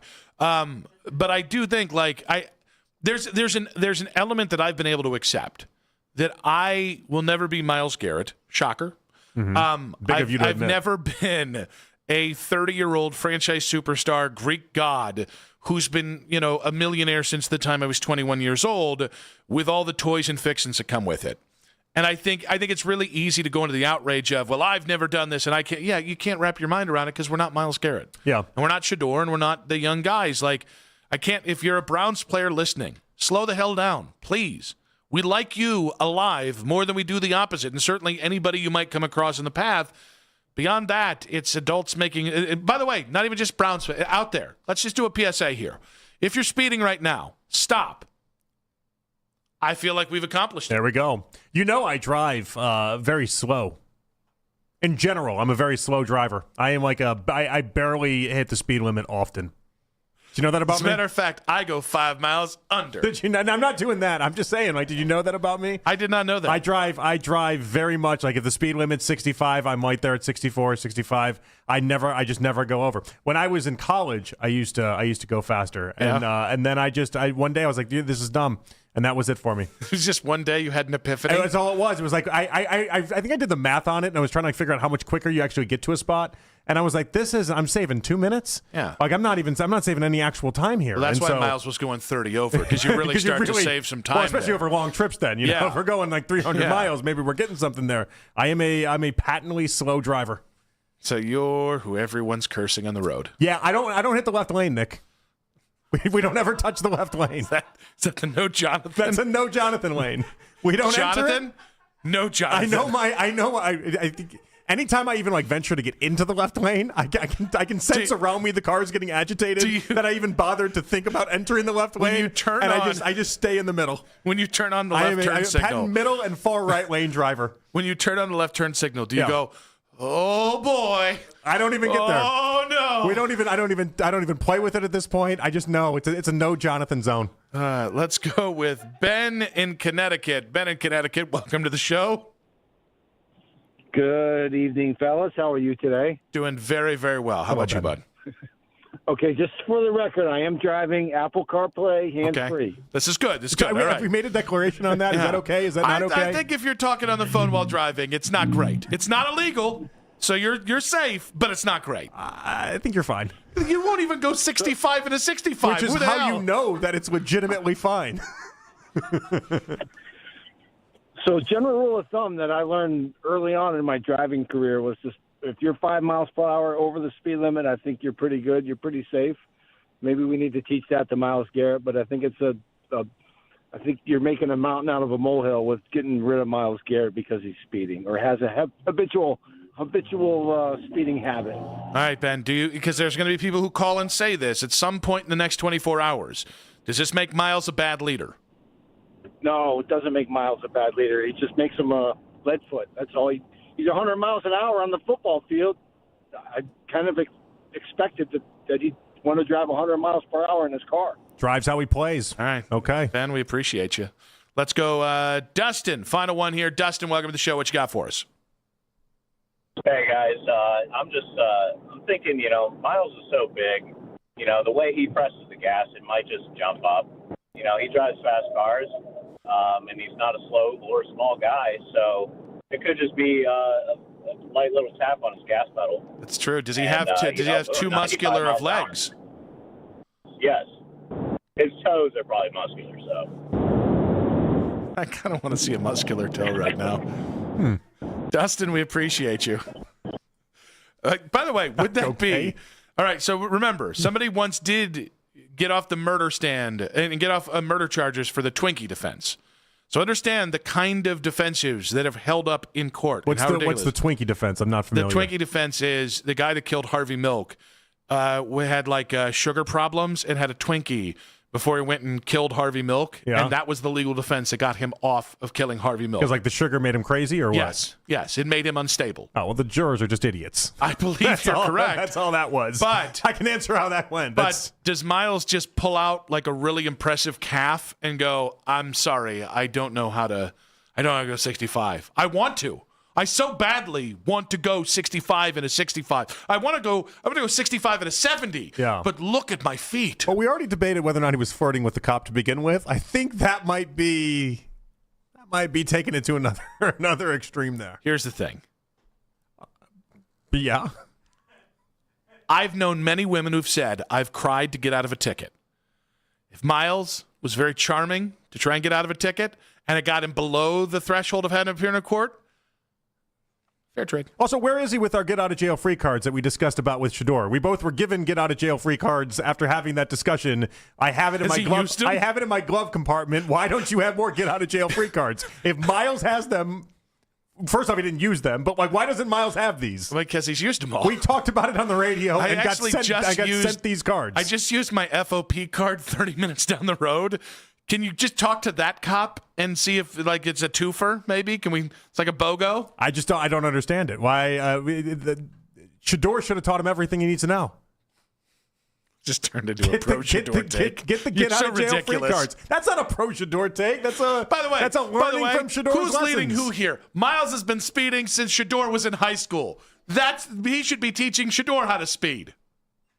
Well, we're not teaching people how to speed. We're teaching people how to get out of speeding tickets. Yeah, same thing. Yeah, they both failed in this respect. Michael Pina, staff writer for The Ringer, big piece on the Cavaliers. Vibes are great in 5 minutes on 92.3 The Fan.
Ohio State and played his college football at Kent State. Lou Holtz was 89 years old. Headline Sports News every 20 minutes right here on 92.3 The Fan. From the University Hospital Sports Desk, I'm Matt Corrali. When you want the latest on the Cavs, we're the station you turn to first. 92.3 The Fan is Cleveland's home for breaking sports news. Your teams, your station. It's the 6 o'clock hour. Someone step on a duck. On Afternoon Drive. All right, back in here on The Fan. It's Afternoon Drive. Jonathan Peterle and Nick Wilson. We go out to the Make It Right, Call Kyle Right hotline. Michael Pina of The Ringer joining us here on The Fan. Michael, how you doing today? I'm doing great, guys. How are you? Good. We just, we wanted to talk to you about your James Harden piece. Obviously, it comes at a great time. Harden obviously playing a nice game last night, but taking down the Pistons was obviously a step in the right direction. What do you make of a win last night against a top team against Detroit and where the Cavs currently sit? Yeah, obviously beating the number one seed is important and significant for a team that's really trying to establish itself and establish a new identity with new players and a new look. I honestly, even without Donovan Mitchell, was not super surprised by the outcome of the game. I just think, as I wrote in my piece, that Cleveland has been kind of clicking on all cylinders since before the trade deadline when they acquired James Harden, and then, they get Keon Ellis and Dennis Schroeder. Schroeder was also fantastic last night in that game. Mm-hmm. And I just think that the dynamic that all those three players add to Cleveland's offense and accentuating basically everyone who was already there, they're just a really tough team. And I haven't even mentioned the defensive component and how versatile they are with their lineups now when everybody's healthy. Detroit is a very good team, obviously very tough. But even in that game a few nights ago that Cleveland probably should have won, Jalen Tyson commits that foul at the end of regulation. They didn't have Donovan Mitchell or James Harden in that game. I just think they match up really well against the Pistons and should not be afraid of them. Yeah, you mentioned the defensive side of things, and we'll get into Harden, we'll get into Schroeder and some of the other factors. But defensively, like last night, Jalen Brunson just didn't have an answer. And there's not many situations where you look around and it's not just one guy or two guys. The Cavs have multiple guys that can throw at him. Absolutely. Dean Wade didn't even play in that game. He's been hurt, but when he's healthy, he is maybe the most underrated on-ball defender in the entire NBA. What he's able to do is just remarkable. And the types of scorers he's able to bother, he's quick, he's long, he obviously helps with size. And, Kenny Atkinson is a huge fan of playing him in the starting lineup because of just his ability to impact rebounding as well. So you have him. Keon Ellis is just an absolute menace in passing lanes, on ball, super quick with his hands. He had 8 stocks the other night, steals and blocks, which is kind of crazy. So I think like they have a lot of toughness. I haven't even said Evan Mobley's name. He was one Defensive Player of the Year last season and is just so scary as a help side defender protecting the rim. And he can guard anyone on the court at any time. They have a lot of defensive options as well. And it's kind of, I don't want to say it was a weakness, but maybe it was. Their previous iteration, I just thought the backcourt was so small with Donovan Mitchell and Darius Garland, and it created a lot of potential issues in the postseason when, offenses are able to kind of hunt and target particular players. And now I just don't see that as a weakness, and it's really much more difficult to kind of hone in and see where you want to attack with this team. Michael, how did we get here? What I mean here is everything that worked so well like a glove with Harden, and the fit seems so perfect, and it seems so like if you would have presented this a month and a half ago, I think a lot of Cavs fans would have called in and been like, "No, thank you" with James Harden. But just watching it in a very short amount of time, you're like, "This is obvious. This makes a lot of sense," and for a lot of the reasons you're discussing. Yeah, I think it's really interesting with James Harden. I've always been a little more bullish on him as a player, which is kind of crazy. He's one of the best offensive players in the history of the league, an MVP winner, but obviously the postseason no-shows and meltdowns kind of hang over his head and are what he's maybe most known for, which is a shame, but he's like a super brilliant, high-level high usage playmaker. He's one of the best passers in the history of the NBA, which is not really still credited to him. But you see some of these passes that he makes, like behind the back pocket passes to Jared Allen and Evan Mobley that are just like on the money and ridiculous. I mean, he'll turn it over every now and again when he gets a little bold, but he's a selfless player.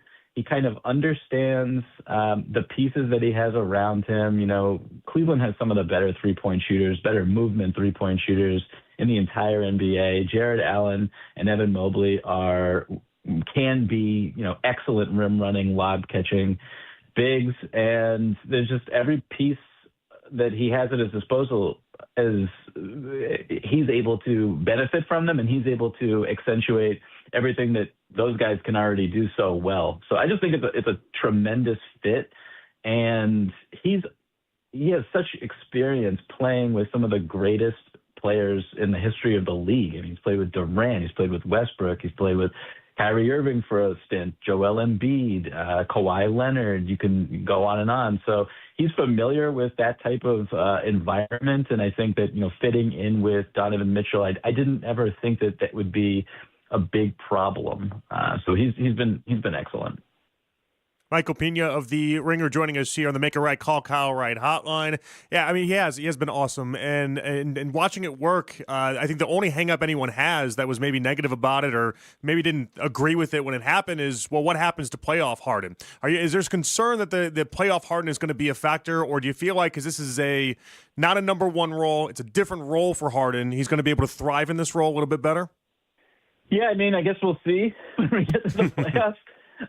But I would say there are reasons to be more optimistic for sure. I've thought that before and I've been burned, but I think that in this situation, he's clearly not the best player on the team. He is not the go-to scorer in crunch time. He is not going to be asked to take 25 shots a game in a playoff series. He will not have the ball in his hands on every possession. You've seen him even like cut off ball already in Cleveland's system. And, you know, his minutes are down right now. I think that is intentional. And, you know, they switched up his rotation pattern from what it was with the Los Angeles Clippers earlier this season. I think that is a smart move. You want to keep his body as fresh as possible. And, his usage is way down as well. And I think that will carry over also into the playoffs. I don't think, you know, the pressure will be as stringent upon him. And, you know, you look at some of the other options that Cleveland has, not to mention the plethora of shooting, which is like critical, obviously, in the postseason. And I just think that Cleveland is probably one of the better, more comfortable situations for him to be in a playoff series. Michael, looking at the East at large here and looking at the Cavs' path, because path matters. If we look at the just random, not random, but we look at the fact we've crowned different champions over the last X amount of years, path has mattered. Obviously, quite a bit here. What's the best path for the Cavs to a finals run this year? Yeah, I think matchups are really important. You nailed it on the head. I would say that, you know, I think Cleveland is really comfortable with where they are. They're currently in the 4 seed. And if you are able to avoid, like, to me, I think that the Boston Celtics are probably their biggest concern. So if you're able to avoid Boston until a potential conference finals matchup, so you get the Raptors or the Sixers or whoever in round 1, I think that's not a walkover, but they will win that series. And then the Pistons, like I said earlier, I just think they match up really well against Detroit. Assuming Detroit were to get to the second round, I think that the Pistons have a lot of issues offensively that they will run into with their spacing and their lack of shot creation. And yeah, so I mean, you win 2 playoff series to get to the conference finals, and anything can happen from there. But I think that's kind of the path that you want if you were Cleveland. I would not really want to play the Boston Celtics early in the playoffs, assuming that Jason Tatum comes back and looks even like 80% of what he was pre-injury. That's just a really scary team and a real professional team that really can out-execute you in a playoff series. If you were to stack up the Cavs right now, do you have them at the top of the East, or where do you have them ranked within the other teams? Yeah, if I had to pick, I would pick Cleveland to come out of the East. And that's a testament to what we've seen so far on both ends, the options that they have on offense, the versatility, the shooting. I think they check off a lot of boxes. And then, to be honest with you, it's also just an indictment of the rest of the Eastern Conference. I think a lot of the teams that they will be competing against have holes that could be seen as fatal flaws. And I think that, I just listed a few teams there, but I would say like Boston has the fewest potential fatal flaws. And I don't think that I've always been down on the New York Knicks for the fact that their two best players are very weak defenders. And I just outlined for you why I think the Pistons could run up into some trouble in the playoffs. So, yeah, so I would say that that's probably the issue there. Michael, I got to be honest, you're pumping some people up here, getting the juices flowing, getting the excitement going with some of the positives on where the Cavs are. So I'm going to get greedy. I'm going to look at the Western Conference as well. Is there a team that if they came out of the West in a hypothetical finals matchup with the Cavs, you give the Cavs a decent chance to bring home their first non-LeBron championship in Cavs history? I mean, once you get to the finals, anything can happen, obviously. I look at the top of the West, and I look at the teams that are probably going to get to the finals. I mean, you have assuming everybody's healthy, like the Denver Nuggets are incredibly formidable. The Spurs look great as of late. And obviously the defending champion Oklahoma City Thunder are just an absolute bear. I would say, if a team like the Minnesota Timberwolves somehow got to the finals, which is not the craziest thing I've ever heard, I wouldn't pick them. I think they're more likely to lose in round one than win 3 playoff series. But if that team were to prevail, I think Cleveland would be the favorite. The Houston Rockets technically are technically the 3rd seed. I don't think that they will have a great playoff run, but if they do, I would like Cleveland's chances there as well. But it's just, the West is really tough. I'm assuming that whoever comes out of the West is going to win it all. Now, while we're talking about the current Cavaliers, there's some hope and a lot of scuttlebutt that maybe LeBron could come back for a farewell tour. LeBron 3.0 to Cleveland. There's also some idea that maybe he just retires and tries to take over an expansion franchise in Vegas. What do you think is better for LeBron's legacy, big picture, long term? A retirement tour in Cleveland that might be capped off with an NBA Finals run, or becoming the face of the NBA in Las Vegas? I mean, maybe he can have his cake and eat it too. I don't know. But I would love to see LeBron continue to play basketball personally, and going back to Cleveland as a potential, let's say they don't win the championship this year, as the guy who's able to go there and kind of put them over the top in a role that would be really interesting, and just how reduced and limited he would be. But I think that could be perfect for him. I don't know. But so that, I would just love to see LeBron keep playing. That's kind of the answer to that question. I love watching the guy play basketball. Yeah, selfishly, we would also like it, but we'd like it most if it was in Cleveland. Michael, great stuff. We'd love the feature on the Cavs there. Excited to see where this goes. And, hey, if we do get a finals run this year, we'll have to have you back on. Absolutely. Thanks so much, guys. Michael Pena there, senior staff writer for The Ringer, with a great piece on the Cavaliers. If you guys haven't read it, make sure to check it out on The Ringer. We'll react to his thoughts on the Cavaliers in 5 minutes on 92.3 The Fan. Sports Radio 92.3 The Fan wants you to get ready for some action.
tuberculosis. Tell your doctor if you have an infection, flu-like symptoms, or if you need a vaccine. Imagine being a million miles away. Explore what's possible. Ask your doctor about Tremfya. Visit Tremfya.com or call 1-800-526-7736. Get all the latest news during NFL free agency's legal tampering period beginning Monday. We are Sports Radio 92.3 The Fan. Check out the Fan Off-Season Special every Tuesday night from 7 to 9 with Jake Volnick, Coach Riz, and Daryl Ryder, recapping all the latest Browns news and the moves ahead this offseason in free agency and the draft. You can listen right here on 92.3 The Fan. Stream us on the Odyssey app. Watch every episode live on YouTube. That's the Fan Off-Season Special each and every Tuesday night, 7 to 9, right here on The Fan. Obviously, beating the number one seed is important and significant for a team that's really trying to establish itself and establish a new identity with new players and a new look. Cleveland has been kind of clicking on all cylinders, and I just think that the dynamic that all those three players add to Cleveland's offense and accentuating basically everyone who was already there, they're just a really tough team. And I haven't even mentioned the defensive component and how versatile they are with their lineups now when everybody's healthy. I just think they match up really well against the Pistons and should not be afraid of them. That was Michael Pena of the Ringer in the previous segment, talking about the Cavs, and he's all in on the Cavs as the team to beat in the Eastern Conference. Yeah, it likes the matchups, obviously, and that's one thing that obviously I enjoy about this Cavs team versus the Pistons as well, and so that's why I said it earlier. I'll say it again, Nick. If you want to line up that 4 seed, get that locked in, do whatever you got to do. If that's what it takes to take on the Pistons in round 2, I don't hate the Cavs doing that. I'm ready for the playoffs.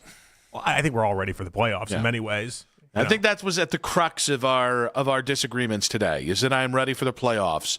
And listen, I'm excited. I'm excited to see where this thing goes. Now, I do want to talk about Aaron Rodgers because he was on the Pat McAfee show today. Yeah. And it's something that we've wanted to talk about for a couple days. I'm going to see if Mac can get in a piece of sound, which – if I rage baited you early, Aaron Rodgers, I don't think he rage baited me, but he's definitely doing something that I think he's throwing a fit in public about. Not his wife, or wife that may not exist. It actually is about that. Because we did that at Quick Hits, and that was a... Oh, no, this isn't about him staying in shape so his wife will make love to him. Okay, No, this is... Something else involving his wife? Yes.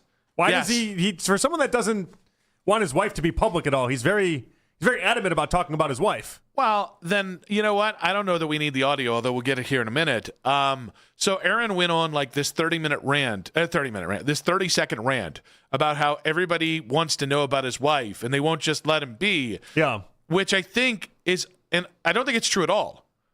I think Aaron Rodgers is really pissed that he's baited everybody by making up this woman. And no one's fallen for it? No one's doxed her. No one's really tried to figure out who she is. Well, there's been one thread of that, obviously. The Athletic did their whole deal where they're like, we found out who she is. She does exist, but we won't play into that. Yeah, and so I think he's upset that he wants his attention about his make-believe wife so he can make his point about the media. I like that you just keep calling her make-believe wife. No, I don't believe, no, because it's a red herring. I like the whole point of this woman that again might just be based off some IG model that he can just put out there like it's a real thing in case the cover gets blown. It's probably like if there is even a real person, it's not on the level. I believe she exists. Yeah, I don't know why I need that. They're really married. Yeah, I think if he got legally married, I think it's all for the bit. But I think he wanted people to lose their minds about it all and then uncover it all. And then he was going to be like, you guys can't stay away from no privacy in the NFL and all this other nonsense that comes with it. But I also think Aaron Rodgers would get married for the bit too. So I think she exists. I think they're married. And I just think the whole thing is backfired on him. Ultimately, we're going to get to the sound here when we can get this on the air. Ultimately, I think the reason why Aaron Rodgers is going to play is I think Aaron this year. Yeah. I think Aaron can't do without the spotlight. And I think he understands the second that he retires, you can't, if he goes into broadcasting, he's not going to be able to pull his stupid little games that he likes to play. Mm-hmm. I think he is a petulant child who likes toying with teams in the media and acting like he's some sort of provocateur, when in reality, he's just kind of a used to be interesting person and player who just is living off the troll vibes now. Okay, no disagreements from me on that. I think there's a reason why he tried to be the host of Jeopardy. Yeah. I think that, and what you're speaking on is exactly that. I think there's a part of him that is definitely thirsty and starved for attention, and that is probably why he'll play way longer than he needs to, because he knows the only way he's relevant in this world is in playing football. Yeah, and I think it's funny. Like, I think it was Matthew Berry put out in his 35 most interesting observations about this season, about the off season. He talked about how, the Steelers are open to having Aaron Rodgers back, but they're really in love with Will Howard, and it's like, I just refuse to believe that they're entering the year with Will Howard as their guy. I'm even certain it's about Aaron. Maybe it's about making sure that the markets for Kyler or Geno Smith or any of the other veterans don't go absolute crazy. I'm going to say that if you brought Mike McCarthy here to replace Mike Tomlin, your mission is to win in 2026. Mm-hmm. You cannot tell people your mission is to win if Will Howard is your starting quarterback. You just can't. No, I agree with that. But I also think they're just being nice to Will Howard at this point. I feel like if Aaron Rodgers didn't come back, they would immediately try to put themselves in the Kyler Murray discussions we're having. They'd probably be in the Daniel Jones discussions. They'd be in the same discussions the Vikings are having right now. I refuse to believe. I think the Steelers. I don't even know what to think of. I'm honestly annoyed at Aaron Rodgers. I'm annoyed at the Steelers. Annoyed at what? For dragging this out? Yeah. If you want to play. This isn't Joel Bitonio, who playing in the offensive line, he's been in a series of car crashes for 13 years. Quarterbacks don't get touched anymore.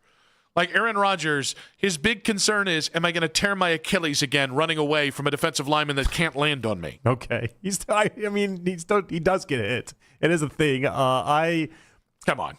Versus when he came into the NFL. I don't see the difference between Joel Bitonio getting to take his time and Aaron Rodgers getting to take his time. I don't see the difference. One guy actually is going to have to put his body on the line, and the other guy's a pampered quarterback. Yeah, one guy's also 10 years older, too. In all due respect to Joe, Joel he's 32 years old, 33 years old. Aaron Rodgers is 43. I know. The whatever punishment that Aaron Rodgers takes at this point in his career is still minimal compared to actual football players. Now, honestly, actual football players, he's a quarterback. Quarterbacks are becoming punters and kickers. You do this bit with punters and kickers. They're becoming punters and kickers. Okay, I'll put some respect on long snappers. Right. Come on. Now he just wants to rage bait all day. That's all you want to do now. That's all you want to do. You just want to rage bait all day. I'm not going to fall for it. The moment Matt gave you a compliment on rage baiting earlier, it almost sent me into. I thought he was rage baiting me too. I was like, is this the day? Is this the bit on Jonathan? I'm not sure. Who really has to think about wear and tear in their body? Joel Bitonio or Aaron Rodgers? Quarterbacks still get hit, though. What are you talking about? Okay, but comparatively, who's thinking, all right, how many years am I taking off my body by playing one more year in the NFL? Is that Joel Bitonio or is that Aaron Rodgers? I think they both go through car crashes each and every week. A car crash is a car crash. I think one's a fender bender and the other's a 70-car pileup. Okay. All right. The other's something that Bonnie Blue's involved with once a week. And the other's like, choo-choo. Oh, there's a nice roll in the hay that one time. Is that what that is? Yes. Being hit by Myles Garrett is a nice roll in the hay? It is. When was the last time Aaron Rodgers didn't get hit by Myles once this year because he was so afraid he tanked a damn football game over it? Not week one. Or not necessarily week one, but the first time they played. All right, so here's Aaron Rodgers on the Pat McAfee show trying to suggest that everyone gives a crap about his make-believe wife. The obsession is really bizarre. You guys know you laughed about this, many times. You showed pictures of it, but we're not living, at the beach anymore. Part of it is I have legitimate stalkers, and I don't say that lightly I've been getting stalked in my house for about a year and a half. I understand the attention that comes with somebody who's accomplished what I've accomplished. And so in no way, am I making this a woe is me? But when it comes to your personal safety, and now it's not just me, it's me and her, it's really bizarre. And, when we met back in 2017, I knew that there was something crazy special about this, and I wanted to be with her. She's not a public person. I'm going to need to see the police reports. Of what, the stalkers? Yep. I don't believe him. He's the biggest troll on the planet Earth. All right. By the way, hey, don't talk about my wife. But by the way, we met in 2017, couldn't be together. I just don't know who's stalking Aaron Rodgers. Oh, and hey, She's a real private person, so she'd really be upset if you looked into her. So don't do it. That's why I keep talking about how you shouldn't do it. Yeah, the only hang-up I have is that I'd be right there with you the entire time. But again, don't die today. It feels like it's on the table Aaron today. Rodgers will be the thing that kills me.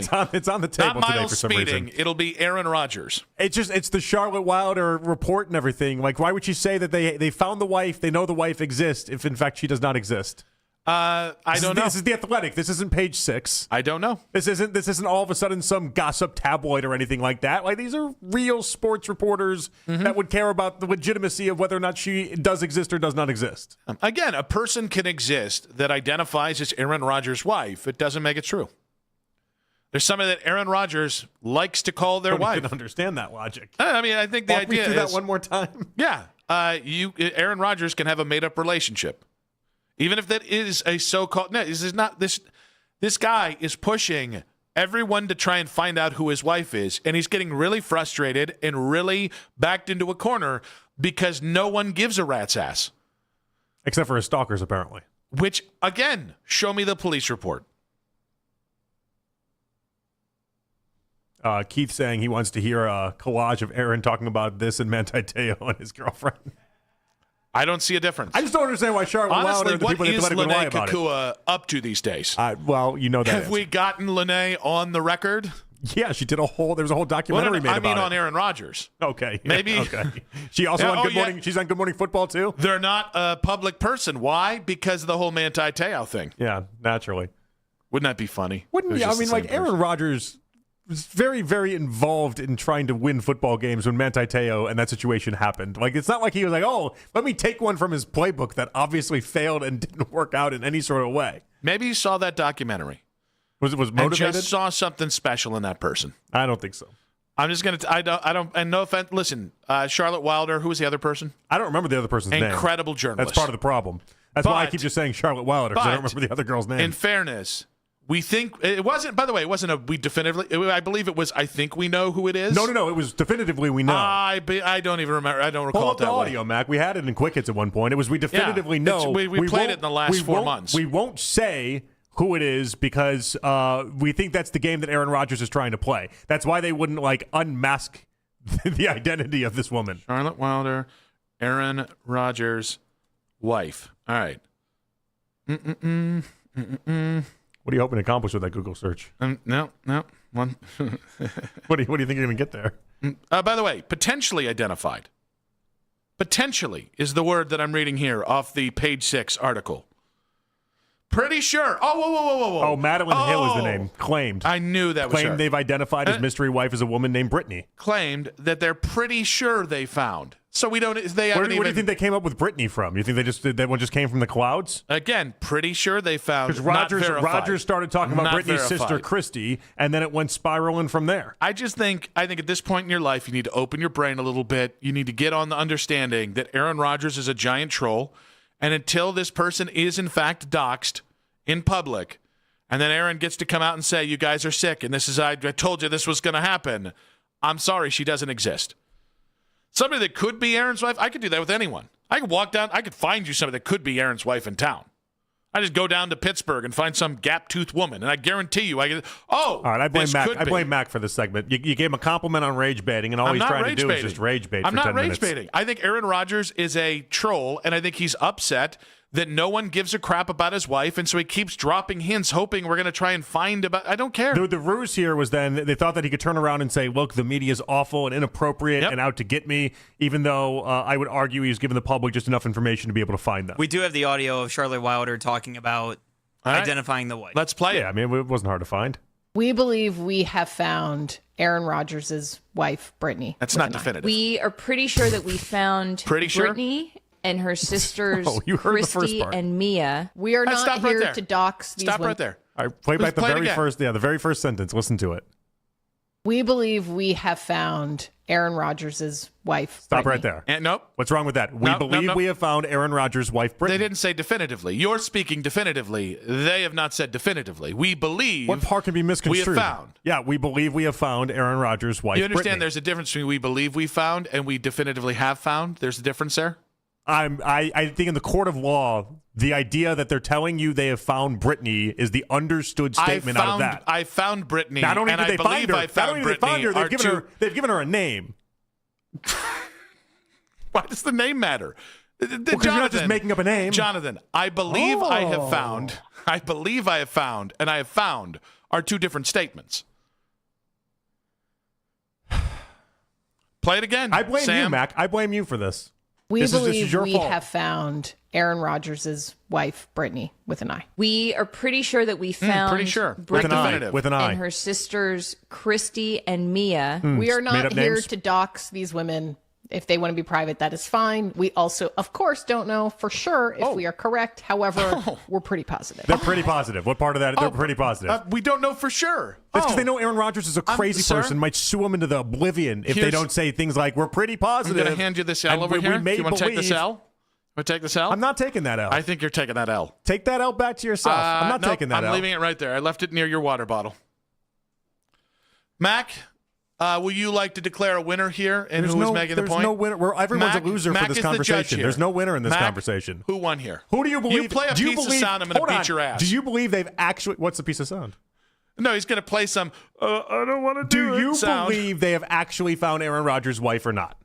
No, do you believe definitively? Nick, fantastic based job. Off of that, what you heard right there by two people that get paid to do this type of stuff, do you believe they have actually found Aaron Rodgers' wife? Based off the information that was presented, I don't know definitively whether or not they found it. All right, and I can't help you guys. I can't help you. You guys are on your own in this one. I need more. Listen, I'm a journalist.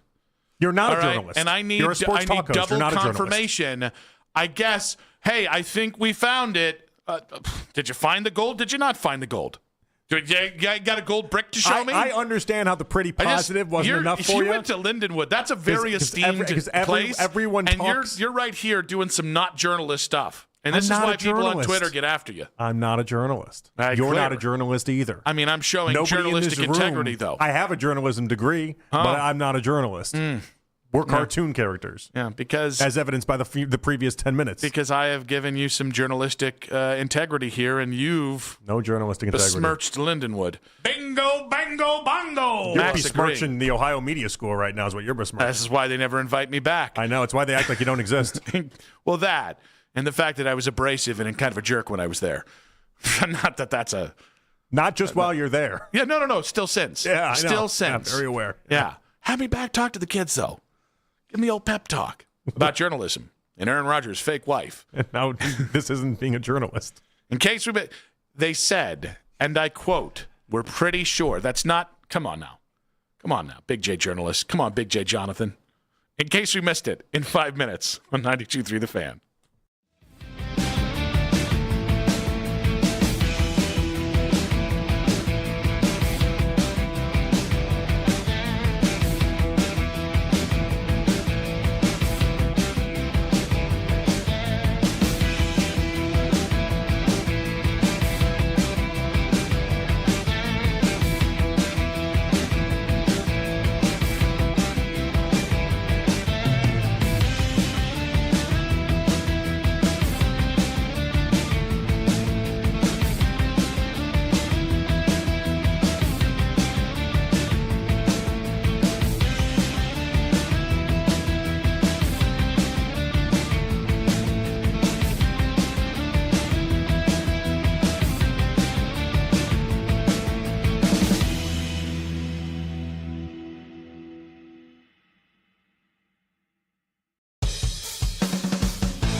StraightTalk.com and Walmart.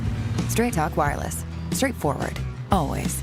Taxes and fees apply. Plan purchase required for free phone offers. Copyright 2026 Verizon. Headline sports news every 20 minutes from the University Hospital's sports desk. We are Sports Radio 92.3 The Fan. Final segment of today's show. Big thanks to our guest on the show today, Ashley Bastock at 3:20, Daryl Ryder at 2:40. A lot of Kyler Murray talk up in there. And then Michael Pina of The Ringer at 6 o'clock. If you guys missed a second of today's show, don't forget you can watch the full 5 hours, the video, back on 92.3 The Fan's YouTube channel. Don't forget to subscribe to the 92.3 The Fan YouTube channel, by the way, and like our videos. We like to be liked. You can also see the point. There's a point in the show about 4 o'clock, somewhere in there. If we're looking for a needle in a haystack, where JP said something that about upended the show because of phrasing, and everybody heard it. We all just had to leave it there. But you're going to see, you're going to know, because my face makes it gives away. I give it away is basically what I'm trying to say. Does that make any damn sense? Yeah. Yeah? Okay. Let's get you in case you missed it. All right, well, we're going to start off here with this report from Elliot Shore-Parks. He says David Njoku is a name to watch to replace Dallas Goedert in Philadelphia. Realistic chance David Njoku ends up with the Eagles. Kind of like that for David. Yeah, I do too. I don't know how much. I really struggle with what David has left in the tank. But you could go there. You would kind of be an afterthought between Saquon and if A.J. Brown's still there and Devontae Smith. I think that'd be a fun spot for you. Although, then again, hey, if Travis Kelce retires or Travis Kelce doesn't go back to Kansas City, David Njoku with Pat Mahomes would be fun too. That'd be a lot of fun. I feel like the Chiefs do make a lot of sense if that happens. I feel like Kelce's coming back though. But yeah, give a little Kelce and Njoku. How much beef at tight end can you have? How many people just became Chiefs fans? 3. 2. Maybe Jax Gregory. Put it on the back screen there of his phone. Well, I mean, he's looking the back for hope, screen, that little bastard. The back screen's going to be a curse. Everyone he puts in the back screen, it's just hilarious. It's like when Nick ends up being Carnes traded. tweets. Oh, tweets. Yeah, I said it right. Pew, pew, pew, pew, pew, pew, pew, I actually pew. have one that is, if you are in the Medina County area and you're looking, you see 2 dogs, a black German Shepherd and then a Shepherd mix. Yeah. Please go to my Facebook. So my cousin's pups. The other day, they were having them out to go to the bathroom, and there were deer in the backyard, and they took off, and they've not been able to find them since Friday. So this kind of an all, where they got young kids and kind of stressing out about the pups. So they're out by, like, the Lafayette area. So check in your barns, rural areas, and again, just find me on Facebook there. Maybe like an Adam Sandler inspirational speech here. Like you gotta. If your dog goes missing, you gotta put up the signs. You gotta put up the posters. Your dog's just not gonna come to you. You gotta go out and find your dog. We've been doing it, and so we're getting the word out there. But yeah, it stinks. And again, they've got young kids like we do, and anytime your dog's missing for any amount of time, it's just kind of the worst. What were the dogs' names? So it's Maggie and Jack, and they're both, by the way, very, very friendly dogs. 2 very human names for those dogs. Which is not how I name my dogs, as you know. Yeah, you name it after different artists. But I don't hold it against the dogs because these are good dogs. These are very good puppies. These are good dogs. Okay. Yeah. So that's a bummer. So if you're out there in Medina County, you see 2 pups, again, find me on Facebook there. We do have a listing there. My cousin Glennis, who's a realtor in the area, you can kind of get the information there. But we're hoping we find those pups because they're good puppies. Yeah, no doubt about that one. All right, J.R. Smith was talking about the Celtics and how they've always been Jaylen Brown's team and really isn't Jason Tatum's team. Here we go. Always been his team. Why we got to keep talking about it? Whose team? Jaylen Brown. He's a leader. It's his team. For the players, I'm pretty sure it's his team. For everybody else in the media from the outside, it's Jason Tatum's team. That's what they want it to look like.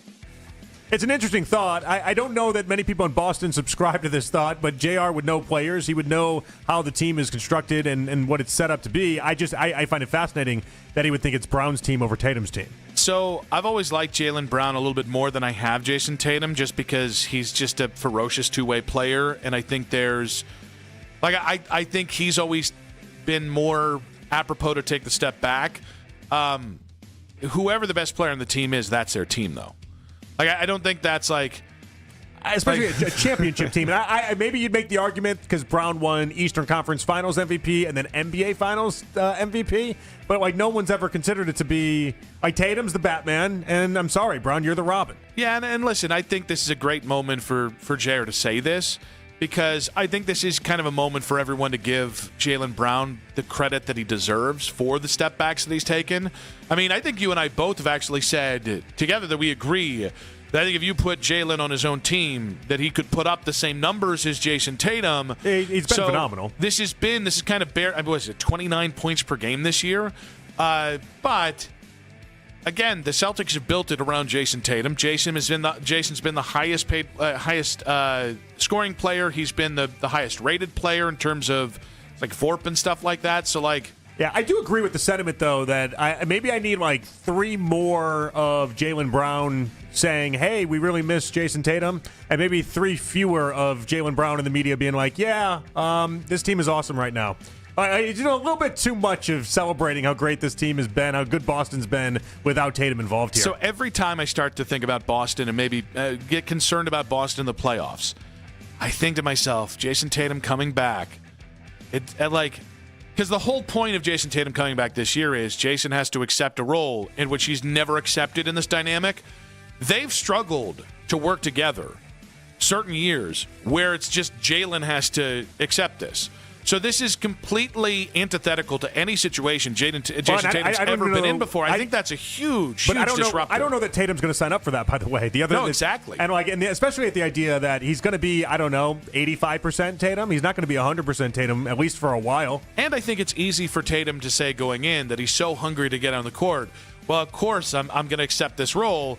And then you actually get into that role and then it changes. It's easy to say that kind of thing if that's what Jason's saying behind the scenes there. I will tell you, if you take Jason Tatum off that team, if it meaning like he comes back and it just doesn't work, so maybe they put him on the shelf for the rest of the year, I'd probably take the Cavs in a 7-game series over Boston without Tatum. I think I really only fear the Celtics if Tatum's playing. They've just been able to maneuver so much around, especially losing all the different guys they have. They're good. I'm not there yet. But Kata's good, by the way. That's a real find for them. Gonzalez has been a nice find. I will say, for as much credit as they get for Tatum and Brown, and as long as that's carried them, and the really smart, savvy trades, but like Derek White. That's what happened. They lose their bigs, though. Horford, like all these guys, and they just haven't missed a beat. But Kata's an interesting. I'm very curious to see how he holds up in the playoffs, because they might actually finally have a legitimate 7-footer in Boston.